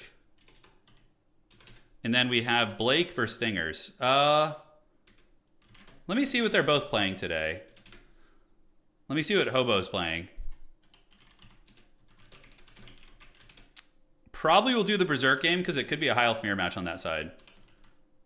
Lobby code, please. All right. Great. Yeah, I think we have 2 High Elves fighting in a mirror match, which is really funny. Just the pure suffering, dude.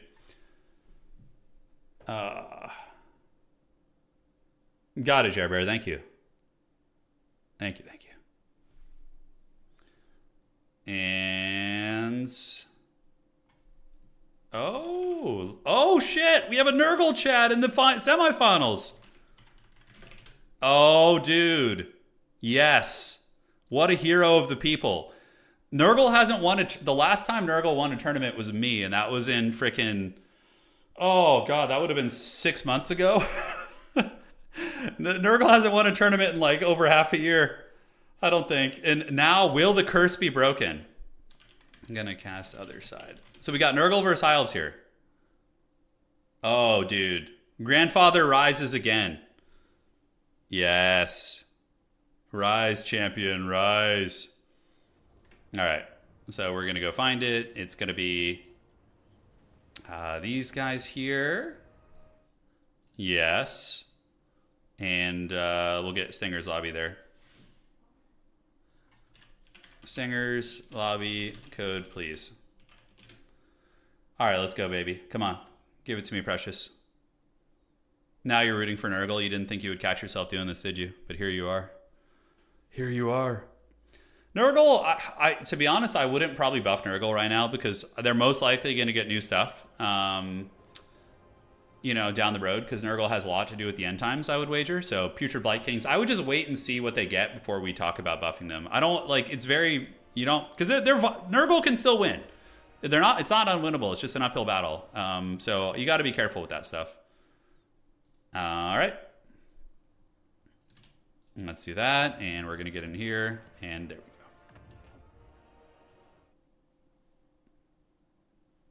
go. Outstanding.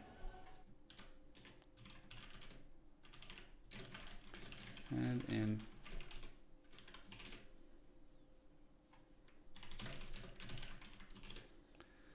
All right, guys. Outstanding. So here's what we got. We got High Elves versus Nurgle. Oh my God. This isn't a map we haven't done too, by the way. It's by the Space Pope. It's this map is called the Pit of Treasures. It is a map where every objective is like right next to each other. Like all 3 objectives are on the middle around the treasure in the middle. Yeah, dude. Oh, this is such a good Nurgle map, too. Yeah. Let's get it, man. Let's get it. It is time. Let the Nurglings feast. Today is the day where the curse is broken. Fell deeds. Yeah, the red sun rises. So Hobo Honkers, High Elves against Nurgle. It's doable. Definitely a little bit high elf favorite, I would say, after the Oceanids. Oceanids are very good against Nurgle. They're immune to poison. They just like grind you down. But there are, like, I played this matchup versus, who was it? I think I played it against Hobo recently, and I actually almost took him down with Nurgle. It was a very close game. The Chosen did tons of lifting for me. The Chosen with great weapons. They actually beat the Oceanids and, yeah, just raid bosses. You can go shielded Chosen too, but I think the great weapons are good. A little risky though if your opponent goes with like, Dragon, Breath attacks, the Chosen can get obliterated pretty bad. So we had the shrine. Remember the shrine game we had on Nurgle the other day where we had the shrine and it just like heal capped my whole army? We were down by like 9k value but still had like equal armies. It was insane. Yeah. It is time. Tamarcon and a Toad Dragon? No way he does that. I don't want him to do that. I want him to try and win. Like, I want to see Nurgle actually, like, shine here. And clearly he has shined today. So it's great news. It is great news indeed. Yeah, High Elves are becoming a little bit meta, I would say. There's a lot of people picking them up. I think in the next World Championship we have in February, I think we're going to see a lot of High Elves. Yeah. My favorite you've seen in the wild. The Shrine game was so good, it was really fun. I need Hobo to avenge me for the only 2 losses I had this tourney to the... Oh, it's a Stinkers? Yeah. Stinkers is really... He's good at High Elves. There's no shame in losing to him, man. No shame. But hey, going 4-2 with Dwarves and almost making the top 4 is really good, man. Yeah, it's a good run for you today. It is a good run for you today. I really want to peek at the builds while they're building it, but I know we can't. Don't do it. Don't you do it. Okay, I have to peek. I have to sate my curiosity. Give me 1 second. Okay.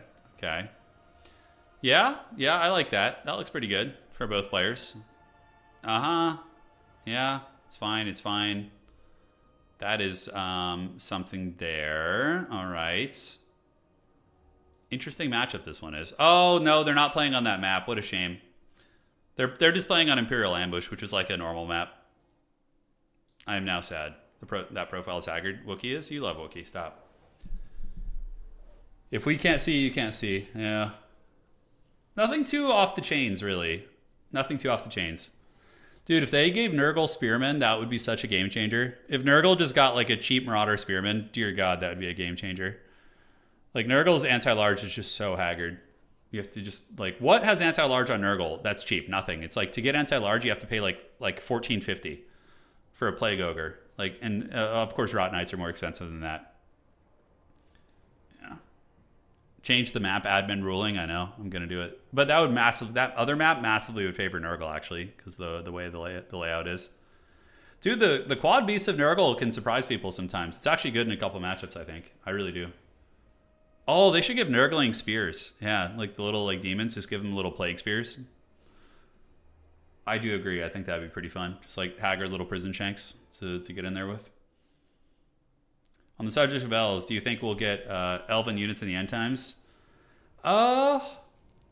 So what are we really missing, right? Like, Nurgle is the only chaos faction to be missing a handful of like a substantial amount of characters, as well as their like monstrous elite infantry, like the Blight Kings, right? If we're doing end times. I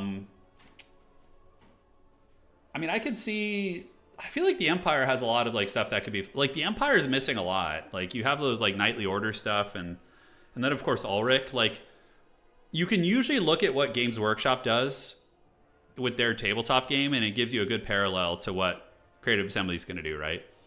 And like, they just had a Norska DLC, and what had Old World been focusing on, Warhammer Fantasy, for the past like 4 or 5 months? Just Norska. Right, they had released the Wolves of the Sea and Skin Wolves and new characters. And what Empire units did we get on tabletop? We got the Tutagen Guard, we got Ulrich, we got Knights of the White Wolf. So I think we're going to get something like that. Hey, Blake, thank you. Man, thank you for the $49.99. Dude, the $49.99 deal, dog. Finally caught a live stream. Cheers to your amazing casting and endless hours of entertainment you give us all. May the gloriously haggard times be blessed to stay in all others. Man, that's super generous. Thank you so much. And yeah, we're here to party.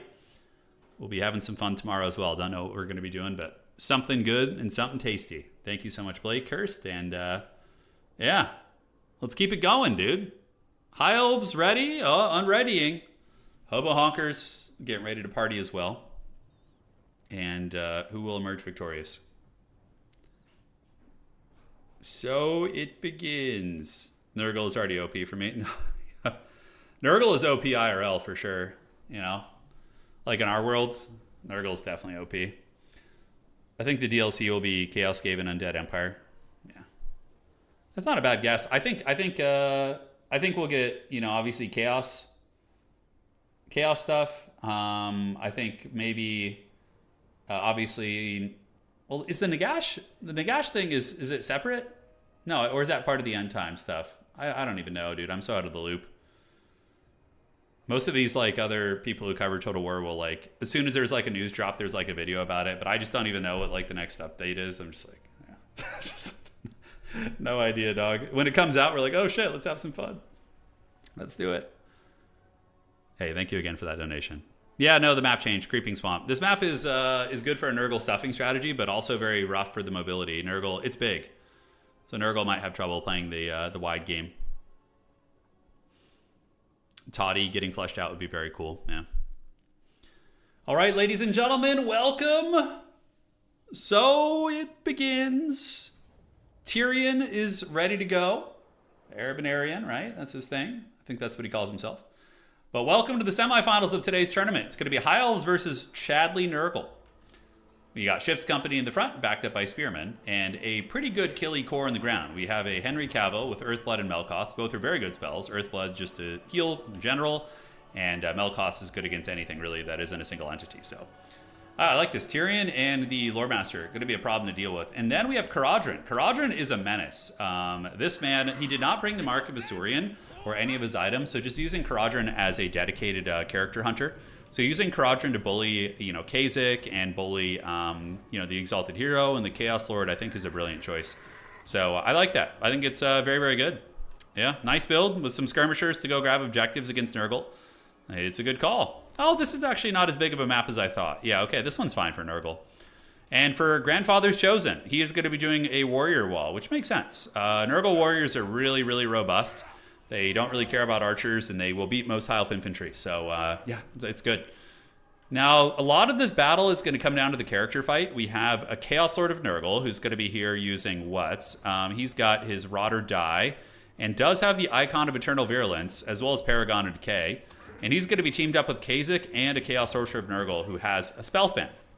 So basically, you're just spamming spells, and every time you cast a spell, it triggers this lore passive called Children of Nurgle, and your entire army gets healed. So yeah, it's good. I mean, this is a totally viable style. A lot of it is going to come down to the hero fighting. Like, who is going to win here? I don't know.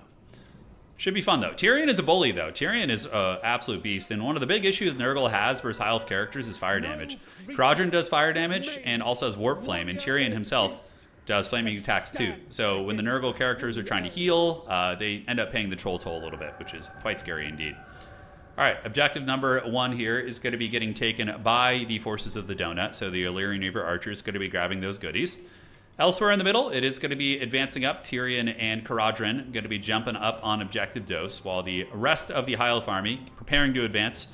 Ship's Company, archers. Archers are always great against Nurgle. You know, even against the shielded infantry, 1 damage is 1 damage, $20 is $20. So objective 3 is going to be going to Nurgle, so they're going to grab that. Meanwhile, the rest of the Nurglite army, with the dreaded 28 movement speed Chaos Warriors, is slowly making its way up, and also some Chaos Warrior great weapons, but really interested to see how the hero fight's going to go. I mean, Tyrion is a raid boss of a fighter. 83-72 stat line makes that Chaos Lord look like a wimp. Of course, the Chaos Lord has more HP, I think. Yeah, Tyrion's 4.9, Chaos Lord is going to be 6.4. Of course, a big husky Chaos Lord of Nurgle, going to be a little bit stronger. All right, so Rangers on their way over, Skirmishers coming. And the High Elves are going to get a triple cap here. But Nurgle's going to push out with their big legion and get ready to grind it down.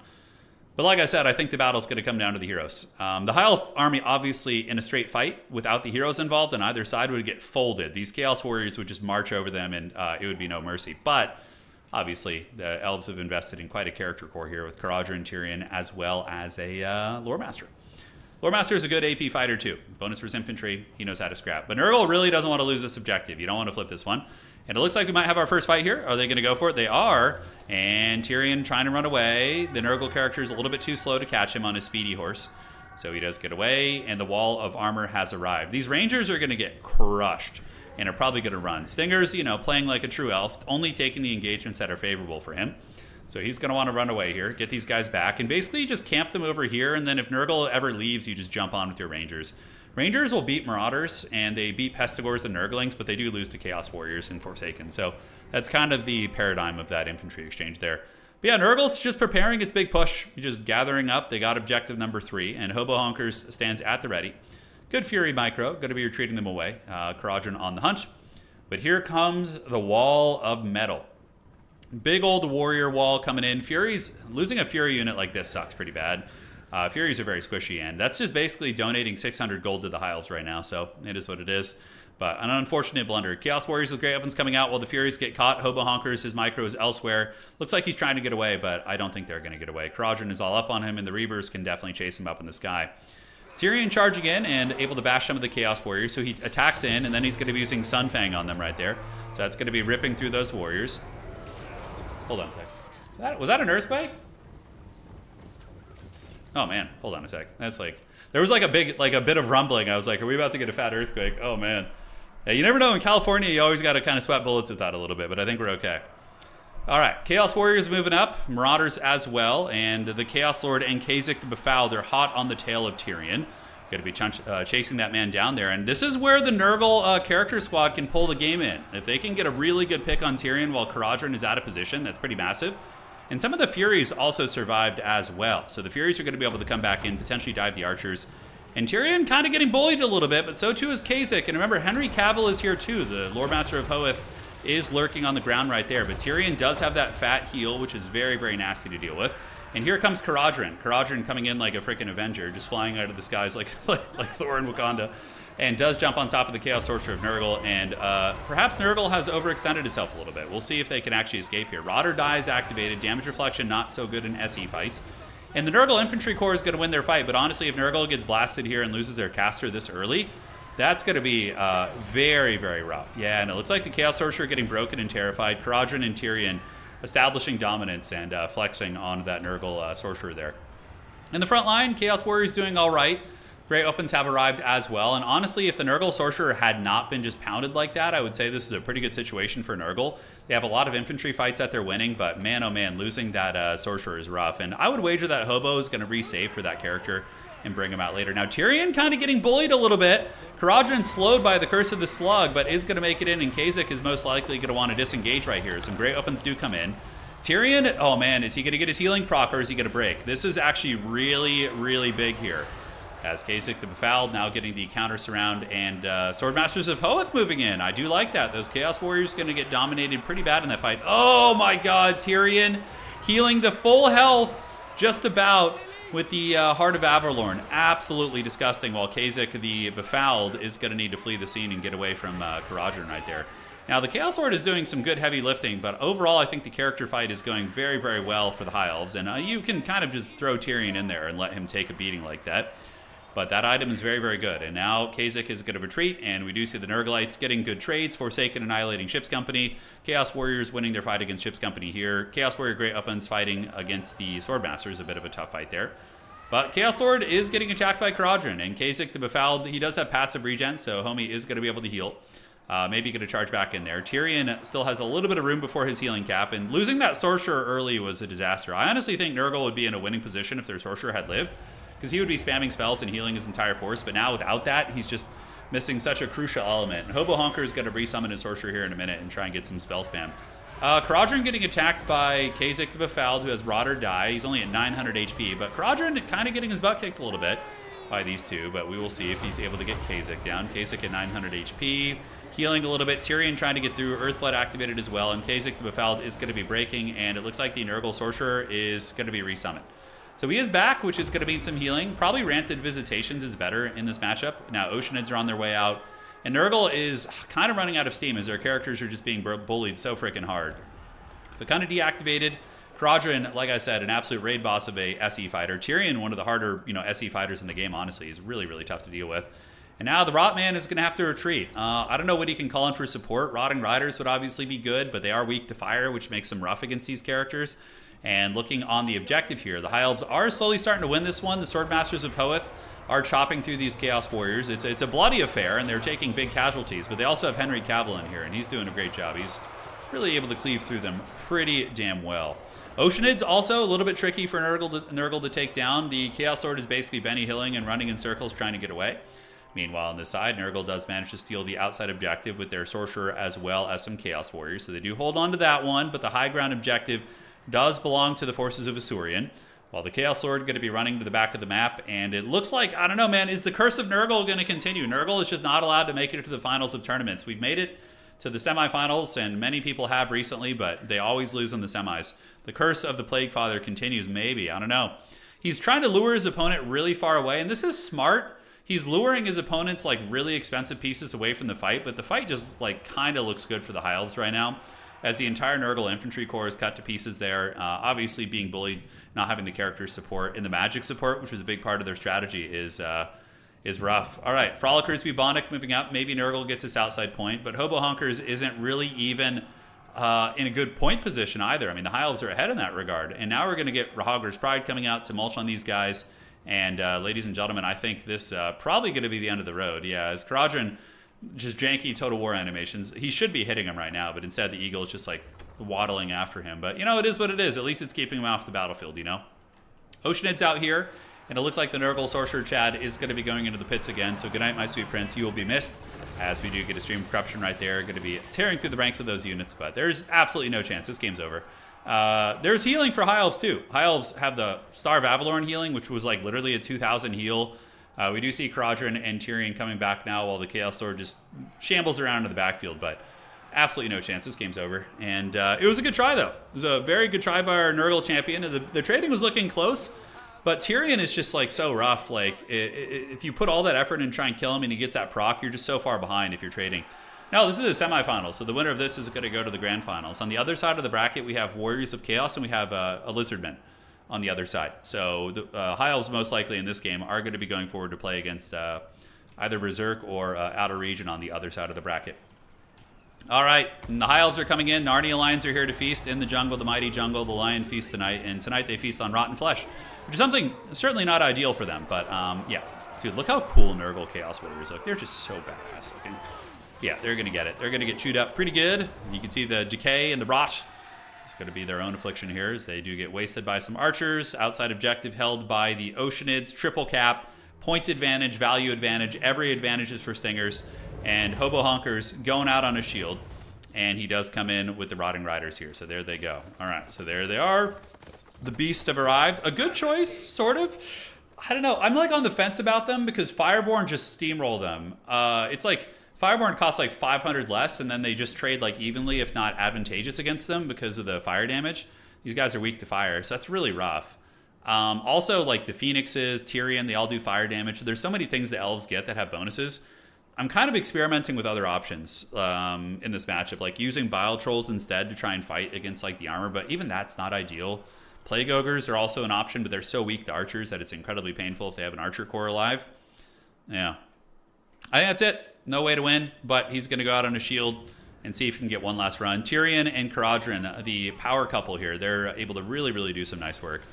And Karadrin just going to land and attack that sorcerer, or that lord, excuse me, and the Rot Knights will be fine, but they're going to get tar pitted by just infantry. And they're not really great at killing infantry. I mean, they're okay at it, but yeah, they move in. Tyrion takes a hell of a lot of damage on impact from the Rot Knights, which makes sense. They're anti-large. And maybe Hobo Honkers will get a ceremonial kill on Tyrion, which would be a nice little consolation prize for him, but yeah, Rot Knight's doing good. Obviously, when your opponent throws two big targets into them, they're going to do good. Oceanids over here winning their fight, and yeah, Nurgle pretty much all hands on deck over here. And is Tyrion going to go down? Tyrion does get terrified and broken. Tyrion should really be immune to psychology, right? Isn't he like some like super elite elf? Kind of funky that he would like run from like some, you know, cav or something. But yes, the Rotting Riders doing great. You know, mind you, there's no Fireborn nearby, so of course they're going to be feasting. But if the Elves have called out Fireborn, they'd probably get folded. And yep, Company of Calendarian will be able to tar pit them. 1,300 points going to be coming in here in just a second. Ship's Company just locked in Mortal Wombat with this Chaos Sorcerer, who I would imagine is just casting spells and triggering the lore passive from downtown, because it is map wide, which is quite nice. Frolickers Bubonic. I need some water. My mouth's getting a little dry here. The Frolickers Bubonic. Yes. On their way in. The backside, a couple of Chaos Furies chasing down Tyrion, which is really funny. So Tyrion being escorted off the battlefield. Look, if that had happened earlier, that'd be great. This Chaos Lord has been putting up a great fight as well. And, you know, like, if Nurgle hadn't just lost its Sorcerer in the first, like, engagement, could have been a different game. Although, I don't know. It still seemed like the game overall definitely favored Stingers a lot of the engagements. The Swordmaster's coming in, bashing those armored infantry. Very, very good stuff. Very good stuff indeed. All right. Chaos Lord waddling about, looking for opportunities. And Hobo Honkers, he's just going out on his shield, you know. He didn't hear no bell. But unfortunately, his resilience and his fortitude is not going to save him here. It's going to be the end of the road for him. All right, guys, so Grand Finals. We got High Elves in the Grand Finals, man. It's the age of the donut, man. They're coming for blood. They're coming for blood. 1,500 points, victory for Safari. So I will make a Grand Finals lobby. And let's see what is cooking here. So on the other side of the bracket, we will refresh it. The Curse of Nurgle continues. And Outer Region and Berserk, I would appear to still be playing their game. But yes, we articulated it in the beginning. It came down to the character fight. 600 value Kasich, 800 value here, and 2,000 and 1,700. Just a massive favored fight for Tyrion and the Elite Elves. That was all she wrote, ladies and gentlemen. That was all she wrote. So let's get cooking and let's get into the Grand Finals. And we can just actually just chill here. So we just need to see who won on the other side between Outer Region and Berserk. Okay, no inclination yet of who has won there. And we will just hang out.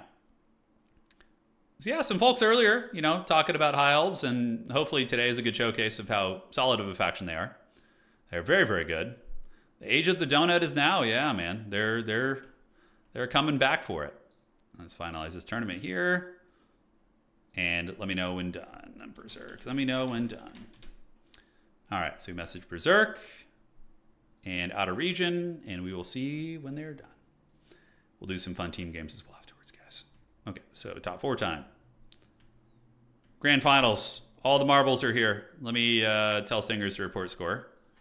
Report score, please. Today was a pretty sweaty tournament, too, man. We had, what, almost 50 people playing? Pretty fat. So in the middle of the week. It's great.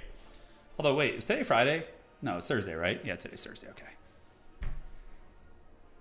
I can't be the only one who just, like, doesn't remember what day it is all the time. I mean, a lot of it, I think, has to do with not having a traditional work schedule. But, man, I rarely know what day of the week it is. Just almost never. Yeah. Jelly donut. You know, Poland has some really, really good donuts. When we were out in Krakow, like about a year ago, I can't remember when we were out there, but it was, man, they've got some good donuts, dude. Polish donuts. Magic D, thank you. I raise a glass to the donut people. Brother, thank you. I don't know, what currency is that? Yeah, thank you, brother. That's so kind of you. Yeah, well, I mean, you have a mighty champion, Magic D. You have an absolute raid boss of a champion here in Stingers. He is very good, and he's been maining them for a long time. You know, there's a lot of, like, hipsters who come and go when a faction becomes strong, but he is an OG High Elf main, playing them through the suffering and now through a time where they have more options. You know, it's great. It is great. So Stingers should report a score here, and Stingers versus Outer Region.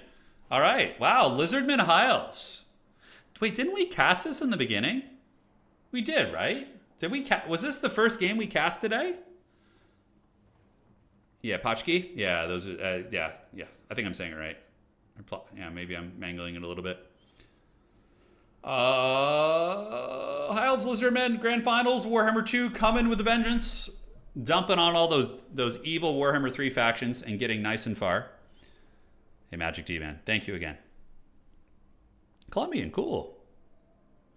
Can't remember what day it is. Yeah, there's weird things. Like, if you ask me things about, like, early 2000s, like, shitty comedies, I'll remember most details. But then, like, if you ask me what I did yesterday, or, you know, this last week, whatever, it's just like a blur. With Nurgle, I've won, I think, 3 or 4 tournaments with Nurgle over the years. Yeah. One was this in 25. I know I won a couple in 24. Or at least one with Nurgle. It's Struggle City, man. Bretonnia for a week. The campaign kind of grew on me. Yeah, Nurgle's campaign is a little bit out. Not Nurgle. Bretonia's campaign is a little bit outdated, but it's still very thematically fun. You know, you get this epic army of knights, and you're repelling these forces of evil. It's very thematically fun. It's kind of like the Empire in that way. I think the Empire campaign is the best one of the game. I just, the flavor of it is so fun. Just like you're this bastion of humanity surrounded by vampires and ogres and chaos demons and just, you know, mortal chaos followers, and they're constantly attacking, and you have to like rein in the Empire. It's such a fun campaign. Yeah. It's always good. You're playing an Empire campaign right now, says Weighted On. Hell yeah, dude. For Sigmar. Turin lives in a fugue state in his underwear dipping hot dogs in mayo. Yeah. But if I'm dipping hot dogs in mayonnaise, it's got to be with the bun. Like, no, this conspiracy theory about me just dipping the raw dog hot dog with no bun into a mayonnaise jar is getting blown out of proportion. Definitely not the case. Definitely not the case. Magic D again. Thank you so much, brother. Appreciate it. Yeah, the Kislev campaign is fun. It's hard. You know, you're constantly getting attacked, but it's very fun to like try and hold your borders, and yeah, it's great. Great times. I really, Kislev was one of the first campaigns I played in 3, and I remember having a really good time with it. You know, you get all these chaos armies like coming out of the waste to attack you, and it's a good time. Yeah. Karl Franz uniting the Empire, though. It's hard to beat that, dog. It's hard to beat that. The Mayo Chronicles are my favorite turn rumor. I know. I showed you guys the guy who like gels his hair with mayonnaise, right? Big Ed from 90 Day Fiancé.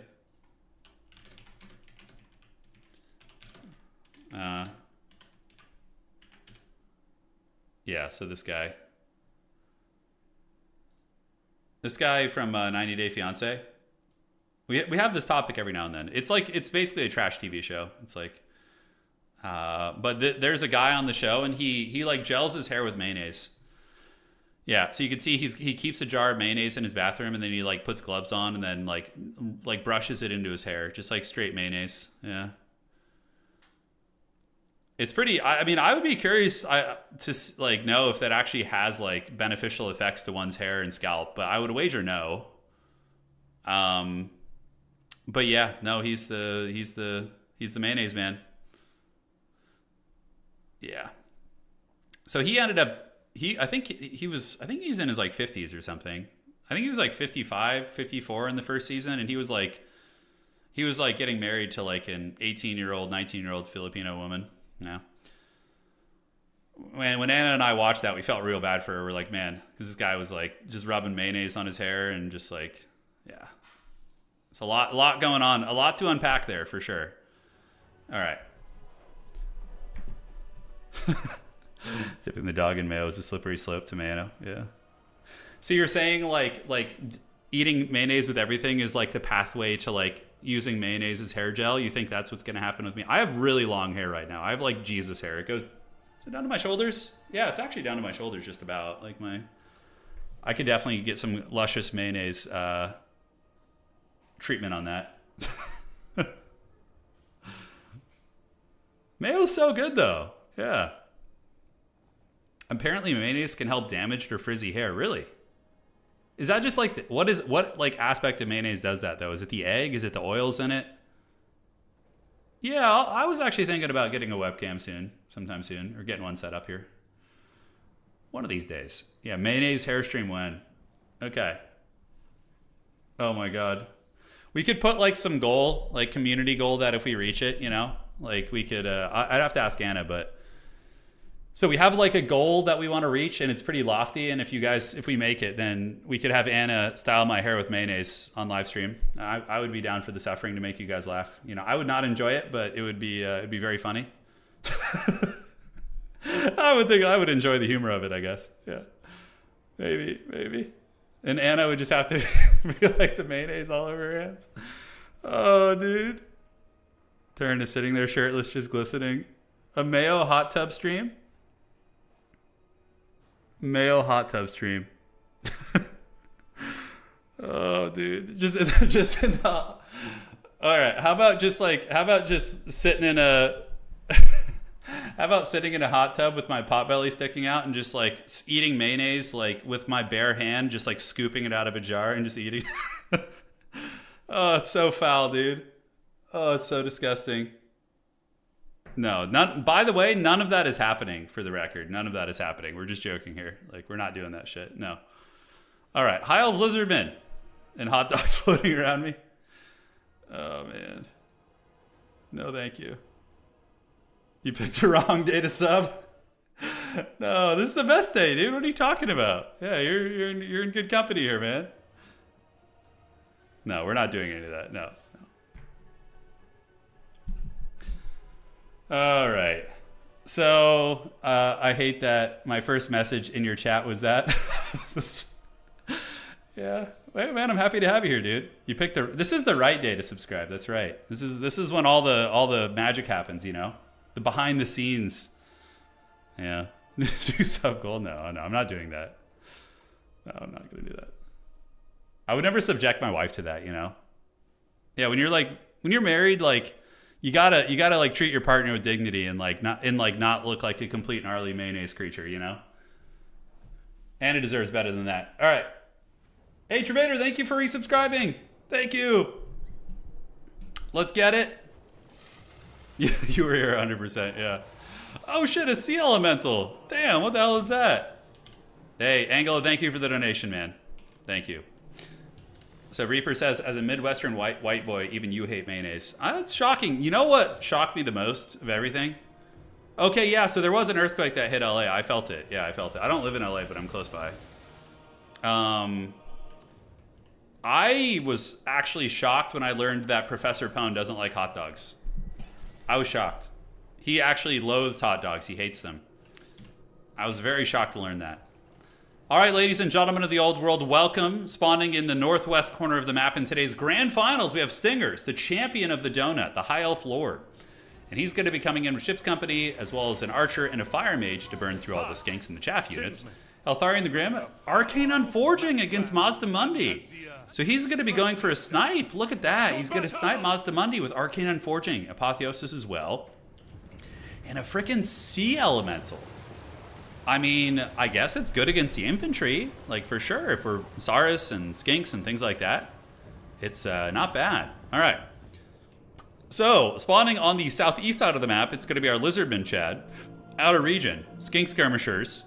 Lord Mazda Mundi, backed up by Saurus, as well as some Skinks, and a vanguard of Skink Skirmishers and more cohorts on the outside. So the army is very chaff-focused. No heavy hitters.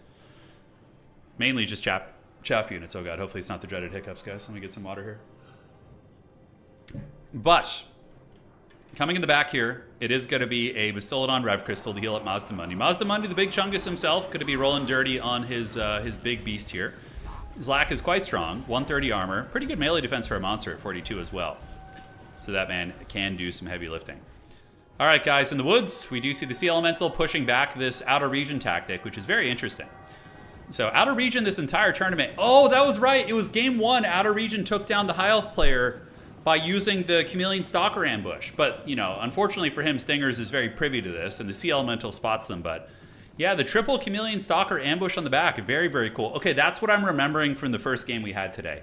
Outer Region did that to his opponent. But at back in the middle, we got High Elf Batman fighting against Lord Mazda Mundi, the people of Walmart in Toad form. And he's going to be getting blasted by Arcane Unforging, which will do considerable damage. But a Rev Crystal is just going to counter that. When the Revivification Crystal, say that 5 times fast, arrives in the front line and starts using the Rev Crystal, it's going to be able to heal him up and probably mitigate the damage coming in from Arcane Unforging. So I don't hate it. I don't hate it. Rahagra's Pride being called in, or Narnia Lines basic. Rahagra's Pride. Chameleon Stalker's waiting in the bushes. Very, very sneaky. So it looks like Outer Region is waiting to ambush right there. And he's just kind of leaving a Sea Elemental and some Reavers back there, which is not a bad idea. So Mazda Mundi lurking in the front, getting the Rev Crystal, while these Skink Skirmishers poke up and look for freebies. And they've done some good damage, honestly, against some of these Reaver Archers, which... have lost a fair amount. Burning Head attempts, but getting a Burning Head on somebody like Outer Region when, like, you know, all of his focus is right here, right now. He's just skirmishing, and trying to get him with a Burning Head like that was very ambitious. It was very, very ambitious. All right, so Archer's unleashing a little bit. Eltharion the Grim took some damage, but maybe looking to dive Chungus Amundi again. We'll have to see. A lot of ammo left on the Skink Skirmishers. The Sea Elemental does have missile resist of 20 and Phys Res of 30, so he does mitigate some range damage despite having 0 armor. Yeah, a little something there. In the woods, Stalkers are there and Coldland Sphere Riders. And Outer Region looks like he's not content to just hold 2 objectives. Like, he's got a brick of dinosaurs on the middle, but homeboy's looking to go balls deep on the back here. He's got his Stalkers. He's got Coldland Spear Riders coming through the woods to try and help push, and they're going to be okay against Sea Elementals and bigger targets as well. So they're coming back there, and in the woods we do see another Chameleon Stalker. This is a unit that has been perpetually kind of described to be a bad unit, but apparently, you know, high-level players are making it work, which is always something that's really, really fun about Total War Competitive. All right, so gathering up, Ship's Company, Archers back here, and here we go. So that's going to be 3 of those guys gathering. Sea Elemental is going to be getting ready to fight. There are some Sara Spears there that'll be problematic for them. And for the High Elves, it's going to be very important that they hold that back objective, which will be much harder now that there's Cold on Spear Riders there. Looks like Reavers maybe thinking about jumping in there. Outer Region going to be creeping with his dinosaurs in the shadows. What is Stinger's going to be calling out? I suspect Fireborn. I think he's going to call it the Fireborn here and try and use them to defend his back objective, while Eltharion the Grim moves back there to keep that in check. Just buying time for the Fireborn, basically. All right, so Reavers creeping towards Outer Region's back objective, and the High Elves in the middle, just very cautious, very conservative here, not looking to really move up. That Mage of Fire better be careful. I don't know what she's been smoking here with her fire magic, but yeah, Zlak is about to get that booty. He's coming in, and he's going to do a lot of damage. Yeah, she just gets like trampled, loses like a quarter of her health to Mazdamundi, and now the Sea Elemental moves in, which is not a large fighter. But yeah, another big attack right there. Banishment coming down from the Toilet Seat Master. Eric Cartman getting it done. Although Eric Cartman is more of an Ogre Kingdoms guy, I think. In the woods, we do have a pit fight, which is actually going to favor Stingers. So normally Colden Riders are good against all these units, but when you mix them together, Rahagar's Pride slowing them down, lowering leadership, calling Eltharion and some Reavers, you can actually see the Colden Spear Riders being defeated, which is really good for the High Elves because it's forcing back, you know, almost 2,400 gold worth of infantry right here in these Stalkers. And then he just loses a 1,000 gold spear unit for free. It's a very, very good fight. In the meantime, at the backside, the Reaver Cav are attacking into the cohorts, trying to steal that back objective. Mazdamundi crushing over the Archer position, but Oceanids, are those actual Oceanids? Yes, have been called in. And now they are going to be bumping and grinding here, and it is going to get pretty scary. The High Elves look like they're actually taking over a lot of these little fights here, as they do steamroll those guys. And now what's going to happen is Eltharion and the Rahagar's Pride are going to come back in and probably start to crush a lot of these positions. The Oceanids winning here, winning right here as well. And the Sara Spears, you know, not trading super well in the Ship's Company. Of course, they'll win it, but, you know, not having the most effective time there. All right, guys. Elsewhere, Lizards are still not able to get that triple cap. We've seen some brilliant play coming in from Stingers, who's been able to control his back objective. And now he's going to be moving up and putting the big squeeze here on Outer Region. Now, one thing that you can use against High Elves, which is brilliant, is Sacred Croxagores. Because they do magic damage and they just hit hard in general, they annihilate Oceanids pretty well in combat. It takes a while still because Oceanids have such high melee defense, but yeah, they can do some really, really good work. No, I think these are 2 natural Oceanids because the Sea Elemental only spawns Oceanids when it gets very low. Yeah, these are just 2 natural Oceanids, guys. So the Ocean has been unleashed. These are Sara Spears, which are incredibly stalwart with cold-blooded, but probably not going to last terribly long. And we do see Eltharion the Grim popping the Fang Sword of Eltharion, attacking into the Bastiladon right here with the Sea Elemental. And somehow Outer Region is holding on to the objective, but value trading definitely favors Stingers now. Although with healing, maybe it's a little bit closer than you would think. And this is what Outer Region has been here with just a fat rage boner this whole game, wanting to capture his opponent's back objective with these 4 Stalkers. And it looks like he's going to. So this is how Outer Region wins the game. He gets a big cap on his opponent. He just lasts just long enough and just attritions his opponent down and wins on points, which I think is going to be very possible. These Stalkers will take a while to drag down. They have okay combat stats. Against, like, chaff units, like Ship's Company and Reavers, they'll be fine. It looks like an Ocean is going to be detaching and going back there. And Mazdamundi is really anchoring this down. The Rev Crystal able to heal him up pretty well. And Chungamundi is able to drag down a lot of these Ship's Company and these other chaff units. He's just an absolute killer of those type of units. All right, guys. Hey, Ghost Gaming, thank you for the raid, man. Welcome to everybody, and hope you've been having some fun. What were you playing? Matches have been really, really good. We're in the grand finals right now. Sea Elemental coming back here. Oceanids and Eltharion the Grim going to be trying to stabilize the back objective. The massive Stalker ambush from Outer Region finally paying dividends as he is able to steal the back point. Now, this is just a distraction tactic or a delaying tactic because eventually these Sea Elementals and Eltharion, and as well as the big Sea Elemental, are going to annihilate these little lizards. And you can see they're already scattering to the winds and are not terribly happy to be here. One of them is getting broken, wavering at a pretty healthy amount, and the other ones here are going to be getting broken. But the High Elves still don't have much capture weight here. They're going to need to get some cap weight back here, and you can see they're going to be calling in the Storm Riders out of Vanguard to try and get that one back there. So those bad boys are going to be moving into groove into the middle. Mazdamundi hanging it down while the back objective a play coming in from Stingers, a bit of desperation. You can already see it a little bit. He's not like consolidating, focusing too much. He's trying to go a little bit too wide, and I think this is a mistake. I think focusing your efforts on the middle and just trying to maybe, although getting away from Mazdamundi is a fair point too, but now the Lizards are going to call in Colden Riders, which are going to bully like most of these units. Colden Riders, Velociraptors with cudgels, very, very scary. They're going to move in here, and they're going to take some of these cav to Pound Town, so there goes the charge. And yeah, I don't see this working for the High Elves. We have cohorts, we have 2 skirmishers here. The High Elves are going to get folded up back there. Just now getting their back objective back. Outer Region is very good at that Goblin play. He's excellent at playing objectives. I think that's one of his big strengths as a player. And here we do see the Lizards finally getting pushed off, but just constantly being thrown in there to, buy time. Eltharion trying his best, wearing down some of the cav units over here, which are anti-large, unfortunately for him. But time is running out. Like, it's really running out. He only has 300 points on the board. The double Narnia line back here might be able to get it done. Narnia lines, even though they are anti-infantry, still have good AP and do have decent melee attack, so they can fight against the Velociraptors reasonably well. Yeah, Ghost, you should definitely join some of our tournaments, man. Join our Discord, and, there's a ton of great people who can help you get started. And we have beginner tournaments, intermediate tournaments, all sorts of events for players of different skill levels. So we got a great little group of homies here. You're playing Cathay today. Nice, nice. Yeah, play some Nurgle later. Nurgle Bless. It's a lot of fun just getting Doom stacks and mouth breathing forward. All right, so the back objective goes to the High Elves. So basically now it's kind of the Lizardmen on a clock, right? Because this is an obscenely powerful Death Star. It's, an Oceanid, the Sea Elemental. We also have some Narnia lines back there and the Storm Riders. That's a ton of capture weight and a ton of stopping power. They're going to just march across the map and start grabbing objectives. But can the Lizardmen hold out? And one really, really big thing is, guys, is the High Elves need to make sure they keep something back here to defend this back point, because I guarantee you Outer Region is going to be sitting there and waiting to ambush it again, and he does exactly that. But the Reaver Cav of Stingers should be able to come in and clean these guys up. Is Outer Region still playing this objective? He's not. So back in the middle, the Sea Elemental does arrive. Mazdamundi gets hit with Arcane Unforging, which is going to do some considerable damage. And the Elves do have a couple Spearmen coming in. Meanwhile, the back objective is looking really, really good for Outer Region. He's looking very cozy as his Skink Skirmishers are hanging in there. And it looks like he did maybe lose his Burning Head Mage. Yeah, I think his Mage, that was a big blunder earlier when the Mage moved up and got like just boinked back twice. Because that Burning Head right now would be so valuable for cooking these guys off the objective and giving you the capture weight. In the meantime, Reavers and company should be able to clean up the Stalkers and the Skink cohort. Stalkers are not really good against cav units, so the light cavalry get in there, and they are going to be getting it done. In the middle, Storm Riders are on their way, but Lizardmen still have a lot of capture weight. That's one of the biggest strengths of Lizardmen in domination mode, is the fact that they have cheap 300 gold units that happen to have 5 capture weight. Oh, Mazdamundi with the banishment. Really nice play by Outer Region. Able to rip apart these archers. That's going to be some fat damage right there, as it does see through.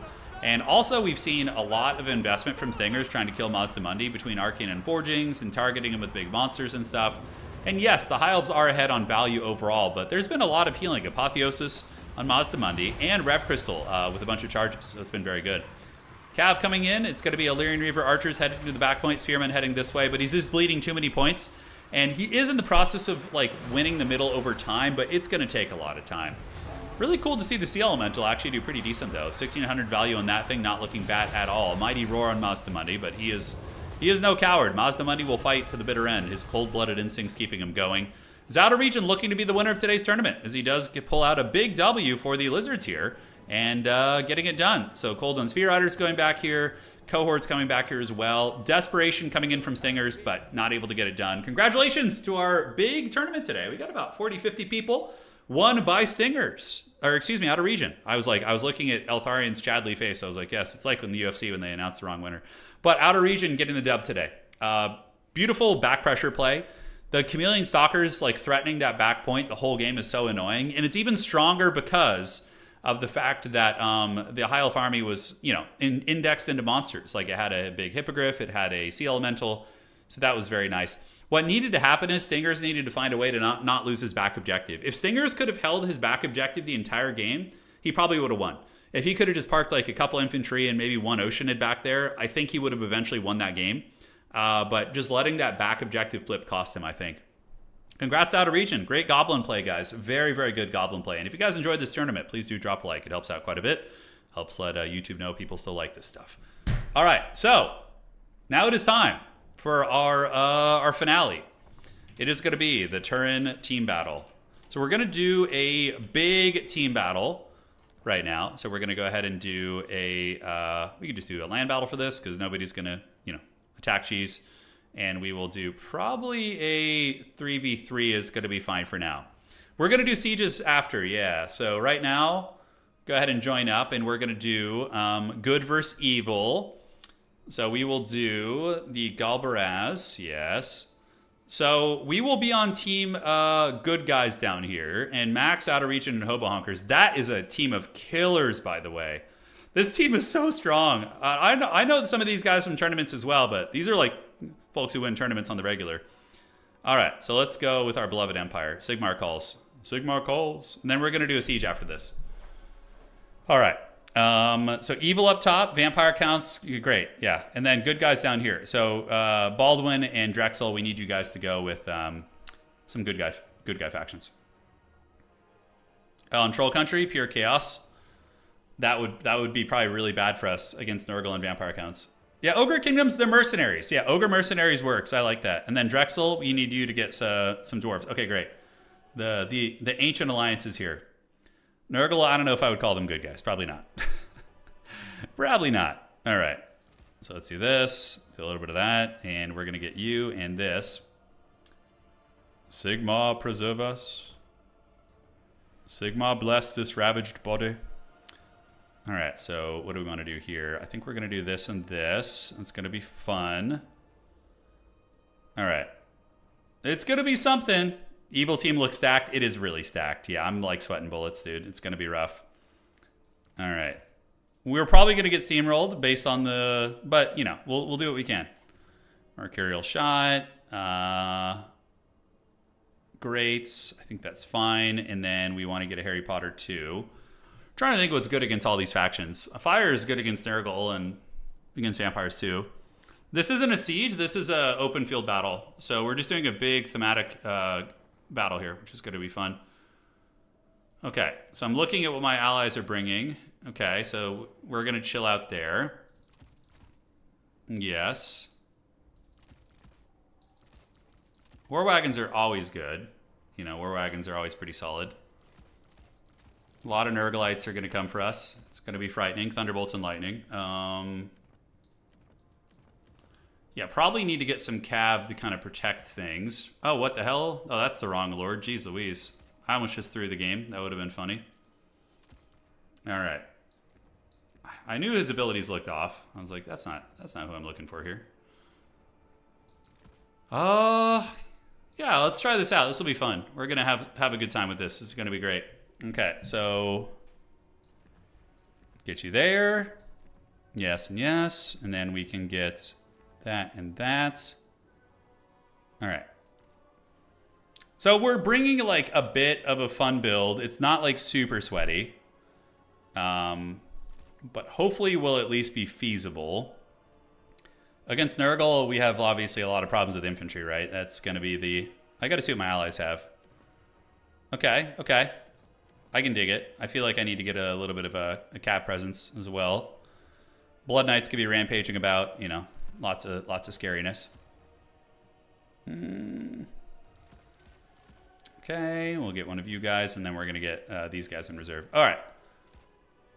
So yeah, I think we're all right. I think we're good. It's gonna be something. Oh man. Yes, Ent. You know what's good in life. Anticity knows how to live. Yeah, that's the right choice. I bring the team down, but I have a great attitude. That's what matters, honestly. It's all about the attitude. Yeah, it's all about having a good attitude here. It's more important than anything else. Yeah, I mean, dude, we're going to be getting swarmed by a lot. Vampire counts. Chorfs probably will bring artillery, or trains or something. I have no idea. A little bit of rest, a little bit of editing. Yeah. Have you been streaming it? Or are you kind of chilling out a little bit on the streaming? I know you usually stream earlier in the day, and I'm more of a night creature, middle of the day, but... Dude, I just hate mornings. I'm just not a morning person, man.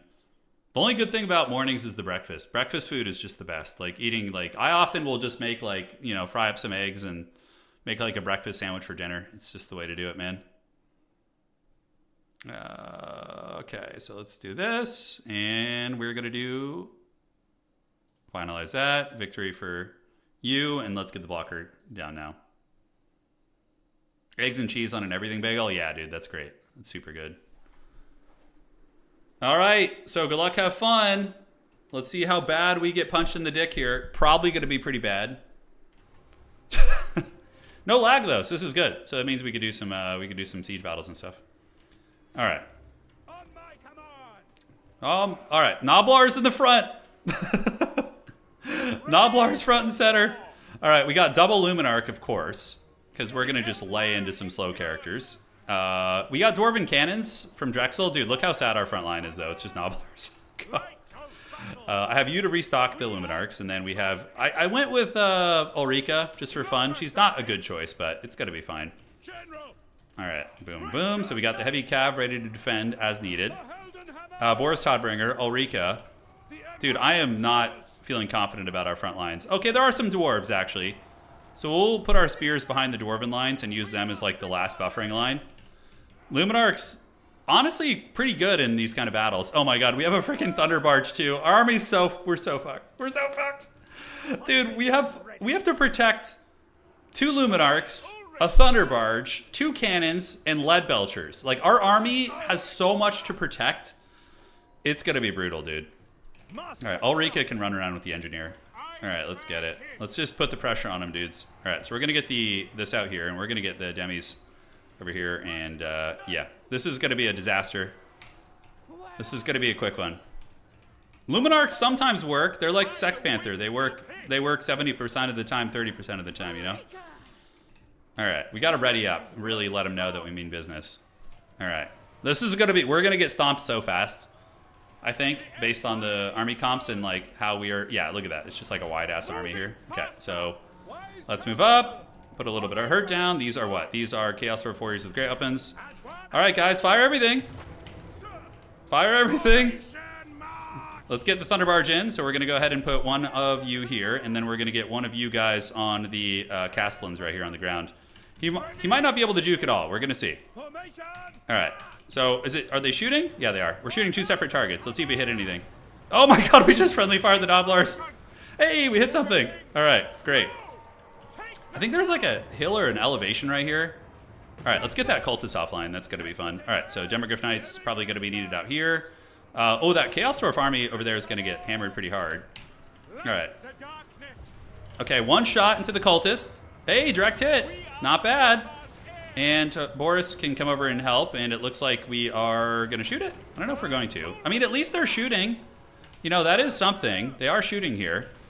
All right, so let's go ahead and get the big dog, see if we can catch him slipping. On the flank, we do have a big fight coming in. We need to help out our homies. So let's get you here, you here. Spearman can stay there. And the Luminarchs are being hit by something. I don't know what the hell hit us. All right, let's get back. I think we got friendly fired by something. I'm not sure what, but yeah, we're going to go get you to come help out with the Banshees. Luminarchs are going to pull back, and we can go ahead and net you down. So we're going to net you. And then the other one's going to start shooting here. So we're going to do that. And he does get netted, so now we're going to blast him in the face, and the engineers can just kind of waddle out this way while we pull back with you. All right, so we do get a net on him, but the question is, are they actually going to shoot? What the hell is this one? It's like spinning in circles, bro. Okay, he lands on the ground. Oh, 1 hit. And 2 hits. Hey, double hit on him. All right, guys, now we're cooking. All right, we do have a Smeagol flank in the back, so we're going to go get you, pull back the Demogryph Knights here, get you guys right there, and we're going to do this. All right, so the characters are getting hunted pretty bad. We could just do a random Melkots on some Konigstein Stalkers, and we just need to run here. So Toddy's going to jump in, attack Kasich. Ulrika needs to flee the scene, if possible. And then we can set up and shoot these Nurgle characters as well. All right, so that's going to happen. We've done some okay damage, and the Cavs should be able to dispatch those Gremlins, which is good. So we are dispatching them, so let's get on top of these guys. Double shots coming in. Oh, on the Nurgle character. We do rip the shots, and we friendly fire, but one of them does hit. All right, so let's see if we can get out of region again. We're going to see if we can cook him up here. Dude, he's using all the Spirit Leeches right there, man. He really is. All right, so those guys get run down. Demogryph Knight's going to pull back here. So far, I feel like we've done good damage. Ulrika, we got to be more careful with her, though. We got to look for some Pit of Shades and shit. That's the Tithe. Yeah, let's just hang tight on that. All right. So how are we looking? Yeah, the Sorcerer Prophet is on the ground right there. I think this elevation here is hurting pretty bad. All right, let's see if we can hit Max's Dragon. We haven't really targeted him too much, so we're going to get you on the Furies, helping out a little bit. Ulrika can go ahead and do a Melkots on them as well, try and break them. And yeah, 1 shot. We do hit his... I mean, we're doing a lot of damage with these things, right? We're doing a fair amount of damage. We got that Vampire Lord Shadow Realm there. And where's Boris? Where is he? Where is he hanging out right now? All right, Demogryph Knights can go after you guys, and you guys can go right here on these Blood Knights, and we need to get ready with some magic support. Yeah, we got to do it. Outer Region just Rage Boner chasing me here. He really wants it. All right, so we're going to go ahead and get him with the net. We're going to get him with Boris Todbringer attacking into him, and then we're going to turn here. And he's netted, and now should be paying the Troll Toll. How is he still moving? Look at that shit. He's like moving. Okay, can we take this guy out? If we get him here, that's pretty big. All right, we take a big fight over here, but we lose it pretty decisively. But we do get Outer Region's Lord. All right, so his Lord should be broken. He's gotten Luminarched in the face for the last time. You guys keep shooting him here, and it looks like he's going to be getting healed, but we got him broken. So now we just chase him off the battlefield with Boris, and that's going to be fine. So Boris is going to go after him. That's great, and man, that fight was a disaster and a half. Jeez Louise. All right, that Pit of Shades could be a game changer, though. It could be very good. All right, so Boris is going to chase him. That should guarantee that he's off the battlefield. We get a huge pit. Oh, look at that pit. Look at that Pit of Shades, dude. Get in the pit. Oh, that was such damage. That was such damage, bro. All right. Now, the Luminarchs, are we cooking? Are we still in this game? Are we, like, kind of dying here a little bit? I can't really tell. Let's restock one of you. We're going to get Ulrika to charge in here and punish these hobgoblins there. So we're going to try that. And his Lord is off the battlefield. I mean, that's pretty massive. So where the hell is Toddy? All right, Toddy needs to come back, deal with these Blood Knights. We need to keep running here. Ulrika and the Engineer. Oh, man, it's not ideal. It really ain't ideal. All right. Do I have any allies nearby? Yeah, they're all off somewhere else, it looks like. All right, so we're getting hunted really hard. Ulrika will have Melkoths, but we have done some really good damage this game. Let's even get one of the Luminarchs away here. Yeah, we can do a Melkoths on you guys, slow you down a little bit, try and buy some time. Toddy is in danger. He's going to need to run. We're going to try and get one Luminarch out this way. Only one will survive, probably. Only one will survive. Toddy is going to need to flee the scene, though. It's not a pretty fight for him.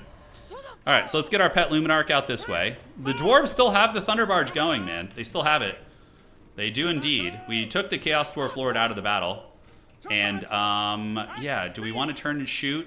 Can we protect the Thunder Barge somehow? The Dire Pack is coming in. Ulrika and the Engineer are going to have to go into melee here, help out. Toddy is going to just try and escape here. And for you guys, we can shoot at the Vampire Lord again. So Ulrika gets in. I think she has bonus versus infantry, so she's actually kind of good against town units. Yeah, we could restock you again just because I don't know how long this is going to go. Toddy is going to keep running. Oh no, the Thunder Barge is down. It's down. Yeah, rip it. Dude, I gotta say, these things have been doing good damage.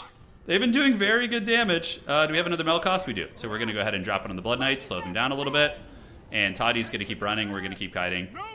We've done good damage this game. We've done a lot, I think, actually. The Luminarchs are pretty good. I'll take a look at how my teammates did afterwards. I will take a look. But, you know, they're fighting some really sweaty tournament players, too. So that's very tough. Yeah. All right, so we're going to get back. Yeah, just keep running with you guys. Ulrika and Toddy just needs to keep running. Ulrika can just shoot her bow at Homeboy, and we do have the Engineer who's also shooting, too.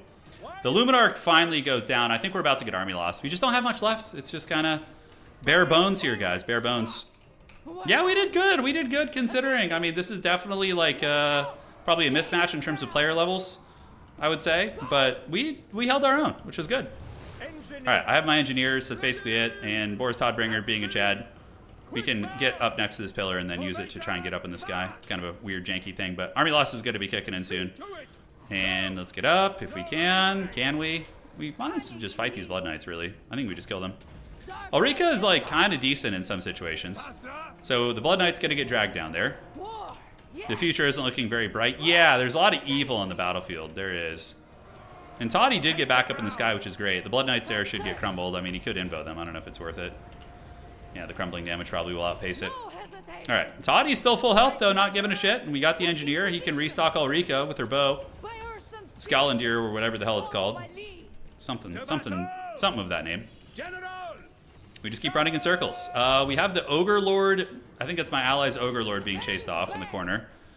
Blood Dragon Lord is there. And the Blood Knights are being kited and picked apart, which is pretty funny. I wonder how much value Ulrika's got. Wow, 3,000 value Ulrika. Holy shit. She did great. I think that Pit of Shades is what did it. Yeah. Okay, so let's do this. And we're going to keep cruising here. All right. So we'll Melkoth you down again. I think, am I the last of my people fighting? Yeah, my allies are dead. Yeah, so we got a little bit left here. We could just attack in there. A little cheeky diveroo. Don't worry, I'll kite this entire army and get them with just Ulrika and Toddy. Yeah, we will get it done. Okay, those guys are crumbling. Can shoot the Vampire Lord, the restock, and I wonder how much damage he did with his shooting. About 700 right there as well. I knew we were in trouble when our front line was like 6 Noblars. I was like, ugh. It's gonna be tough. GG, well played. Good game. That was fun. Is it not gonna end? What the hell is this shit? Quit battle? Yeah, okay. It's like, when I quit, the AI just takes over? It's strange. Can I still get it? You did great. Hold your head up high. You know, you're fighting some killers, man. All right, so Lumi's, that didn't get 0 value. Oh, it's bugged.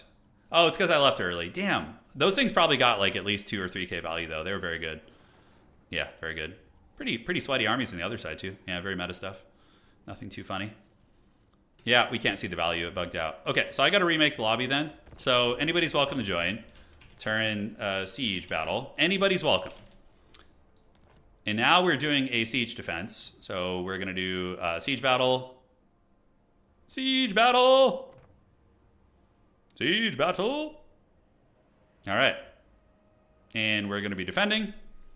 And then we got Kane and Drexel on the other side. All right. So the defenders are ready, and we will do the Eagle Gate. I think that's one of my favorite ones. It's very fun. And good guy defenders, bad guy attackers. Go, go, go. Go, go, go. And we will play as the High Elves here. Although, who do we want to play as? Kislev could be fun. We got double Chaos Dwarf. Okay, so they're going double Chaos Dwarf, which is going to make this very hard. 1 Chaos Dwarf's fine. 2 would be pretty brutal. Settlement level 1. We're just going to play the really imbalanced amount of funds because I think it's fun to see if we can get it. I also need to see if the replay works. I forgot to check that the other day. Okay, so let's get a blocker up. Okay.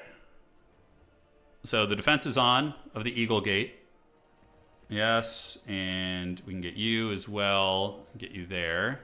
I think that's fine. What mods do you need for siege battles?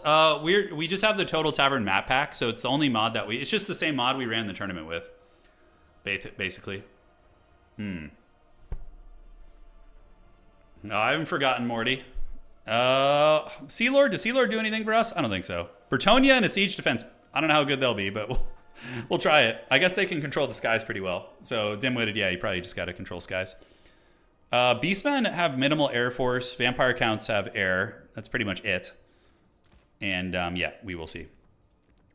Let's do this and this and that. Can cut that, get this. Cool. Good guys each, change of heart, yeah. That's right. Okay. Oh my god, I love it. I'm loving the builds we're seeing here so far. Pretty glorious. Okay, so sky. Do we want anything in the sky? Maybe. Yeah, Bretonian chaff to fill out your ranks. I mean, look, it's not terrible. It's not terrible.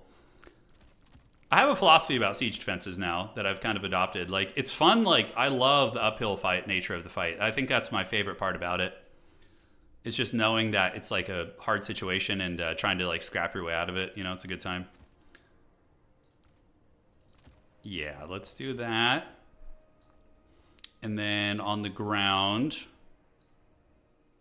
yeah, magic, man. It's so nice having final transmutation, by the way. Like, having final transmutation in these battles is so powerful at the gatehouse. Yeah. You're going to be doing a bunch of 4v4 siege battles. Oh, dude, for sure. We'll do all sorts of fun stuff, man. It's going to be a great time for everyone, I think. Yeah. That is a build right there. That is how a city is held. You know? That is how a city is held, I think. All right, we can cut this ability because it's kind of useless here, and we'll get one of you guys. Yeah, boy, that's it. This is how we do it. What else do we need? I think we're good. What if they add servers and we can do 8 versus 8 siege battles with huge maps? One can only be made so hard, you know? One can only be made so hard. But by golly, would that be fun. Yeah, Enchantress Mortis Engine can be very good, and the healing and the Chalice of Potions. There's a lot of great options. Outer Region will have some despicable build, I'm sure, too, knowing him. Yeah, he's doing like very similar to how I was defending the other day with the Empire. Yeah, it's good. I think that's good. So it begins. The greatest battle of our time. High Elves should have, like, somebody who can, like, hand arrows to the homies so we can have more arrows, you know? Just need a little something something there. Yeah. Imagine 40k, yeah. How did the High Elves get so high? Because they're so high. What was that song? Yeah, I'm trying to remember it. She's so, yeah, oh, yeah, she's so high. Yeah, she's so high, high above me, she's so lovely. 8v8, yeah, the 8v8 would probably just, like, blow up people's computers. Yeah. It would not be good. I feel a win coming on right now. I do. I feel it. You know? I think it's possible. Like, I think the siege defenders are getting so, like, practiced at suffering in siege defenses that we are learning, like, how to really min-max it. Yeah. Karaoke stream. No, thank you, dude. All right. So here we go. The defense of the Eagle Gate. We could do some, like, I really like that idea you had earlier where it was the Siege Battle Tug of War, where you basically have a tournament where it's a domination game, and then whichever team loses has to defend a siege. And then if they lose that, they then get defeated. So the siege is like a desperate last attempt at trying to get back in. And then if they win it, it goes back to a domination game, and it can be like a tug of war. That was a great idea you had. All right, so out of region, each of us should pick a side probably, so we don't get too bottlenecked up. We need to see where they deploy. I mean, I assume they're going to deploy pretty split up here. But yeah, usually you want to man the towers with just some chaff so they at least shoot. And then, yeah, and then from here you just kind of deploy everybody else. So out of region, I'll deploy on this side here. Acknowledged. Yeah, I don't know if you're watching. Awaiting orders. Awaiting orders. Understood. All right. So archers here, here, and then here as well. For duty. So these will be like the first waves of archers. We will obey. And we're gonna get our Air Force, which is there. So we have Chadtharian. We can't let them like get in the skies. You know, we gotta like keep them, make them play the game naturally. All right, and then we have the Bretonnians can kind of course, be in flux here and rotating. Okay, so then we have a couple of you guys still left. For duty. And one archer, we can put like one archer right here for like, eventually there will be like a last stand type scenario. So we're gonna put a couple archers right over here so they can like maybe jump between the two. Although you guys can shoot pretty damn far. Like back here is a solid position. My power is yours. Yeah, and then you two can be like the last defense of the city. So we'll use these guys later, like just kind of conserve their ammo. We will obey. No, putting archers on the wall, they just die to bats and pressure. It's usually not a good idea, honestly. That's the funniest part about siege battles is I guess they can just bring towers, so yeah, it's not amazing there. We just gotta control this guy and not let him in, and then we can grind them down to the gatehouses and whatnot. That's like kind of how you go about it. Archers. Archers On the lookout. on the lookout. We could put like maybe for you guys, I'll put one archer on the gatehouse. How's that sound? We'll just put one right here. Yeah, there we go. Archers. So you could be up there. Sisters of Avalorn, we're gonna save their ammo on these ones. Yeah, just kind of keep them. Although we could just have them auto fire for now. It shall be done. Yeah, if the vampires try and fly in... Oh, I just screwed up everything. Oh no, my positioning. Oh, I thought I had a different unit selected. Without fail. All right, Understood. one. And then you're going to be back here, buddy.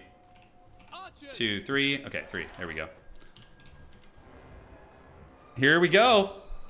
We got, what do we got here? We got a big... Oh my god, that's a big vampire air force. They got like Vargeist, but I do have Bretonnian air allies. Warden repositioning. So let's get the towers to be shooting like correct targets. We have only level 1 towers, so we're gonna shoot at the Cryptors because they're not like you know, entrenched here, so we could just kind of shoot at them. Little bolt throwers, basically. Archers. Archers. All right, that's actually not bad damage. Yeah, I actually don't hate that. Shooting at the corpse carts there, but he's probably gonna hide them. Yeah. Bleak but unyielding. Bleak but unyielding. Understood. Oh, he does have a goose. Yeah, he's got gooses and stuff. I might need a little bit of help here. Yeah, the Bretonnians are coming out, the Chad Bretonnian relief force here. But I got a Star Dragon. I mean, that shit's pretty strong. Yeah, as long as the Bretonnians are nearby to help me and they don't get in. that we should be okay. Oh, look at my archers on the walls, bro. Yeah, shoot those crypt horrors down. Give it to him. Give it to him, dude. Caradhran, yeah, we have a mean air force. We have a very mean air force. Archers. Okay, let's just tell them to reform the ranks. And now Bretonia's... Okay, Bretonia's here now. So we can go for it. Bretonia, if you're listening, we should probably just pull the trigger and go for it, honestly. Yeah, let's just get in there. Although they could land on the ground. We got to watch out for that, so be careful. All right. Oh, I keep doing that. Halt. Halt, halt, halt, halt, halt. All right, so we're going to go here, start attacking into the big dogs, and see what they want to do. Yeah, Bretonian Air Force is with me, so we're going to do it. All right, let's do this. We're going to do that.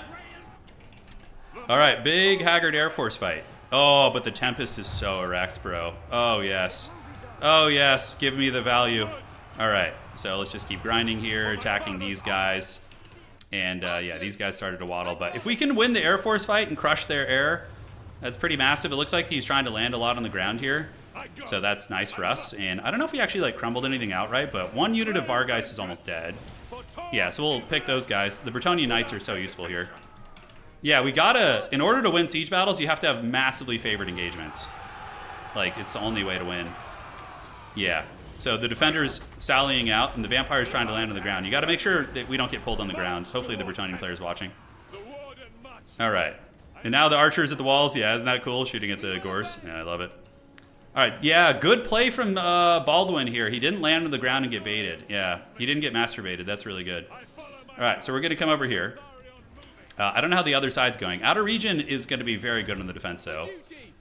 Although Bretonia might need to go help him now. Although I'm still 2v1 tier 2. Yeah, they've kind of split their army in such a way where it's like hard to assess.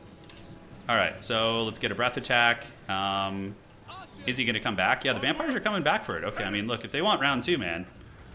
Yeah, I'm happy to turn around and help. We can totally fight this. Yeah, the Bretonians will turn with me, and we will start bullying them in the sky again. We're going to pop that item, get some fat damage. We're definitely bullying them here. They're just trying to lure us down, but I think we're winning all these little fights. Yeah, nice. Just keep chewing on the Vargeist as they try and waddle onto the ground there. But we've done a lot of damage, guys. So now we can come back. And, ooh, that Vampire Lord is very suspect here. He's very, yeah, there he goes. He lands on the ground. You got to watch out for the masturbate. It's tricky. All right, so when they come over here, the archers, what we can do is we can, those are actually just pestigores, so our ship's company will actually trade decently into them. And it looks like, yeah, the Bretonian player hunting one of the gooses. We got to stay near him because we don't want to let him get swarmed out. All right, so our archers will start shooting at anything that comes over. drive the foul beasts from the gate. Yeah, that's the plan. I got to make sure my tempests are juicy, though. Yeah, that goose up in the sky is just asking to get punished here. And how are we looking? Yeah, they're up on the walls, but now the archers are going to waste them from below, which is nice. Okay, is he landing on the ground? He's trying to. Yeah, so we got to make sure we don't get masturbated there. Okay, so good start for sure, but now they're, you know, they're at the parapets here. So we got to make sure are these bestigores? They are. So we got to make sure we really hammer them down. And look at the Vampire Air Force. Look at the vampires just cowering in the back, dude. I love it. All right, so now we can bring our guys and come in and really do quite a bit of work. All right, so those guys are getting it. Archers are shooting. You guys can shoot at these bestigores. Hopefully they'll be able to hit. And we need to start bullying them off the walls. The Bretonians will Giga Chad land here, and you can see the evil vampires coming back. Now we just land on the bestigores and really just like ruin their careers. Yeah, that's got to be the play. Okay, so we're up on the walls. The vampires are coming, so we just jump off the wall now and get ready to fight them again. And he's going to come in there. The warden marches.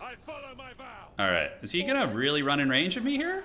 I think he is. All right, I'm down to clown with this.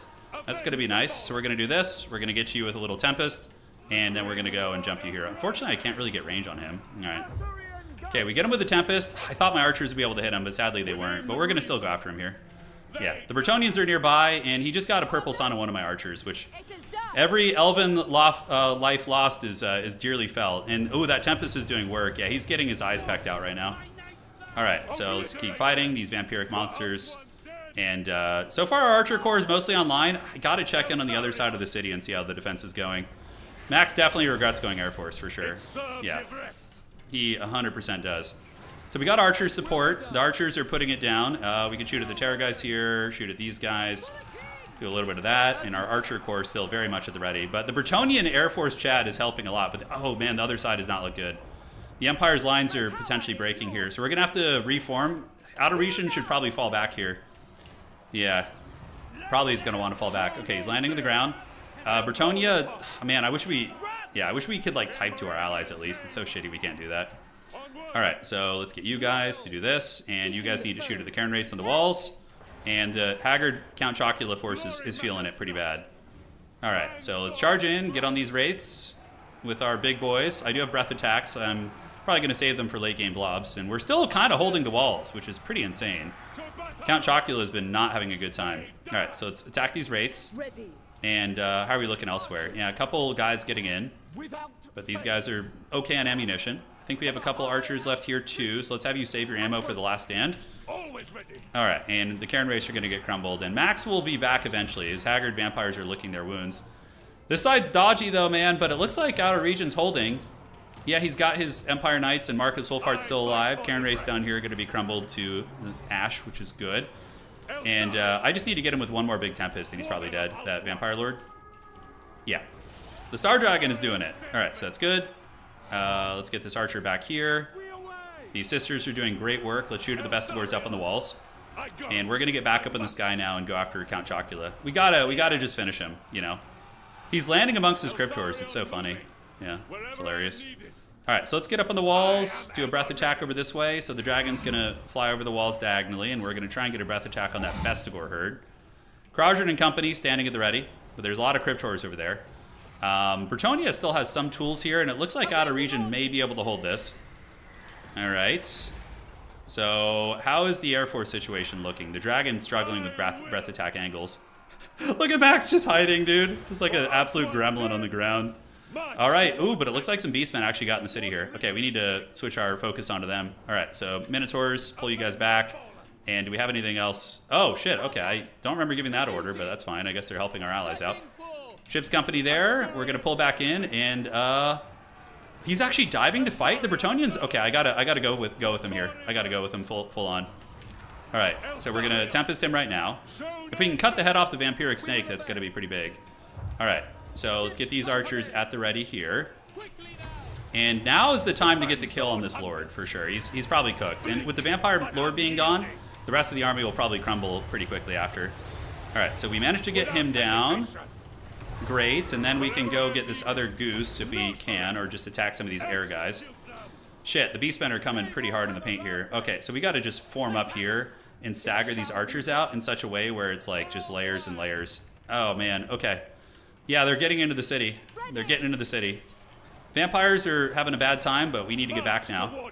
I could get tar pitted here and get wrecked, so we got to try and escape through the back. Okay, back you go. 1 up, 2 up, and let's just get you guys out. So the vampires are not as much of a threat now, but we need to stabilize the rest of the city because there's hogs running wild in our gates, and a big beastman incursion there. All right, Kraudrin, if he gets low, he just gets a Mortis engine, so that's not the end of the world. Oh boy, Minotaurs with shields. Let's get a breath attack right there on these guys. That's going to be good, so we'll get that. And Kraudrin needs to get back in. We need him with his anti-large. Ooh, that was a good breath attack. That was really good. That was nice. Can we terror route them, though? I don't know if we can. All right, so ship's company at the ready. Let's get you guys on the choke here. Our archers are holding in the pocket. Let's gather here. And we're going to need to like blob them up here a little bit if we can. Oh, man, it's going to be hard. It's going to be very difficult. All right, let's get the boar boys. Get the boar boys there. You guys shoot here. And yeah, here it comes. Kraudrin thankfully escaped. And the Bretonnians, we need to hold this point. This is like super important here. Super, super important. All right, so my Monstar squad is going to be jumping in. The Vampire Lord, certainly down and out. I don't know if we've been building towers, by the way. Shit, should have built towers. I always assume my allies will do it. I'm like, oh, they got it. It's fine. Okay. We got the towers built. We're playing extra hard mode here. No towers. Okay, and the Empire's holding the line over here well enough. The Vampiric Air Force is on its way in. For some reason, I thought I saw a built tower from one of my allies, but yeah, I was wrong. Because there's only so many tower slots on this map, so... yeah, looks like we had some over here. Maybe that's what tricked me. Okay, let's get in there, do a little bit of this, and get you guys to shoot into the Minotaurs here, so we're going to blast into them. Eltharian's going to get an Apotheosis going and pop Fangsword on himself.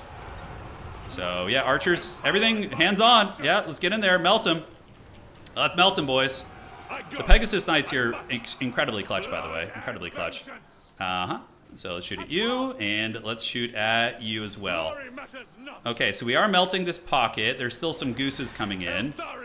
Wow, man, I feel like this defense has gone so good. I feel like it's gone so good. Yeah, let's get a Overcasted Tempest on you. We need to punish those gooses right now. So we're going to do that, and we're going to go ahead and shoot here. Get back up in the sky. Eltharion getting sniped. Max with the Vindictive Vampire Rage Boner coming after Eltharion for ruining his game. Okay. How are we looking? Yeah, a lot of archer fire getting in there. One goose is going to get cooked, so one of them is going down. And Chad Tharian will use the rest of his magic here, but there's so many vampires left. Man, oh man. Okay, so let's get down the side and prepare for some breath attacks. Chad Tharian has to fight here. There's no choice. And Caradhran, we need to get him in the mix too. We need Caradhran to get low so we can get his Mortis Engine, basically. All right. Yes, breath attack there on those guys. And the two sisters here need to finish off those dudes where we can. Eltharion being attacked by a Gore Bull. We need to get Caradhran on him and get Eltharion out of there because I can't really afford to lose Eltharion, yeah. If he dies, I'm just kind of cooked. Okay, so, yeah, you're getting it. We get some archers back this way. Let's shoot there. The gooses go down. Oh, God, that's a lot of greenskins on that side. Oh! Dude, it's so tough. Okay, we got to let Caradhran fight in the pits and just get his value. The Star Dragon they can fight that last goose together. Okay, yeah, so now my archer position here is looking very dire. Let's see if we can take down that spider. And I think we'll win this 2v1 here. Caradhran is just trying to get his Caradhran engine going. So if we can get him low and get that Mortis, maybe we can grind something. But no, there's just too much left. Flee the city! Accept the city!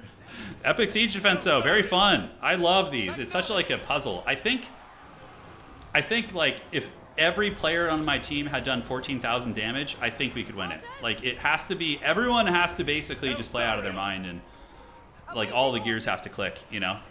Yeah, the attackers have 5,000 more gold each, so we're playing against 15,000 more gold, which is brutal. Caradhran got killed, actually. I think he just got like absolutely circle beaten right there. All right, let's heal the Star Dragon. We still have some Bretonnian Air Force. The sisters are fighting, but yeah, they're being swarmed here. Let's go see if we can finish off that giant real quick, actually. We're going to lose because of the capture points, too. We don't have any capture points, so that's going to be that. Oh, yeah, the walls are useless, basically. I mean, the one thing we do get is, like, they get put into choke points, you know? That's, like, one of the variables there, but... Yeah, GG. It was a nice try. It was a nice try. No, the defense wins are almost never... It almost never happens. Yeah. Like, that was very good, but it still wasn't enough. They have so much more. So Eltharion, 7... Oh, my God. Look at that. 7,000 value on Eltharion, man. Damn, dude. Damn, 7,300. Holy shit. And then Caradhran did good. Star Dragon got 25. And the archers did fine. Like, yeah, 1,000, 13, 14. Even the basic archers, 1,000, 300, 900. Yeah, that's like great. That's like solid. That's what you need. For out of region, how did his guys do? The Lumi only got 1,300, yeah. Marcus, not so hot. The Ironsides are good for holding, though. They're solid. Well, yeah, we could reduce the attacker's gold, but it's also fun. Yeah, no, Max. A big part of winning siege battles is not losing the air when you're the defender. If the attackers have the air advantage, the whole city just gets wrecked. Like, you just fly and do whatever you want. So it's you have to win this guy, in my experience, or you know, mitigate it somehow. The Bretonnian Air Force, yeah, 1,300, 1,300, 1,900 there. Mainly peasants. Green Knight got about 1,000 value, pretty good. Max, yeah, just a lot of shit. Just a lot of shit, dude. The Greenskins seemed to get in pretty unimpeded. That was pure vampire suffering. You did great considering how much was against you. Yeah, you did really good. Archers on the walls? I don't know about that. I don't know about that. Yeah, it was really fun though, guys. It was really fun. I had a great time hanging with you guys today. I'm going to call it a night for now. I got to rest my old man hands a little bit, and I'm going to go hang out with my lovely wife. So if you guys enjoyed the stream, please do drop a like. It helps out quite a bit. I hate asking for it, but it's part of the job. Helps keep the old engine going. We'll be back streaming this week with more stuff in the next few days. I don't know what we're going to cover, but something fun. And yeah, GG well played, guys. Congrats to the Outer Region for the tournament win with his dinosaurs as well. Very, very solid run there. And yeah, adios, my friends. Do widzenia. And we will see you all on the other side. GG. Well played. Cheers. Nice to make some new friends today for all of you guys just joining. And we will see you around. Take care of yourselves. That's it for today. Adios.